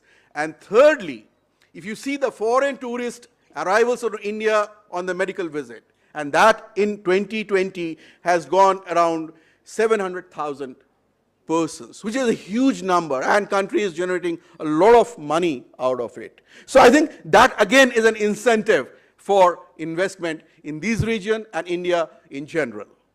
So the conclusion is that there is a significant opportunity in the nursing and paramedical fields in India, especially in the Northeast region, including Mizoram. With suitable policies and infrastructure investment, these fields could provide a significant boost to the healthcare industry while creating employment opportunities for the youth of the region. And most importantly, globally, India stands at the threshold of being one of the global leaders in healthcare education and delivery. Thank you very much for your kind attention.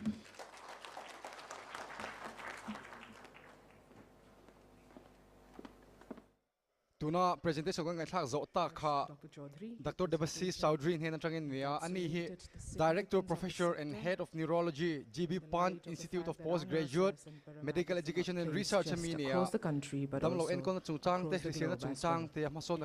we have with us Mr. Ranjan Singh, Director and CEO, JCRE Skill Solutions Manipur.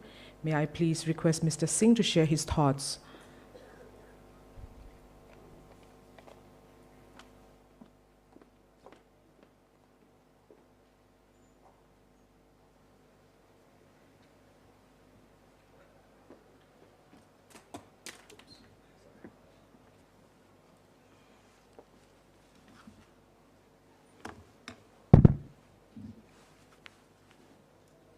A very good evening. On a lighter note, the good news is that I'm the third last speaker of the evening, so that makes everybody feel a little lighter. And I hope and pray that I get a patient hearing. First of all, I would like to thank the government of Mizoram and CII for giving me this opportunity to present something on skill development, which is of utmost importance in the current context of India's economic growth. India is emerging as one of the most interesting business destinations, and why not? Being the fifth largest economy, a GDP hovering between 6 to 8%, a population of 1.4 billion people, and out of that 62.4 people belonging to the working population. And also, the most interesting fact is that out of the total population of India, only 4.69 is formally skilled. When I passed out school, my 10 boards in 1992, 10 boards, and 94 in my 12th A level, there was a subject called SUPW. And when I tried to know the meaning of SUPW, it sort of gave an indication of the government of India's intention to introduce vocational subjects in the Indian school system. It's called socially useful, productive work. And I never had vocational subjects when I was in school. But of late, the new education policy has done a lot for Indian educational system.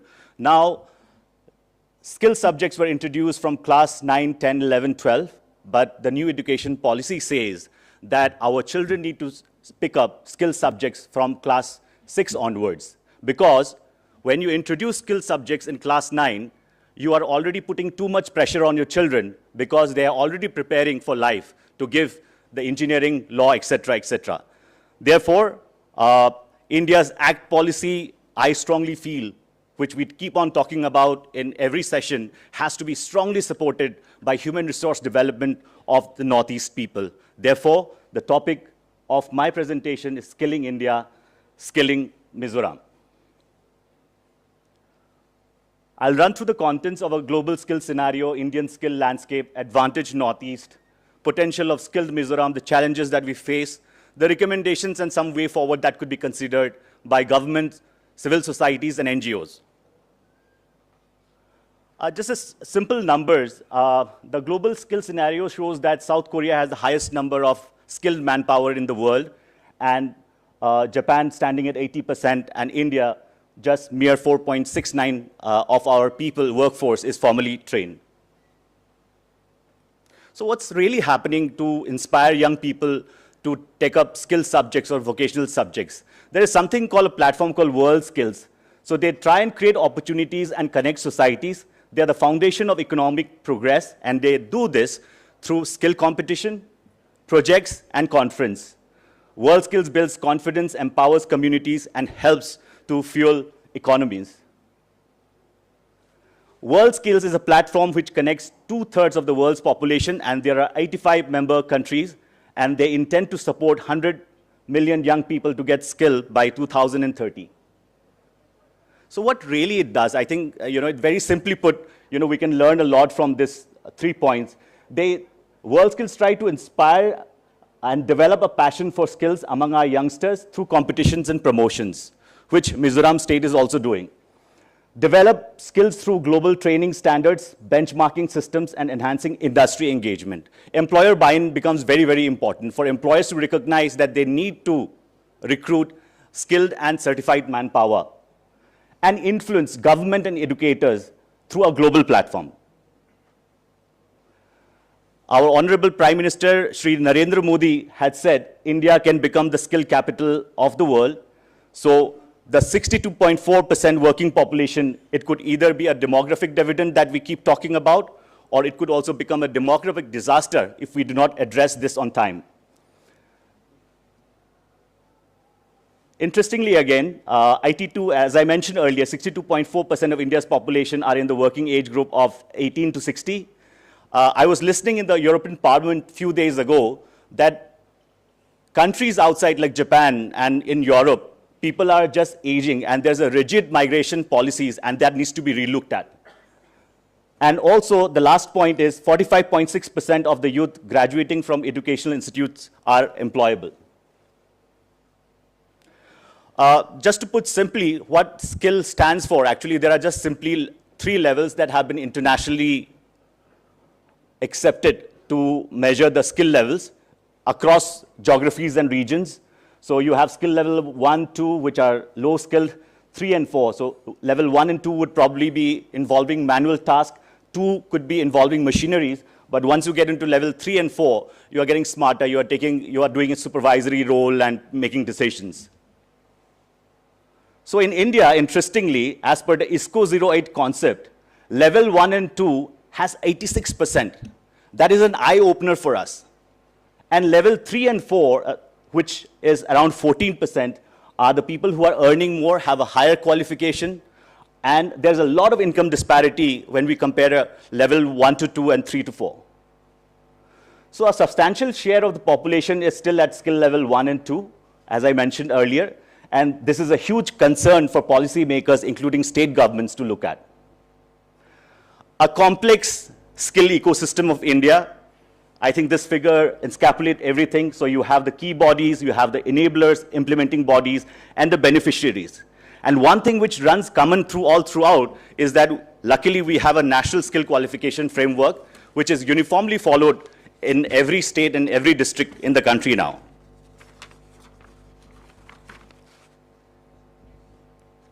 Advantaged Northeast. Central government has given a lot of push on the Northeast, India's Act East policy. There's an increased air connectivity. The cost of doing business in Northeast has gone down a lot. There's a rail connectivity coming from Silchar to Bairabi, Sairang, extendable to Zorinpui, which is the border town in south of Mizoram, connecting Myanmar as well. 99% of the Northeast India has international boundaries. It has 8% of India's geographical land. 45 million to 50 million probably projected for 2022, 50 million, and probably 4% of India's population. So that's Northeast for you.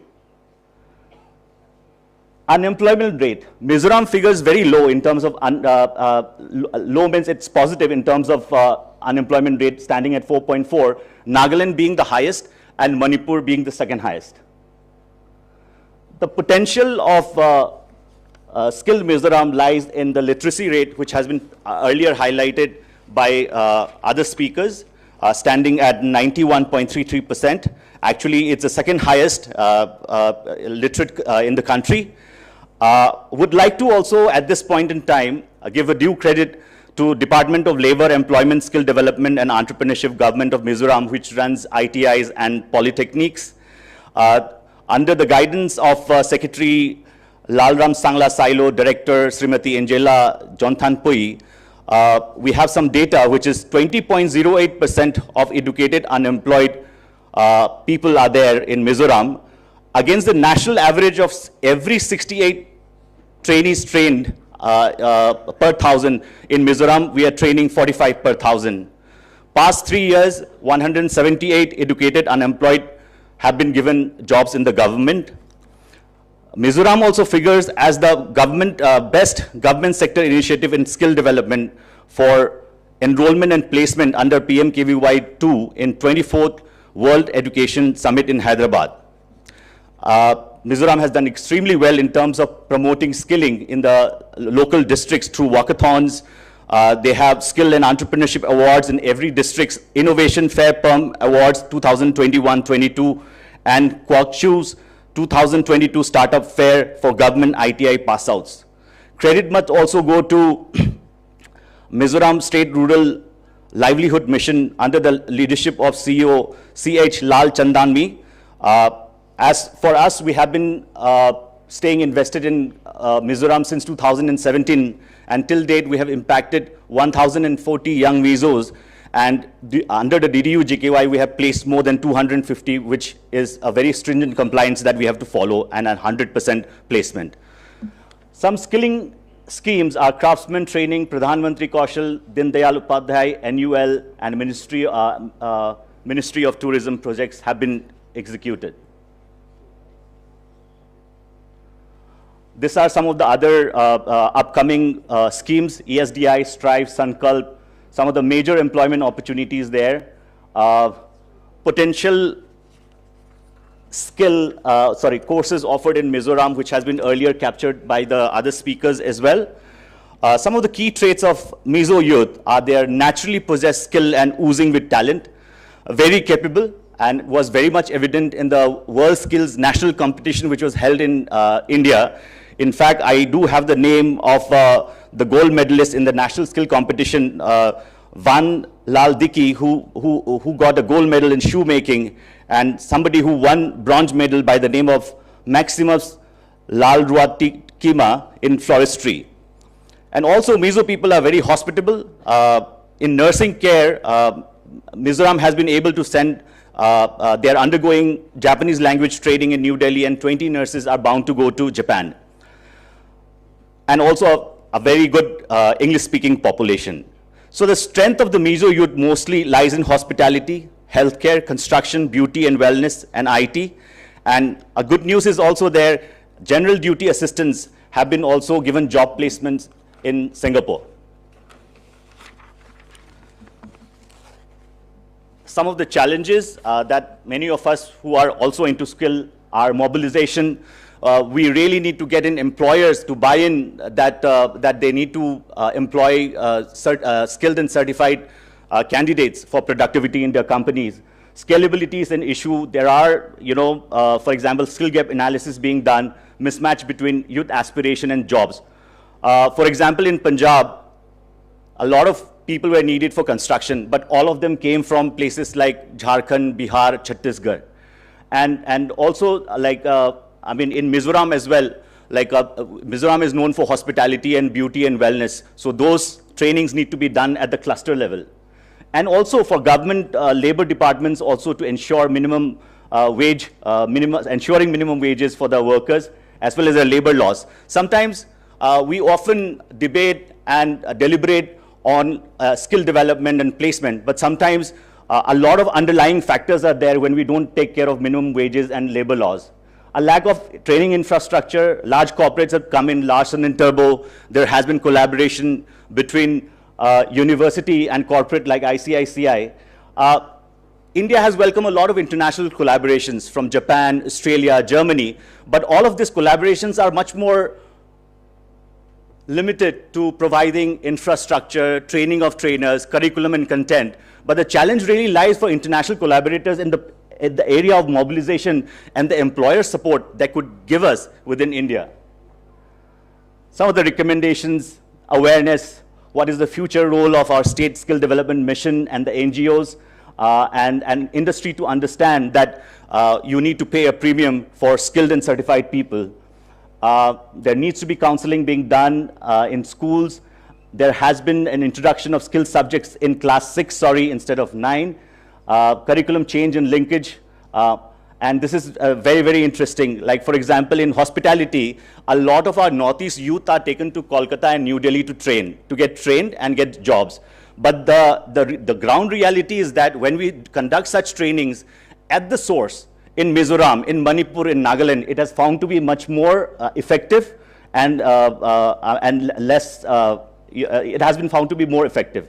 And even for domestic workers, there's a lot which is being done at West Bengal, Odisha, and Chhattisgarh, and upgradation of infrastructure and industry academia connect, where, if ITI machineries could be updated, can we even rope in Air India or Indigo to sort of give us unused aircraft so that our students can really have the inside feel of the aircraft during the training, and the apprenticeship jobs with a stipend for the trainees, and all of that. So the way forward is very interesting. As the Ministry of Skill Development and Entrepreneurship get formed, what is the role of State Skill Development Mission? How do we align? That's a challenge that we face. NSDCs needs to strengthen the training partners' quality and sustainability, and training partners being backed by employers and industry, and the sustainability of effective sector skill councils, a big employers' participation in the whole ecosystem, labor law reforms and revisiting Minimum Wage Act for the state governments to not only meet demand within, but also export skilled manpower from India. Last but not the least, we started this G20 under the theme called Vasudevam Kutumbakam, which means that it's one earth, one family, and one future. So the question is, do we all belong here and look forward to support each other for a sustainable future? Thank you.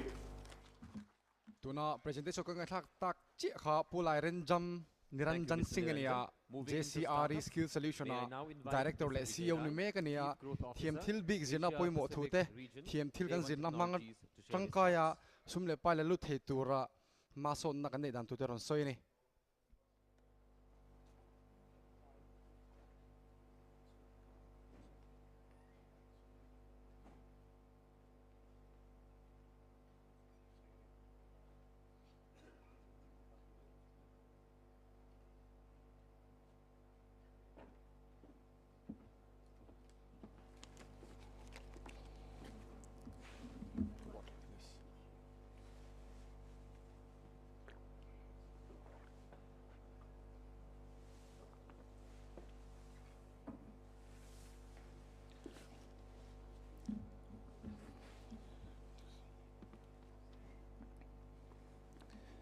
Good afternoon, ladies and gentlemen. As they say, the best is kept for the last. And I think my energy was getting drained, and that's why I have a natural dynamo at my back. So it was getting recharged, and I think I was exhausted, but as I stand here, I represent a global artificial intelligence company, and I look after the US and the Asia Pacific markets. Now, as a business model, the first D in our approach is discover. And when we talk about discover, since yesterday we are discovering Mizoram. And the best part of my coming here is that Mizoram is a sister state of mine. How come? I will explain a little later on. Let it be as a surprise, right?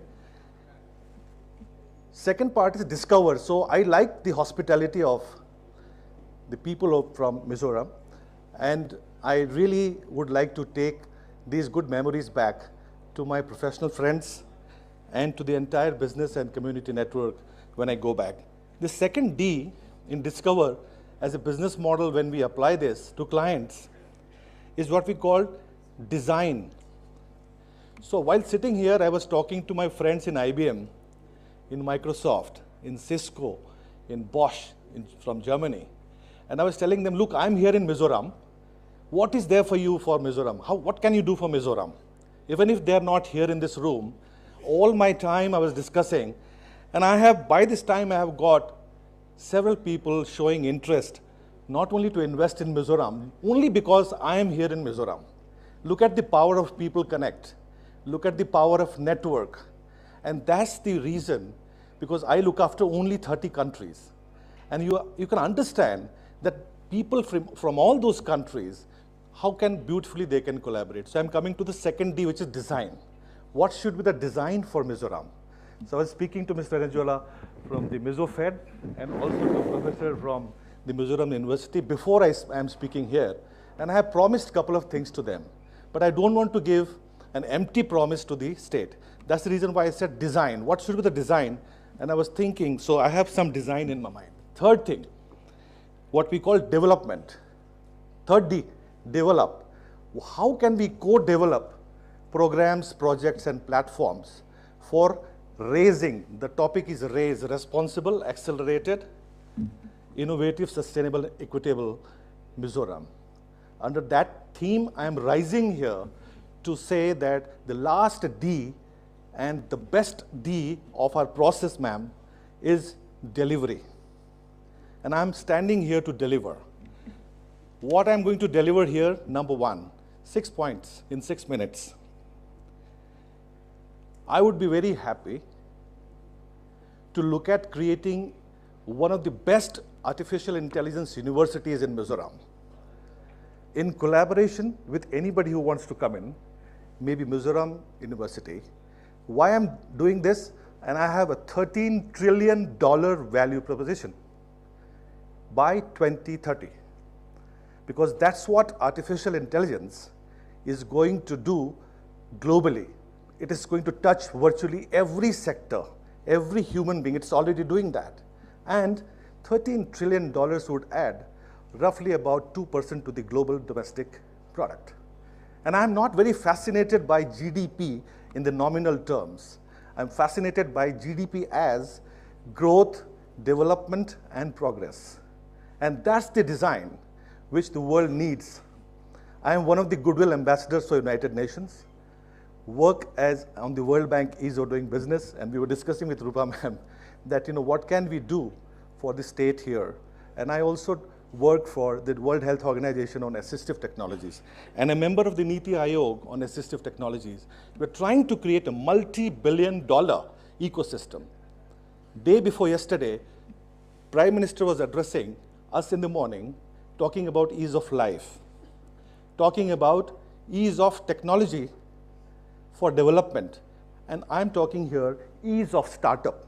How can we ease the complexities through our networks? It is only possible if you bring the network and the connections here to deliver goods and services for the state. So I spoke to Cisco, and they're ready to look at.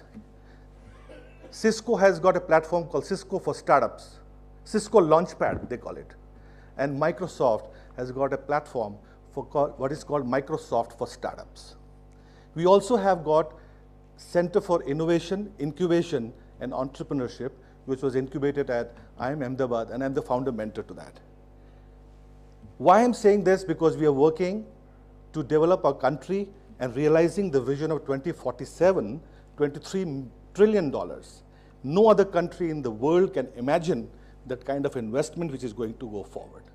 So my value proposition is that I, with the collaboration with the state government, would like to think about launching a Startup Mizoram mission, which is a state-owned mission with a chairman appointed for that mission. We as industry would like to develop AI hubs in the state and provide all the infrastructure, which is hugely expensive, through our industry networks, and also would give you the entire connectivity, the support system required to develop developers, robotics scientists, AI developers in the state. And I can guarantee that we have millions of people who are short of AI developers, and the times to come will be only short of AI people in the country, because the world has not developed to that extent, both in terms of curriculum design and development. And this is why I'm calling startups. It is skill-based entrepreneurship also. If somebody wants to set up a BPO in this kind of a state, they will be able to do that. Second, I'm very happy to collaborate with our own industry partners like Tech Mahindras, like TCS. We work with all of them.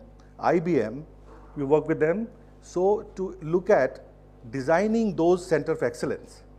And in my opinion, I am also the chairman of CII Emerging Technology, IT, ITS, and startups for the entire state of Delhi.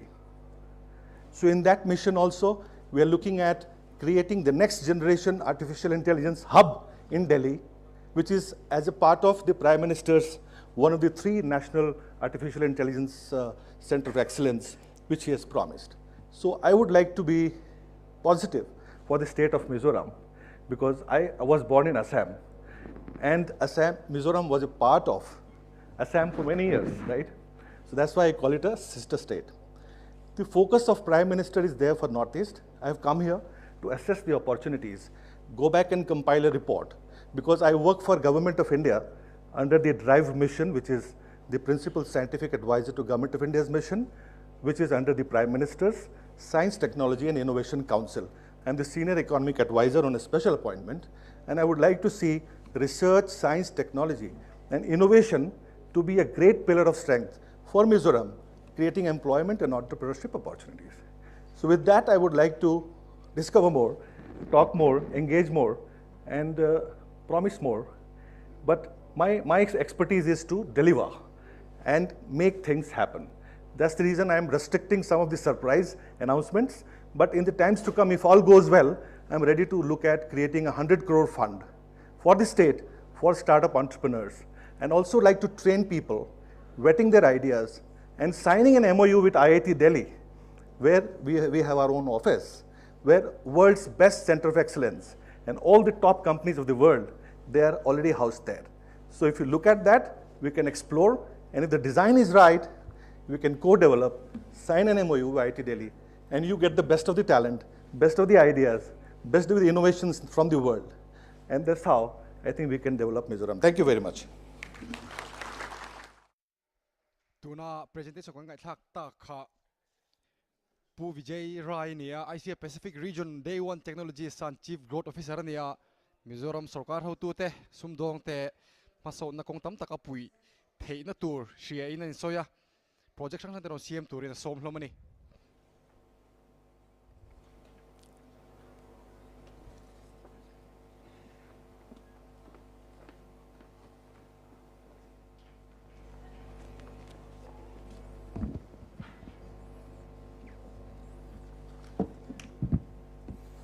Good afternoon, ladies and gentlemen. Diplomats from G20 countries, media friends. I would like to talk about startups. And I would take it very simple. Startups are the backbone of the economy, driving innovation and economic growth. Challenges what a startup faces: funding, competition, and how to scale. Startups must have the clear, compelling vision and mission. A strong team and company culture are essential for startup success. Different types of funding opportunities are set up for startups, like venture capitals, angel investors, and crowdfunding. A strategy for scaling a startup incubation, expanding into new markets, and developing new products or services. The importance of leveraging technology and innovation to stay ahead in the competition cannot be ignored. To avoid common mistakes, learn from the journey of successful startups. Digital transformation is the key of success of startups. So my suggestion for every startup, if you are not online, if you are doing your business from your store, it's a huge opportunity to you adopt the online.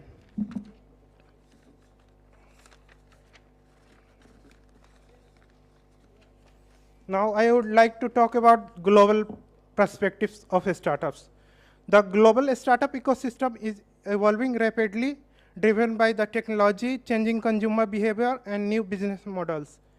Emerging markets such as India, China, Brazil, and South Africa offers new opportunity for innovation and entrepreneurship thanks to their large and growing customer market, middle class, and access to the capital and talents.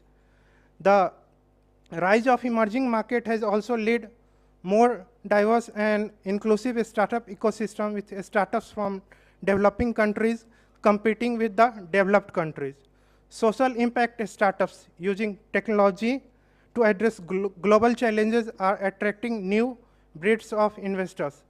Startups faces challenges such as barriers to entry in the market, access to the capitals, and some regulatory barriers.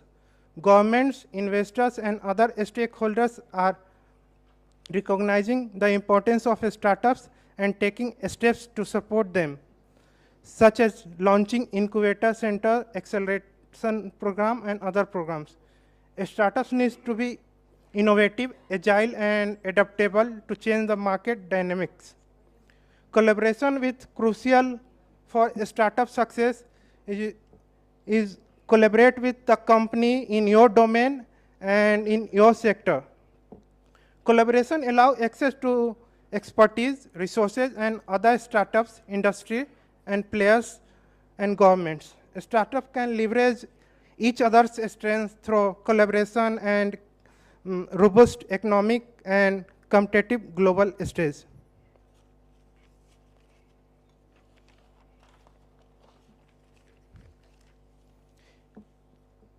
How industry ecosystem can promote a startup? Industry ecosystem is the network of companies, organizations, and stakeholders that operates within a particular industry. A strong industry ecosystem can provide startups access to resources, expertise, and funding that they may not have otherwise. Industry ecosystem can help to foster innovation and entrepreneurship by creating environment, encouraging collaboration and experimentation and risk-taking. Startups are the part of thriving industry ecosystem and more likely to succeed because they can have leverage knowledge of experience and other companies, stakeholders and industry. Industry ecosystem can help startup to access new market and customer, as well as build brand awareness and credibility. A strong industry ecosystem can also attract investment and talent to a particular region or industry, creating various cycles of growth and innovation. The role of government body and policy to support industry ecosystem, policy regulations and supportive framework is going to help startups. Collaboration with some incubator, accelerator, industry-specific network can help a startup to grow and bring investor and industry players to share knowledge and resources. Building a strong industry ecosystem takes lots of efforts. By working together to create a supportive environment for a startup, we can help drive innovation, job creation, and economic growth. A startup needs a conducive ecosystem. Ecosystem provides access to the capital, mentorship, resources, and supportive regulatory framework. Industry provides crucial ecosystem for startups.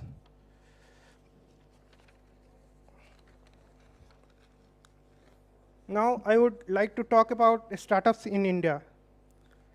India is on the third ranking in terms of startups, and we are on the third rank in terms of unicorns. And we are working hard for unicorn in the agriculture sector.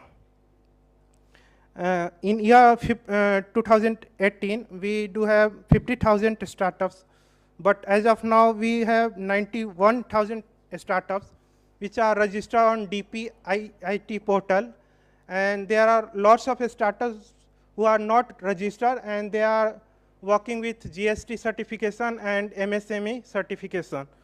So if we count all together, then we have much more than 90,000 startups in India.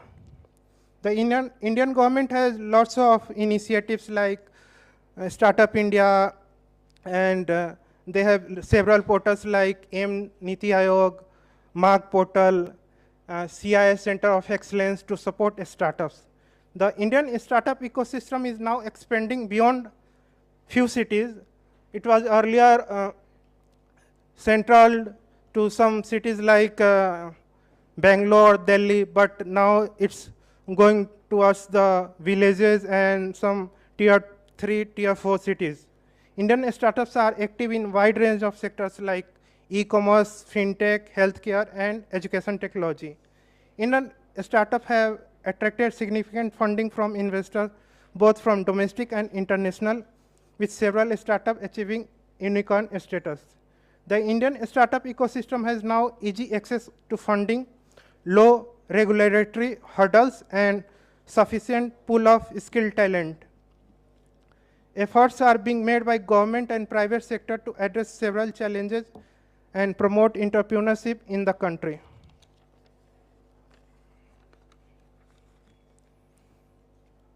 In terms of Northeast region has a huge potential for startups.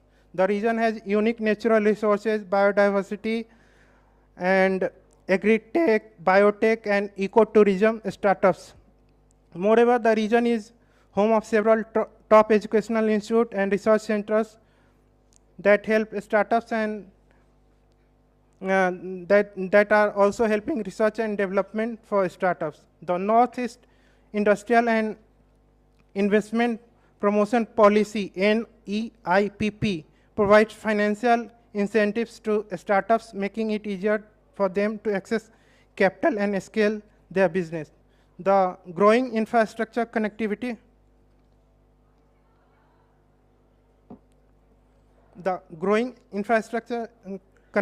and access to fund in the region is promoting a startup in the region.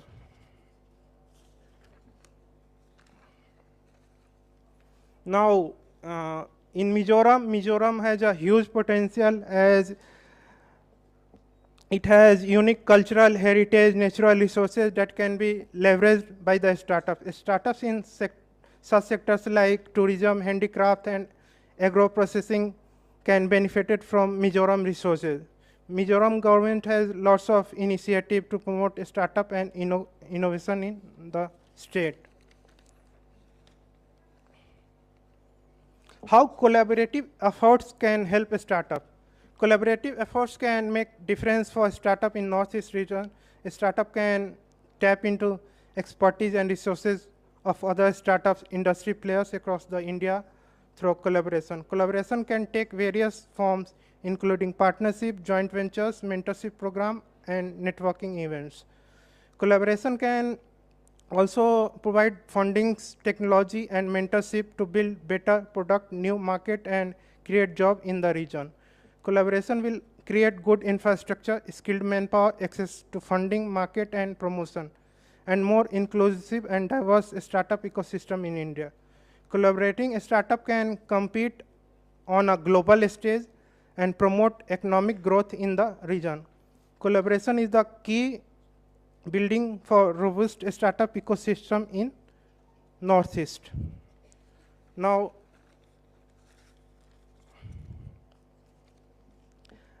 I am happy to announce our services for Mizoram. We are going to provide online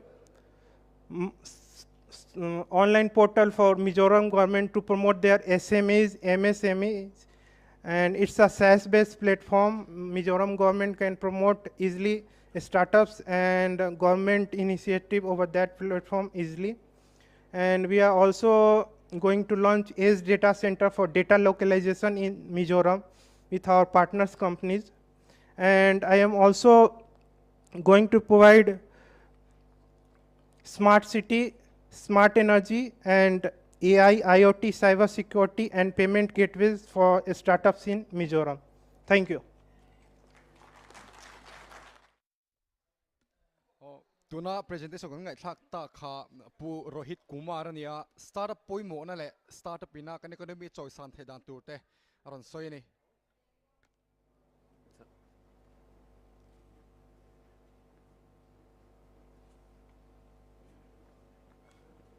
Hi. As you can see, we have exceeded time for tea. If you are okay, can we continue with the session and push the tea break by another 15-20 minutes time? We should be able to do it, yeah? Let's one big round.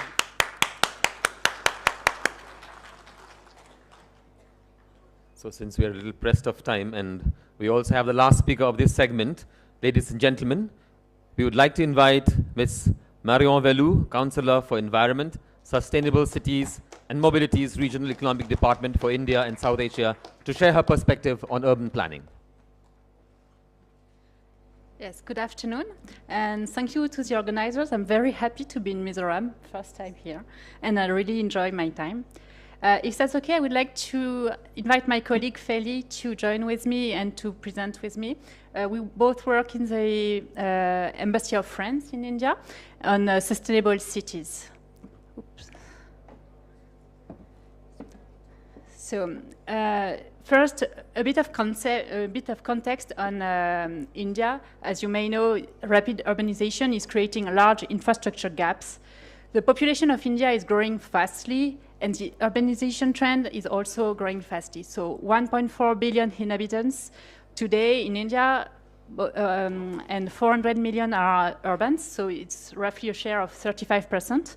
I've noticed that in Mizoram, you are already at 52% urban dwellers. And this population is bound to increase to 814 million, so in 2050. So there is really a need to think the cities to make them livable for those new inhabitants. India has an infrastructure deficit for essential urban services. According to a World Bank report, India needs to invest 840 billion US dollar over the year 2022-2036 to address this infrastructure gap. So it's a huge amount that needs financing. And all this is to achieve the SDG 11, so sustainable cities and communities. Prime Minister Narendra Modi, yesterday in a conference, he stressed this issue of infrastructure and the need for India to invest in the cities to make cities more climate resilient and water secure. And he really emphasized urban planning as a way to move forward. Urban planning, spatial planning, transport planning. So all these aspects are what we are focusing on in the Indo-French cooperation in the matter. So there is many opportunities for sustainable intervention in the field of mobility, with low-carbon transport systems, intermodality, ticketing systems in smart city schemes, for instance, water to address water secure challenge, water secure cities, with 24/7 distribution, sanitation and treatment, waste and circular economy, which is really trending. I've seen in some stores here some products like woven baskets made of recycled products, and resilience and adaptation to climate change.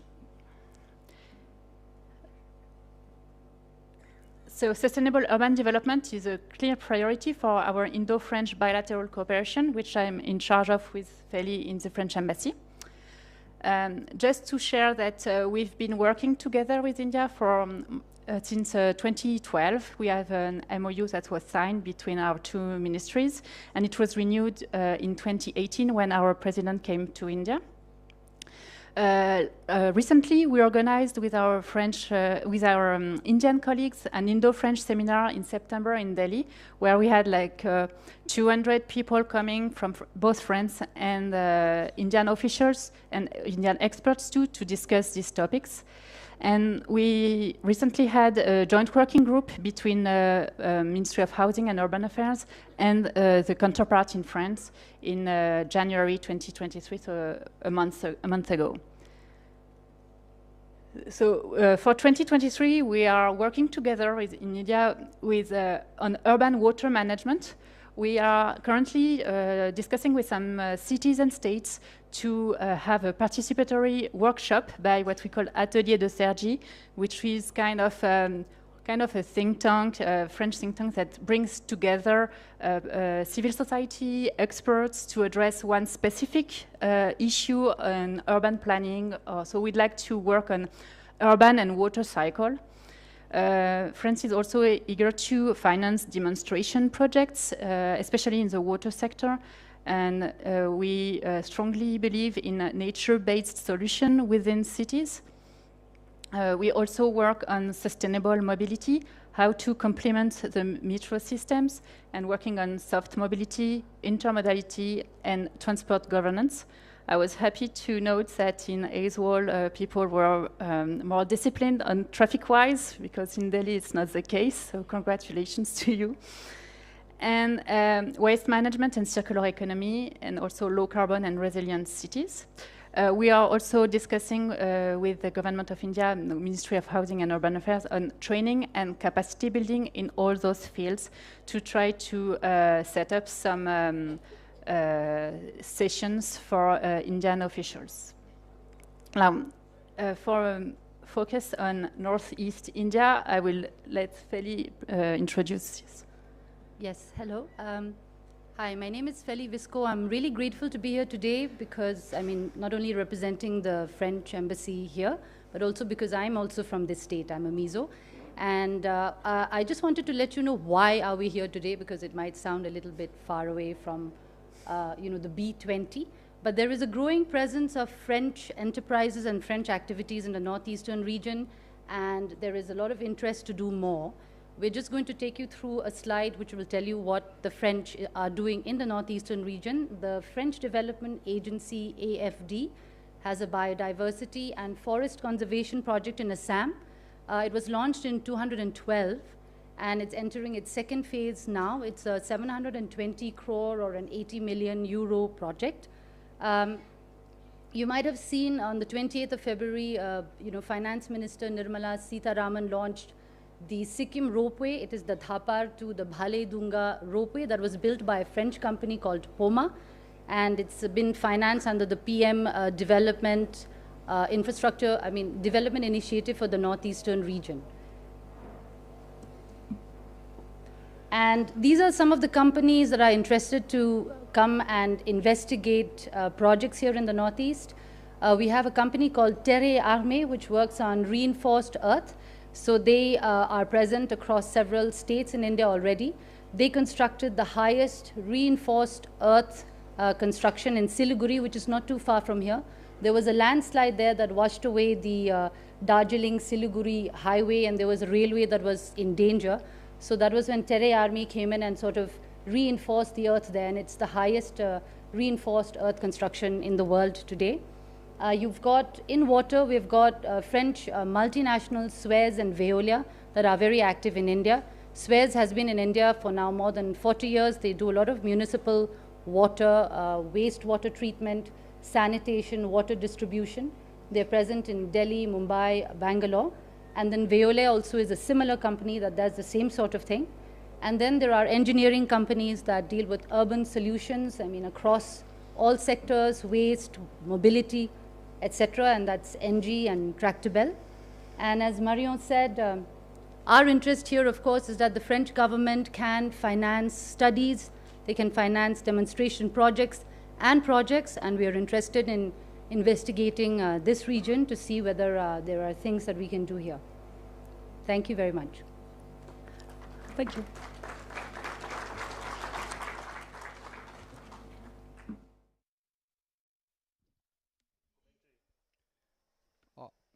Tuna presentation ko ngathak zota kha Miss Mariam Value, Councillor for Environment, Sustainable Cities and Mobilities, Regional Economic Department for India and South Asia niya notice company sang ron thok du te ron tar langa mason na kan nei thena turte sum le palang lu na kan nei thedan tu ron tar langa ne.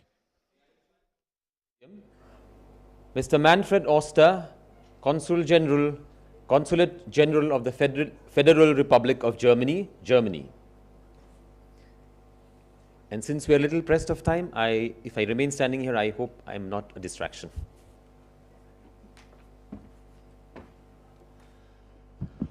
Well, but I'm trying to make it brief. Normally when someone starts like that, it means it's going to be long. So, nevertheless, I start with the St. Ambrose quotation that we heard earlier this morning. Thank you very much to the government of Mizoram, the government of India and CII for organizing this B20 meeting in the context of the G20 presidency of India. I think it's very good to have this outreach, not only to Mizoram, but it's also the outreach to the Northeast. In April, there will also be one in Nagaland, which I might attend. The other two, unfortunately, were overlapping with other commitments. I'm the Consul General in Kolkata, and so I'm covering the whole of the Northeast, in addition to West Bengal, Bihar, Jharkhand, and Odisha. And the Seven Sisters are definitely a very dynamic region, and I found today's elaborations and presentations very interesting indeed to follow up on.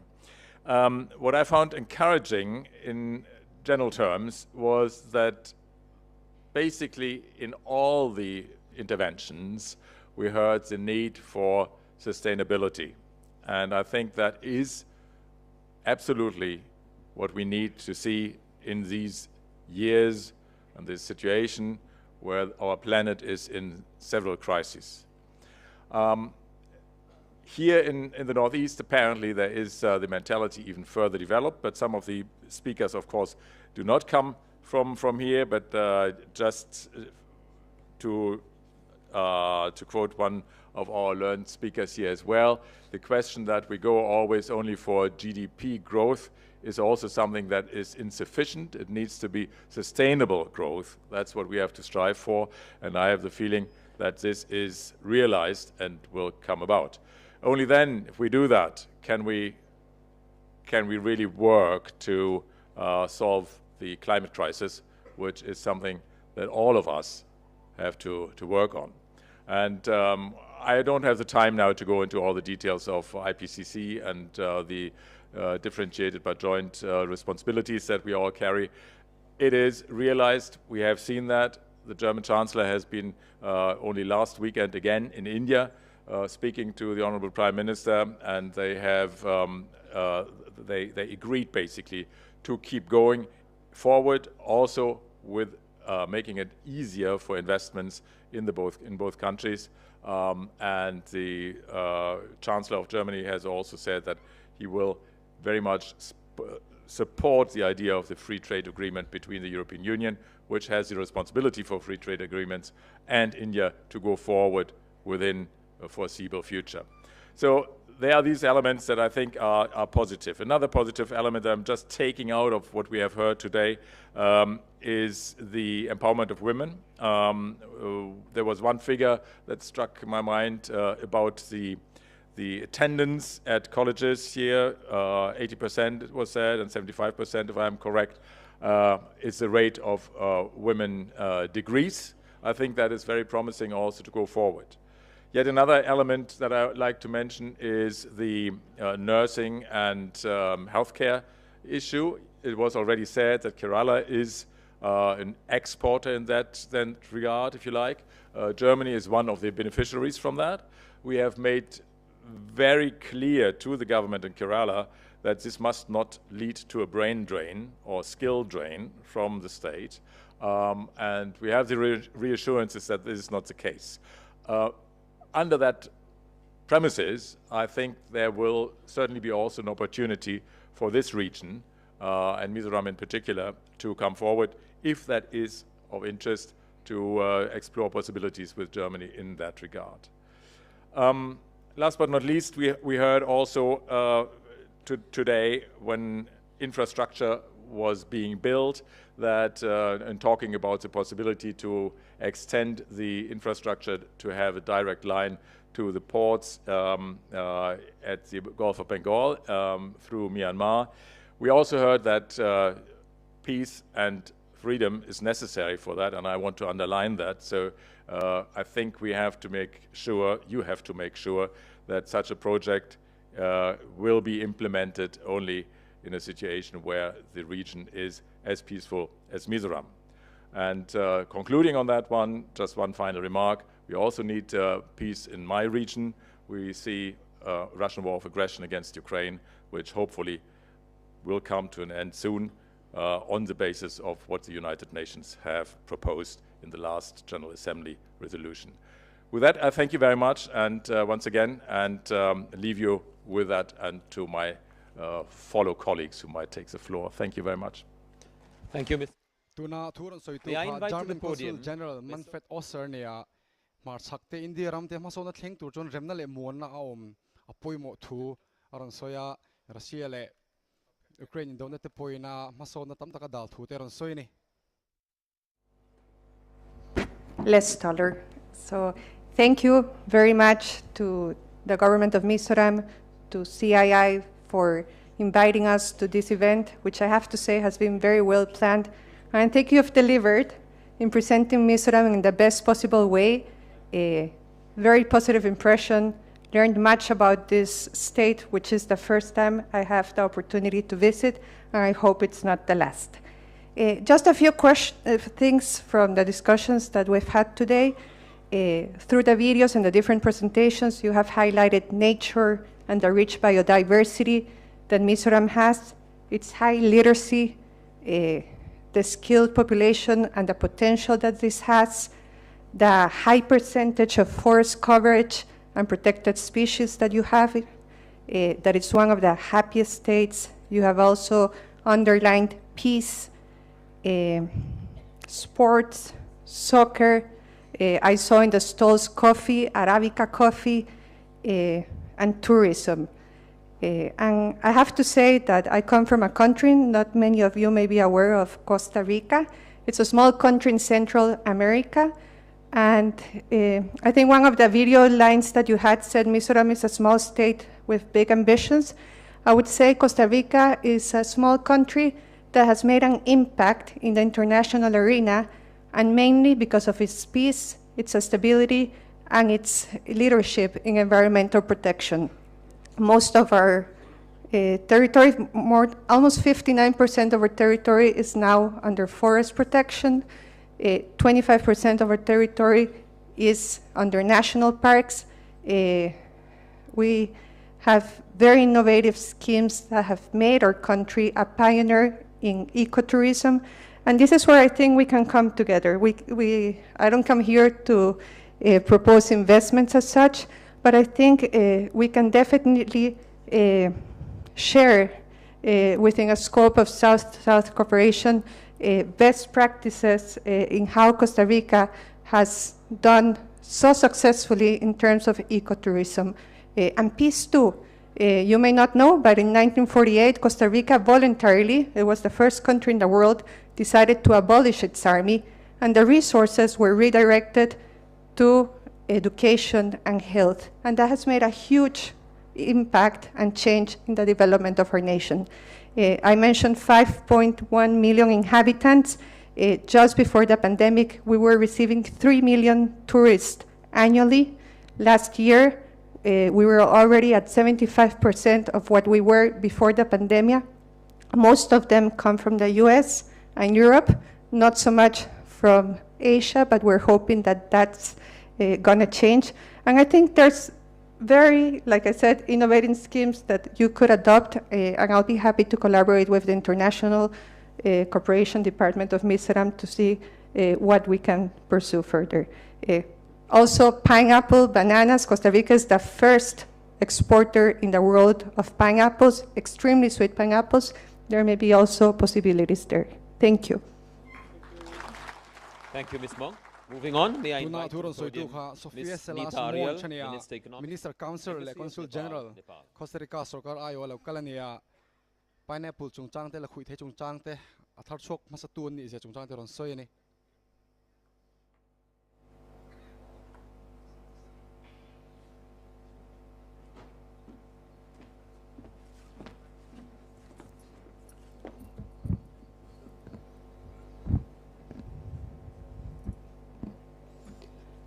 Distinguished dignitaries, ladies and gentlemen, very warm greetings.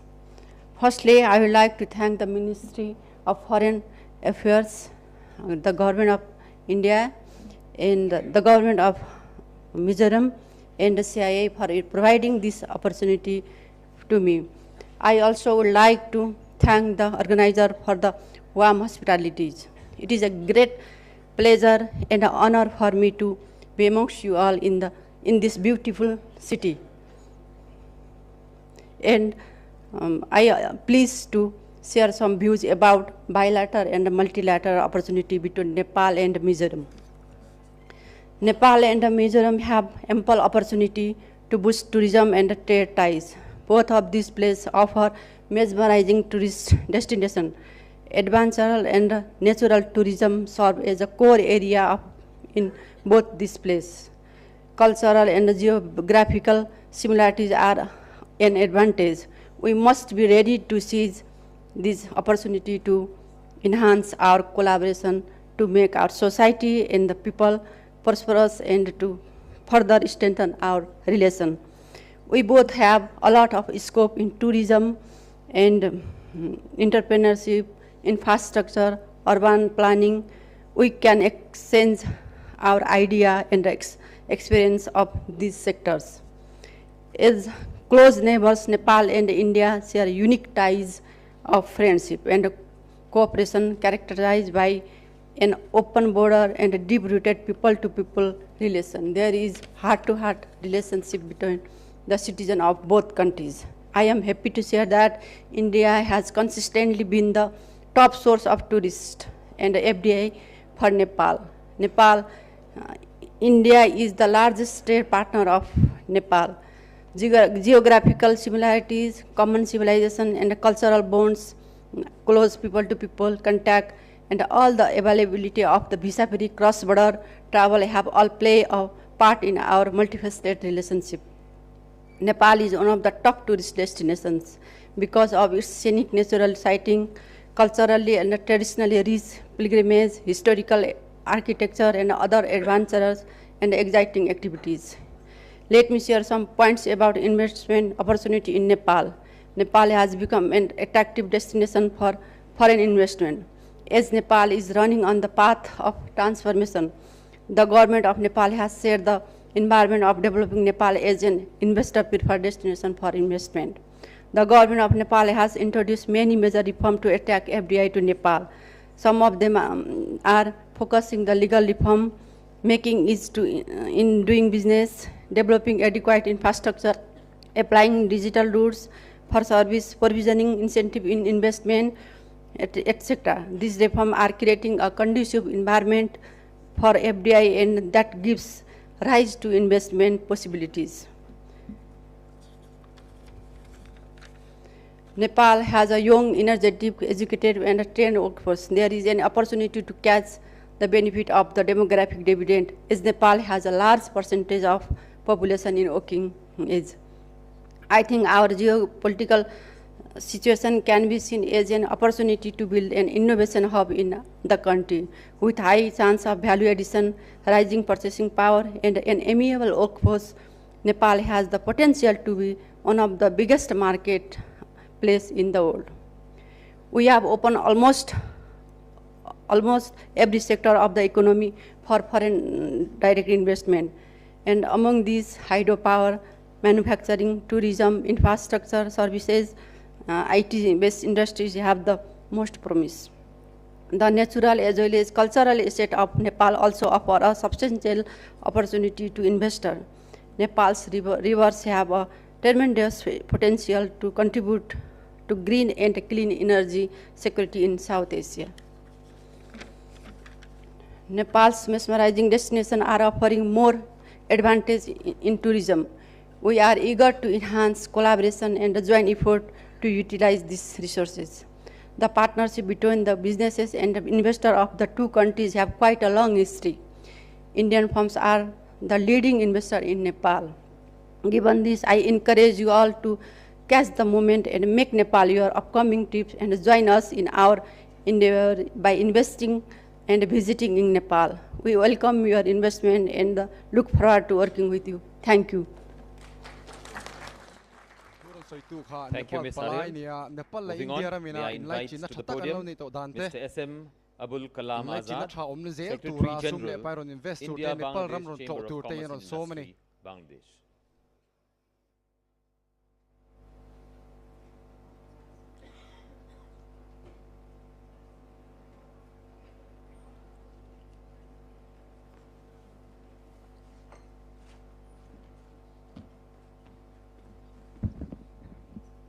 Good evening, everybody. At the very outset, I would like to convey my sincere thanks and gratitude to the Government of India and to the Government of Mizoram and of course the CII for inviting us over here. It is indeed a great pleasure to be here with you. And for my organization, India-Bangladesh Chamber of Commerce and Industry, you know that India and Bangladesh maintains a strong diplomatic relationship over the years. So the business between the two countries has expanded over the years, but as far as the Mizoram is concerned, it is yet to be expanded. So there are ample scope for Mizoram and Bangladesh to expand business over here.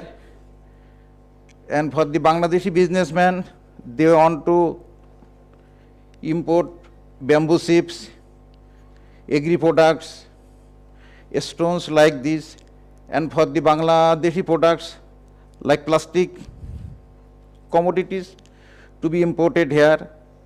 I think I will take some list from the organizers so that our Bangladeshi businessmen can do business over here. So thank you once again. As because we are running out of time, I do not like to long my speech over here. So thank you once again for having been with you. Thank you once again. Tuna thuran soitu kha Bangladesh palainia Mizoram le Bangladesh na isumdon tonna tamzok an nei thena turin ris kalanga sumdon tamzok nei the turin mangaron la donani atene. I'm sorry, I forgot to mention Vice President, Bhutan Chamber of Commerce and Industry. I'm sorry about that.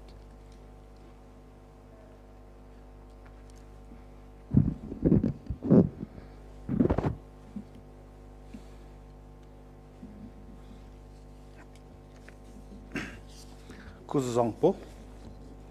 This is how we greet Kuzuzongpola, respected dignitaries on the dais, Honorable Chief Secretary, delegates, distinguished guests, Mr. Moore, member of the CII,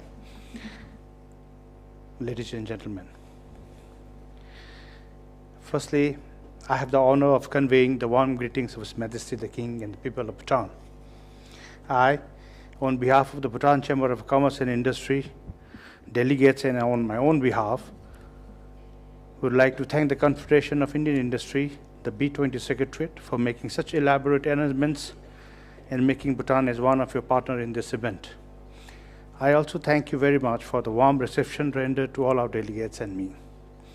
We are honored to be here with all of you on this occasion of B20 program to highlight the economic potential between the two countries and pave a way for business partnership. Bhutan and India enjoy strong bonds of friendship. It is no exaggeration when we say that Bhutan and India share extraordinary ties of friendship and cooperation. Our relationship has grown as never before into an exemplary friendship, one that has overcome differences in size, wealth, and population. A friendship that has been defined by mutual trust, understanding, and cooperation. A friendship that is the envy of our region. For the world today, we are marked by timeless respect, a partnership forged not only of our shared experiences, but also by our civilizations growing together, overlapping in both history and culture. And till date, as together we are propelled into the 21st century, we choose to grow together. Bhutan's transformation from medieval kingdom to a modern nation was possible because of the selfless leadership of our beloved kings. Our bilateral ties have continuously maintained an upward growth trajectory. On this unprecedented transformation was possible also because of the goodwill, friendship, and support of India, our closest friend and neighbor.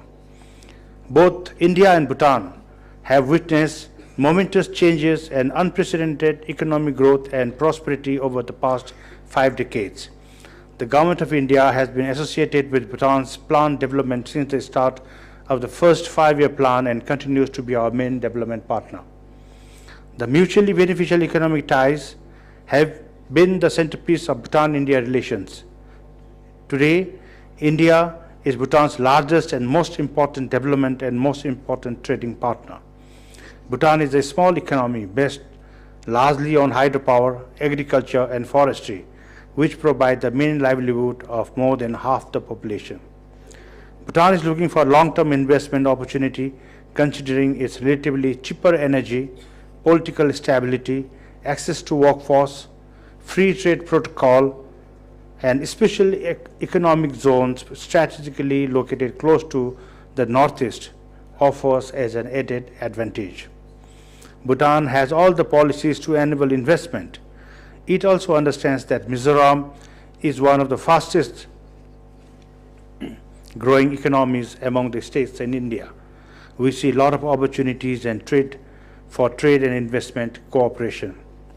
Bhutan and Northeast, and for that matter Mizoram, have a lot of similarities as having evergreen hills, agriculture as its main business, gushing rivers, and high sparkling waterfalls. Bhutan is open for business, but for a business of clean, green, and sustainable, like renewable energy, information technology, organic farming, handicrafts, and high-end tourism. Today, we take pride to say that our environment is pristine. We are a biodiversity hotspot. We are the world's only carbon-neutral country. We have a unique culture, and we are the only surviving Vajrayana Buddhist kingdom. So today, Bhutan is a modern nation in the 21st century. Hence, we all welcome you to visit Bhutan and try our rich culture, hospitality, and invest in Bhutan. We remain committed to fostering interconnectivity and mutual confidence in multiple areas, in promoting trade and investment, and in trying to leverage India's rapid economic growth into win-win arrangements with our neighbors. The Chamber remains steadfast to maintain continued bilateral trade and build upon the existing trade relations. The Bhutan Chamber has been engaged with the CII in shaping our journey and works proactively on transforming the Chamber's engagement in national development. These forums help us to develop a dedicated space to explore new avenues for expanding trade and commerce between the two countries. I thank the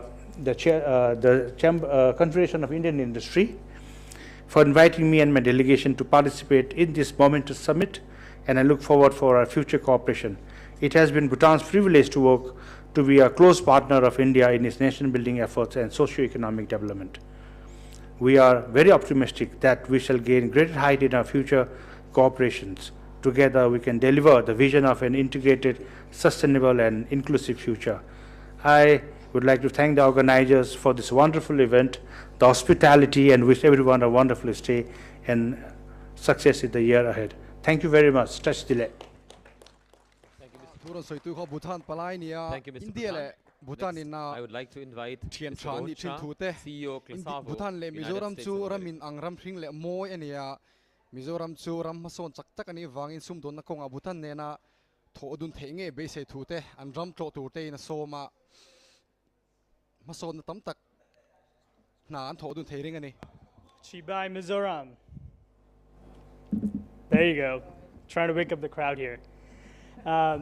Dear distinguished guests and my fellow speakers, I'm honored to have been invited to speak at this important session about the bilateral and multilateral opportunities between the United States of America and the Northeast region, specifically Mizoram.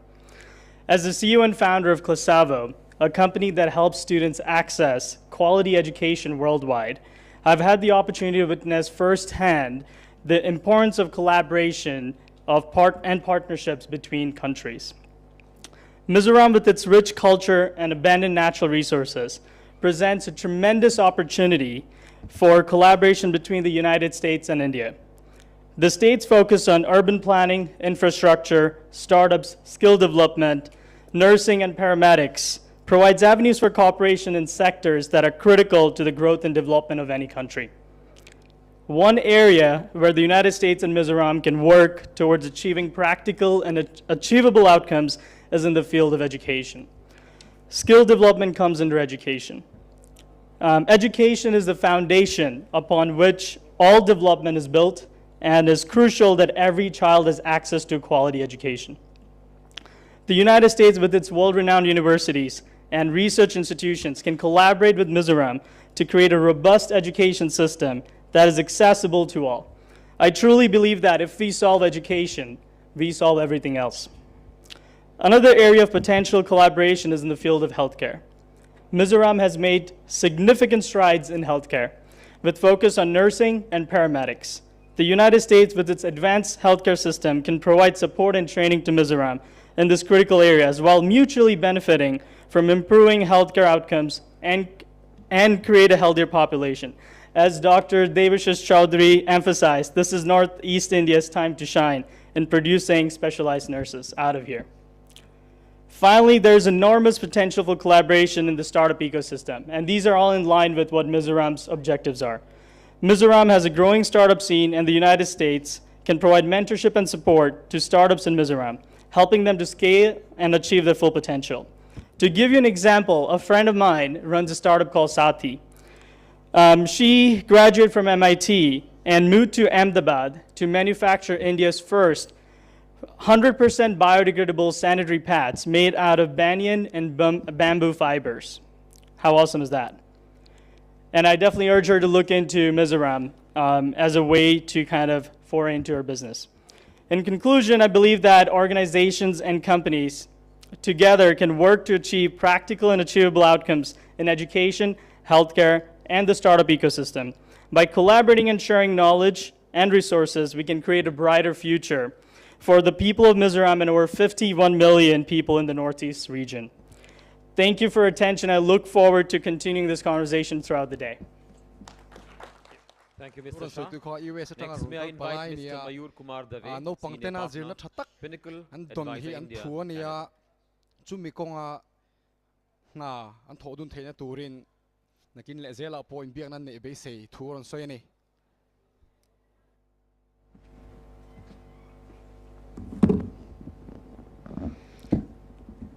Good evening, distinguished dignitaries and fellow G20 delegates from G20 countries.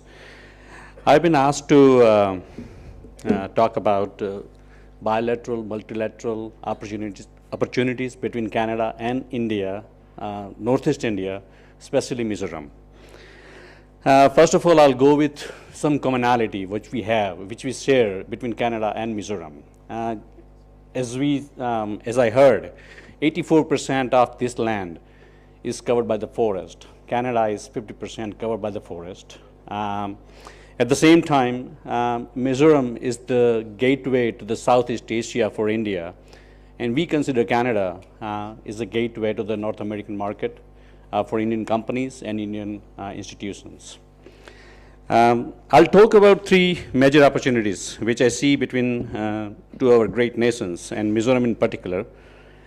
And very first one is going to be a skills development. When we talk about skills development, there was one slide I think one of the gentlemen produced. It said like only 45% of the graduates, when they come out of the universities or colleges, they are employable. I was in one of the meetings when we were designing NEP, New Education Policy. Only 10% of engineers, they are employable next day when they finish their education. Next 25% were employable after 2 years of rigorous training. And rest of the 65%, they need like a lot of training and skills redevelopment.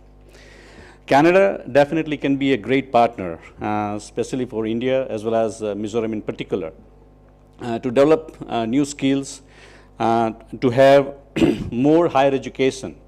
Canada offers world-class education, and Mizoram, student of Mizo community or state of Mizoram, they are 91% literate. And I believe that there is an opportunity between Canadian universities as well as universities in Mizoram, where they can have a tie-ups, they can have a student exchange program, they can have academia transfer program as well. Second thing, I will talk about nursing and healthcare in general.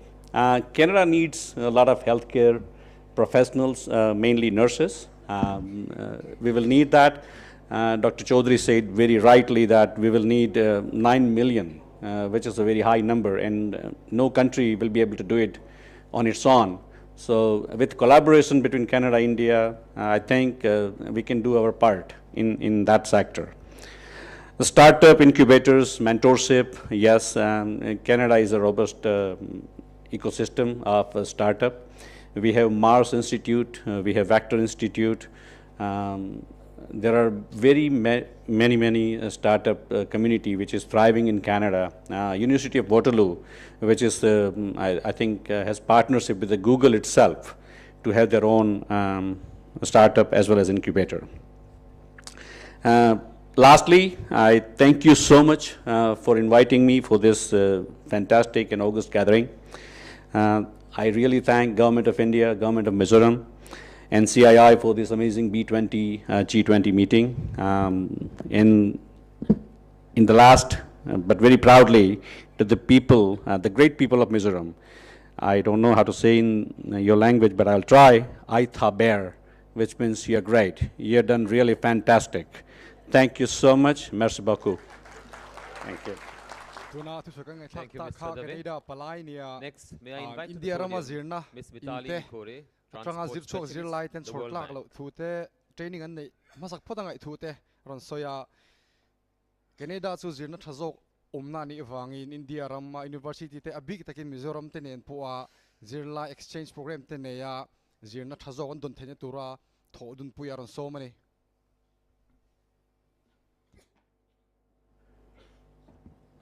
Good evening to everyone, and thank you very much for this opportunity to attend this conference, to be part of this discussion. A very sincere thanks to all the senior officials from the Government of India, from the Government of Mizoram. Thank you very much. Representing the bank, I'm very, very proud to be here today because we are looking at regional connectivity as one of our primary agendas. And a new program that we've actually begun is called Access, on accelerating regional connectivity in Eastern South Asia. what we noticed in our research in the bank, and I think a lot of people do follow some of our research work there, is that when we look particularly and zoom into this specific area of Bangladesh, Bhutan, India, and Nepal, there is an unexploited trade potential for nearly every country.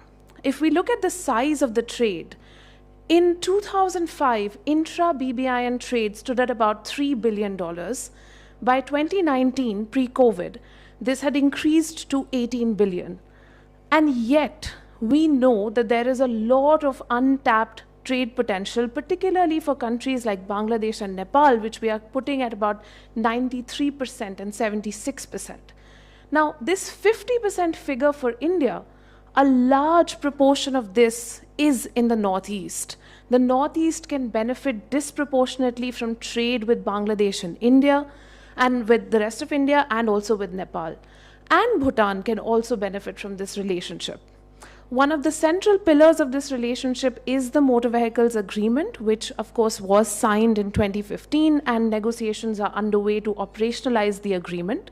And the World Bank is playing a proactive role in supporting with the agreement.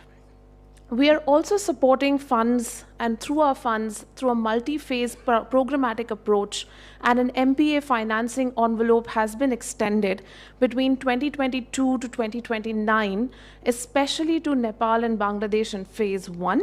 And in phase 2, it is planned that support will also be extended to Bhutan. The support for India is currently under discussion, but we do urge all the Northeast states present here, particularly Mizoram, to be in touch with us, to be in discussion with us, and to tell us how we can work together to bring the Northeast states under the Access program and under the Access financing envelopes, particularly on regional connectivity. Because we are looking at choke points and corridors and land ports at this point for financing. And this is one of the areas where we believe that continued cooperation with the northeastern states, particularly states like Mizoram that are so strategically located, will be extremely beneficial for the overall Access program and also for each of the countries. In addition to the infrastructure financing, the Access program actually has 3 main pillars. The first one is actually digital systems for trade, and this is one of the areas where we see a huge potential for partnership with the private sector, and therefore the B20 and forums like this become so important and so critical for articulating that we need digital interventions and digital mainstreaming even in our trade facilitation infrastructure. We need to be able to create land ports where digital systems actually expedite the movement of freight and goods. And of course, we are also looking at green infrastructure, green corridors, and green highways as a big part of the Access program framework. I won't go into the details of these, and please feel free to contact me after this program to ask for more details about the Access program.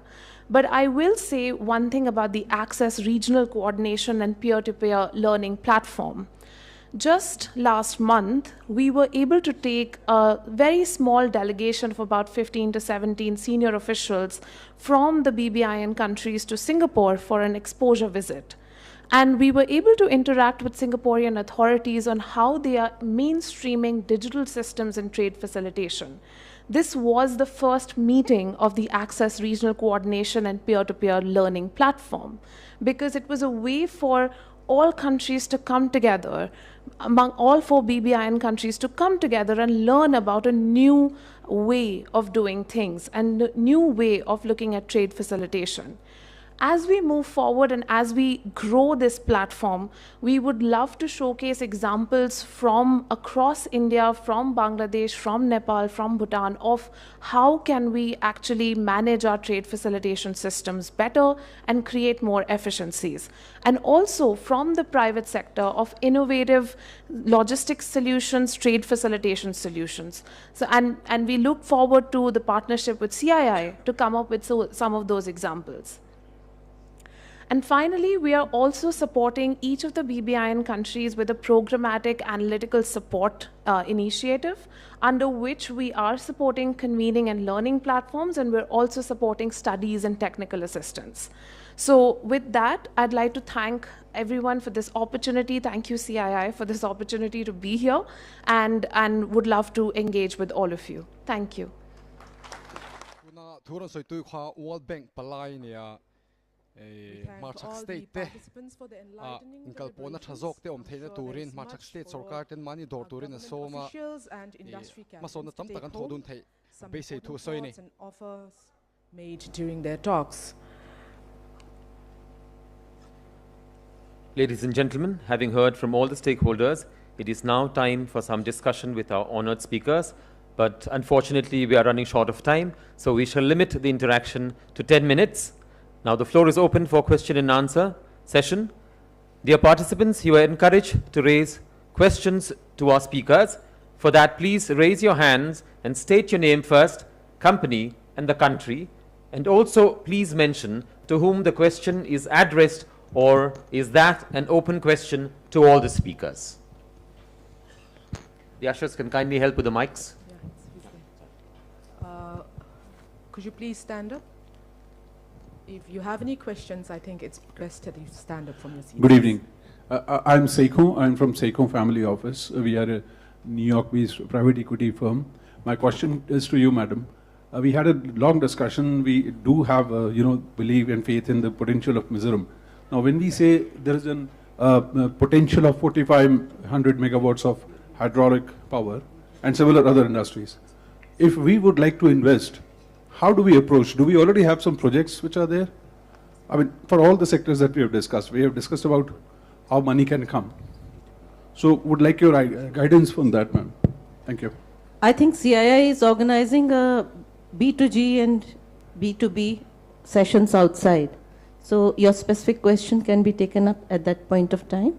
After this, we are organizing the sessions there at the backstage. Why don't you tell? Yeah, this B2B, B2G is behind the stage where the lunch was served. So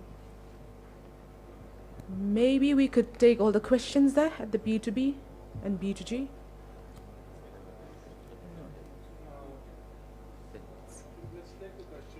Okay. All right. Any other questions, please?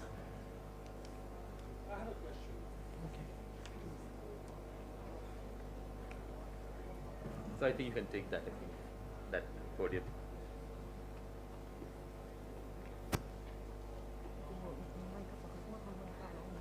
We spoke about harnessing potential in paramedics and nursing for people of Mizoram. How come we are not discovering art, craft, fashion, and glamour and music out of this region? I'm asking anyone who can answer this question for me. I mean, this has been going on in my head. For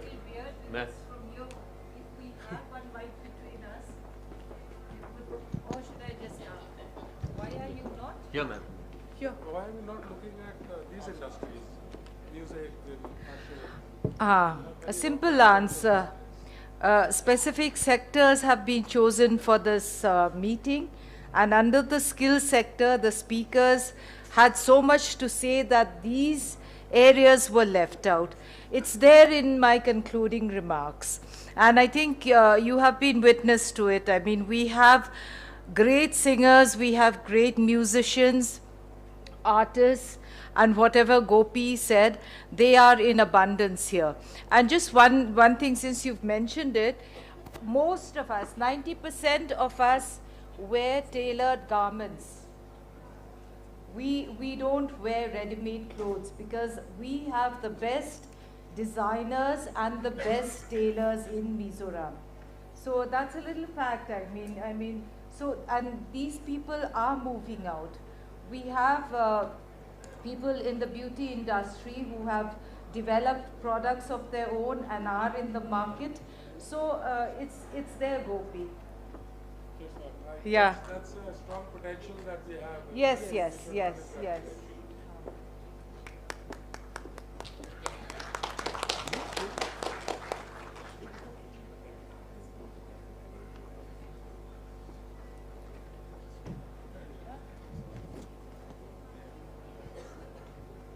Any other questions?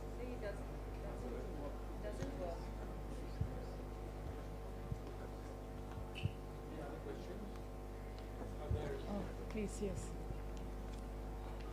Can someone pass the mic? Yeah. Yes. Okay. Mic back. Because if they need to answer, they can answer it from.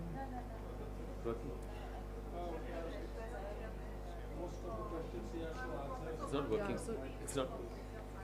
Sorry, please put on your microphone.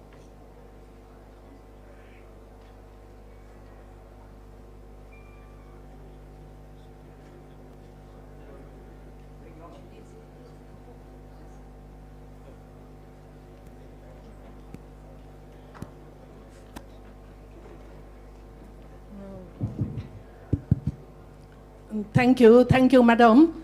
I'm Professor Lalna Izovi, Department of Public Administration, and representing Dean's Office, School of Social Sciences, Mizoram University. So, in our session of this afternoon, we heard many of the lectures and information which are really crucial. But one thing which is left out in this, and then the contribution of the female women in the state of Mizoram in terms of economic development and all, and social development and all. These are not actually, touched upon in a very deep manner, so that really pinches me also. Anyway, that is my point.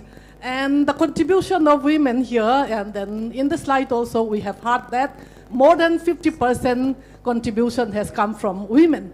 But no special stress or trust on the contribution of women of the state of Mizoram, even though they are really brought for economic empowerment, and then they don't enjoy a full kind of, acceptable status. That is a thing, but with the hardship also, it is actually learned and known by us also. So that is one thing I would like to, because self-help group must have also pointed out also the contribution is tremendous. That is what I want.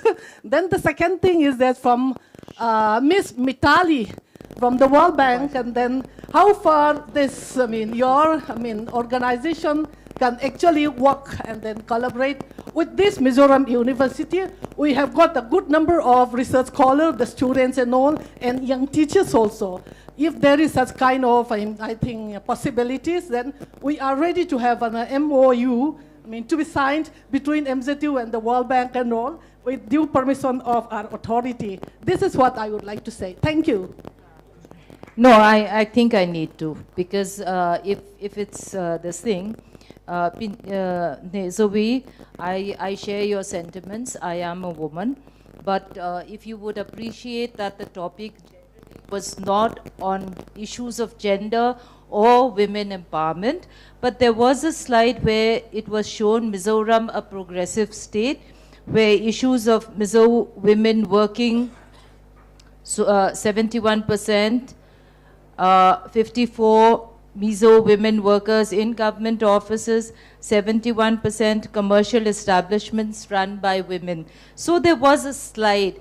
But I appreciate the point that more could have been said. If we had been given, I think, half an hour, the speaker would have touched on so much more, because women in Mizoram, as we always say, are very progressive, and we do constitute a lot to the economy of the state. Point well taken, but it was not actually a forum to talk on women empowerment as such. But I think it was touched. Take the other half of the...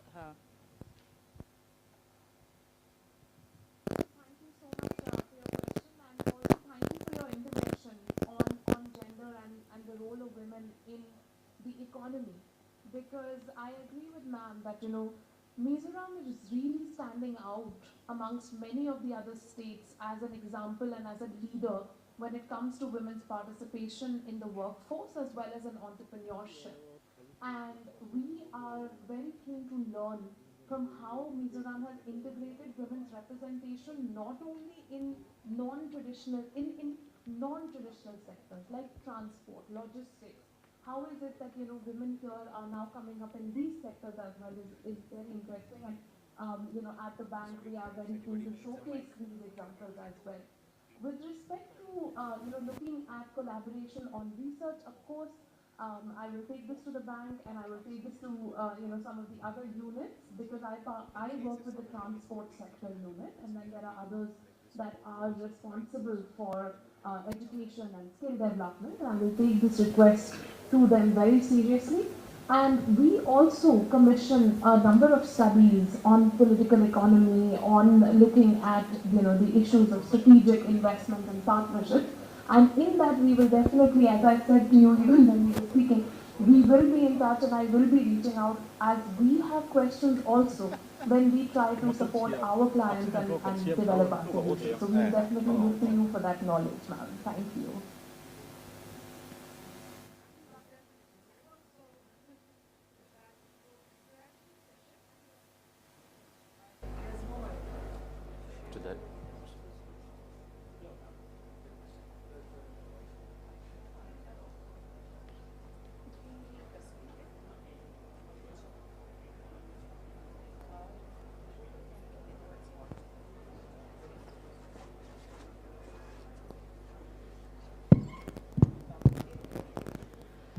I think our 10 minutes is over, so we will close our interaction with that remark. Ladies and gentlemen, we have finally come to the end of this session. So before we close this session, I would like to invite Mrs. Esther Lalruatkimi, Principal Secretary, Department of Commerce and Industries, Government of Mizoram, for the closing remark.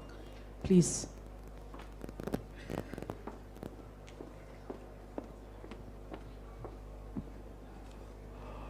Good afternoon, ladies and gentlemen.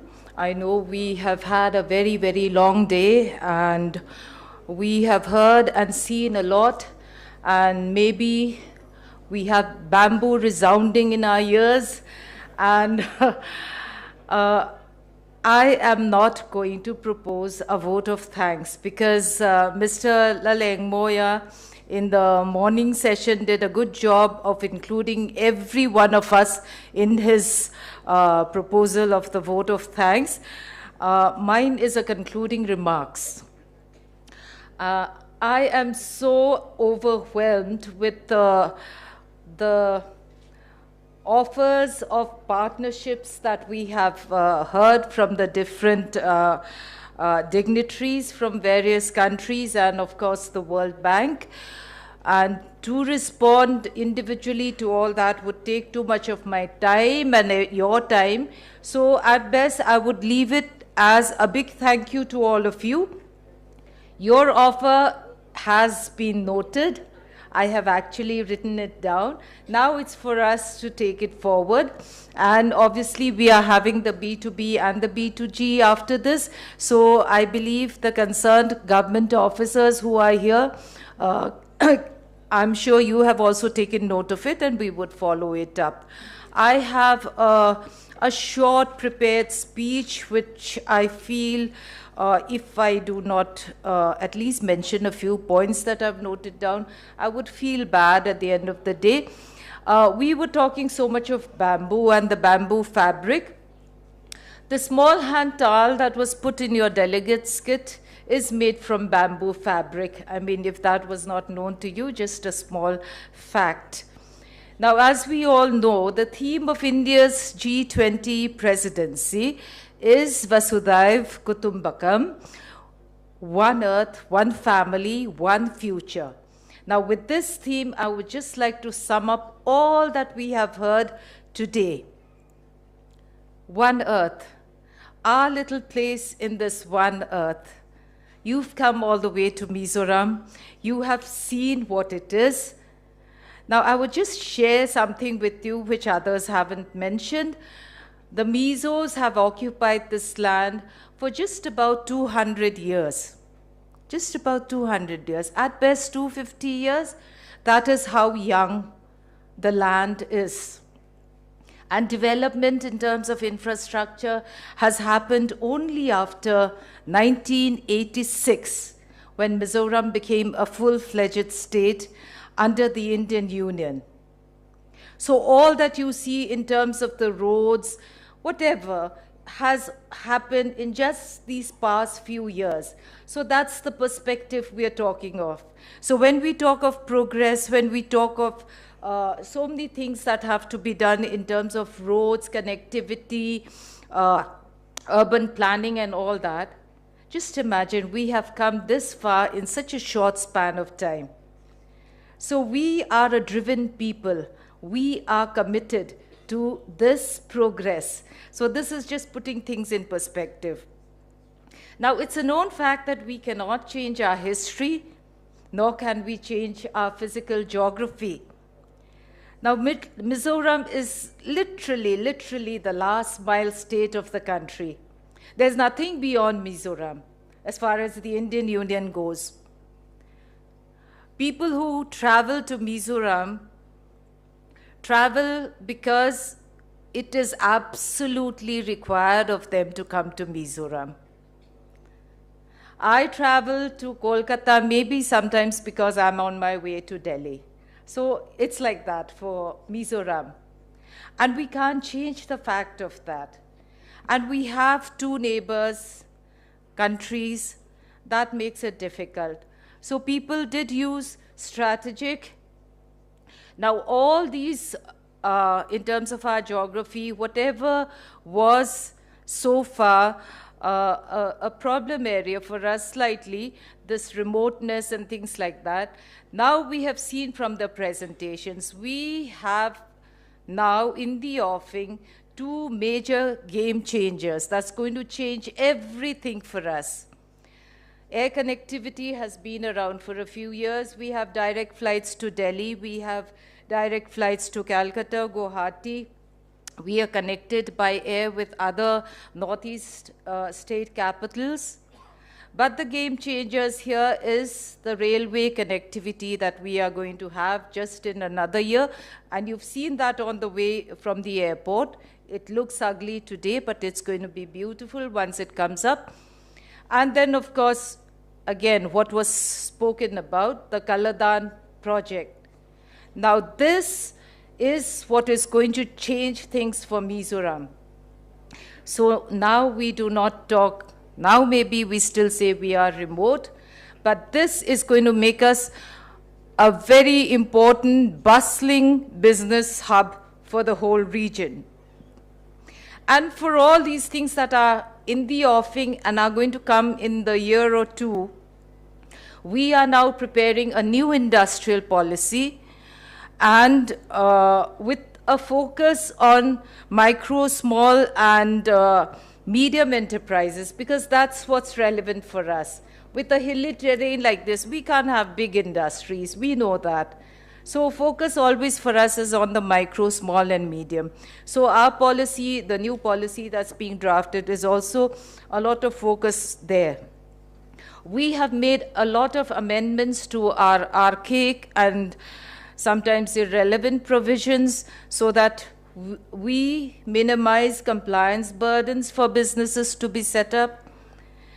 And now Mizoram is currently ranked second in the ease of doing business ranking among all the northeast states.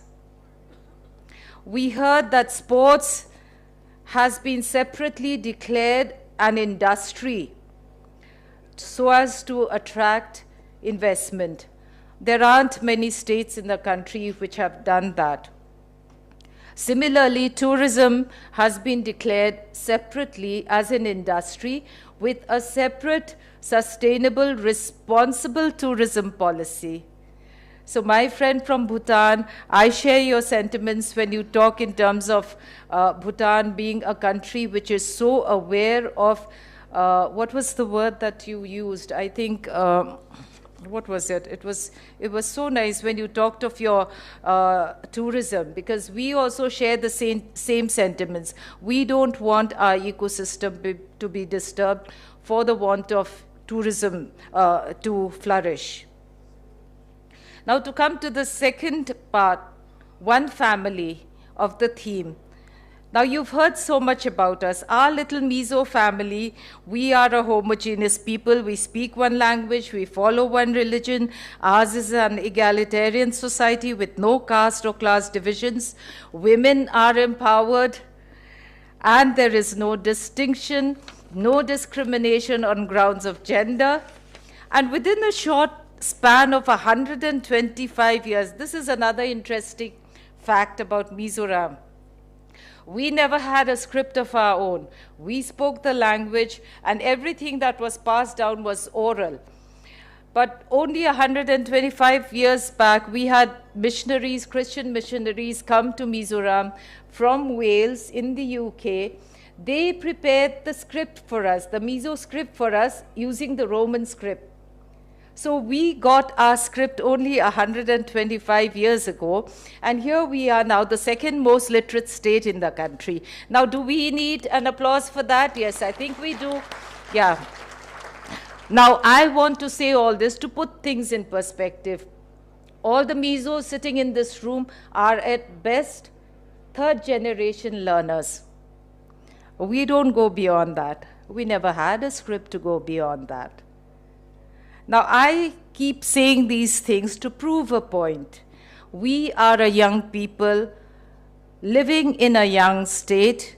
However, our desire to grow, our drive to excel has made us what we are today. And all the presentations that came before me, you saw how we are doing so well on so many criteria, in so many aspects. That is within a very short span of time. Education, someone mentioned that. I'm so happy. We are not only literate, but within the short span of time, we have institutions in all streams. The Mizoram University, the very university where we are having this conference, is among the youngest central universities, but today it is among the best 100 universities in the country. So when we invite you to do business with us, to enter into a partnership with us, I just wanted you to have this perspective so that whatever we said, we would be much, much more 10 years down the line. Now, coming to the last one, future. We want to be a part of this future with all of you nations of the world, be it in nursing and paramedics, sports, bamboo, handloom, horticulture, hospitality. I'm happy someone touched on that. All the 5-star hotels in the country have at least 1 or 2 Mizos working in some sector or the other. We are that good. Tourism sector, skill sector. No one mentioned this, but we have some of the best drivers in the country. The roads are so narrow, the roads are so steep. They don't honk. They maintain the traffic rules. There's no CCTV, however, and there are no accidents. I mean, this is the level of the skill of our Mizo drivers. Hairstylists, beauticians, florists, interior decorators, tailors, musicians, singers, dancers, Gopi. I had it in my script. So, I mean, we are good at a lot of things. So, our future, as I see it, is Mizoram in the near future becoming an industrial hub for the whole region. And when I say the region, I'm talking not just the Northeast region, but the whole Southeast Asian region as a whole. And I see Mizoram as a sought-after destination for the discerning traveler who is in for ecotourism, who is in for sustainable tourism, responsible tourism. I see Mizoram as an educational hub, again, for the whole region. This is what I see for our future. Today, I see the glass half full. And in the words of the psalmist from the Bible, in a short while, my cup will runneth over. Yes, we want to be a part of the one earth, one family, one future that we are talking about. Take us along in this journey. Vasudhaiv Kutumbakam. Thank you, Kalome. Tuna tu soy kan thak zota kha PSL road kimi Department of Commerce and Industries Government of Mizoram Principal Secretary nilai nia Mizo tisu kumsang kumza kalta vel lek khanin horop nei chau ni maila tuna India rama le kha thiam tamlama pani na kan ni thei ani ti te North East State zinga sum donati all sam na konga pani na ni me kan ni ti te soya he mai ba ka he Mizoram University chu India rama University za zinga achazinga atelani ti te soya he mai ba ka hianin Mizoram zu industrial hub lani thuai be se thute educational hub pani thuai be se thute soya nakin le zela po palai local te chu ron tlo thin tu te mamo chi sang sang te thodun puya so mani Get a cup of coffee or tea there. And those of you who express the desire to meet specific representatives of the government and industry sectors, you can take the help of your liaison officers to guide you to the specific tables which are arranged for the purpose. And I think with that, we'll finally draw the curtain on the B20 conference at Aizawl. Thank you very much, everyone. And Ole tikhan B20 meeting chu anlo zota palai local tetan le chim tu tetan Mizoram University multi-purpose hall galadin arbot sa inidona he mai ba ka hian Mizo namlam le ziarang phaulan na hun cultural program manin hal don bokani he mai ba ka hianin palai local te naktuk lama chapchar kut chim turin Aizawl an la cham dona hun limom takan phan kan be sei ani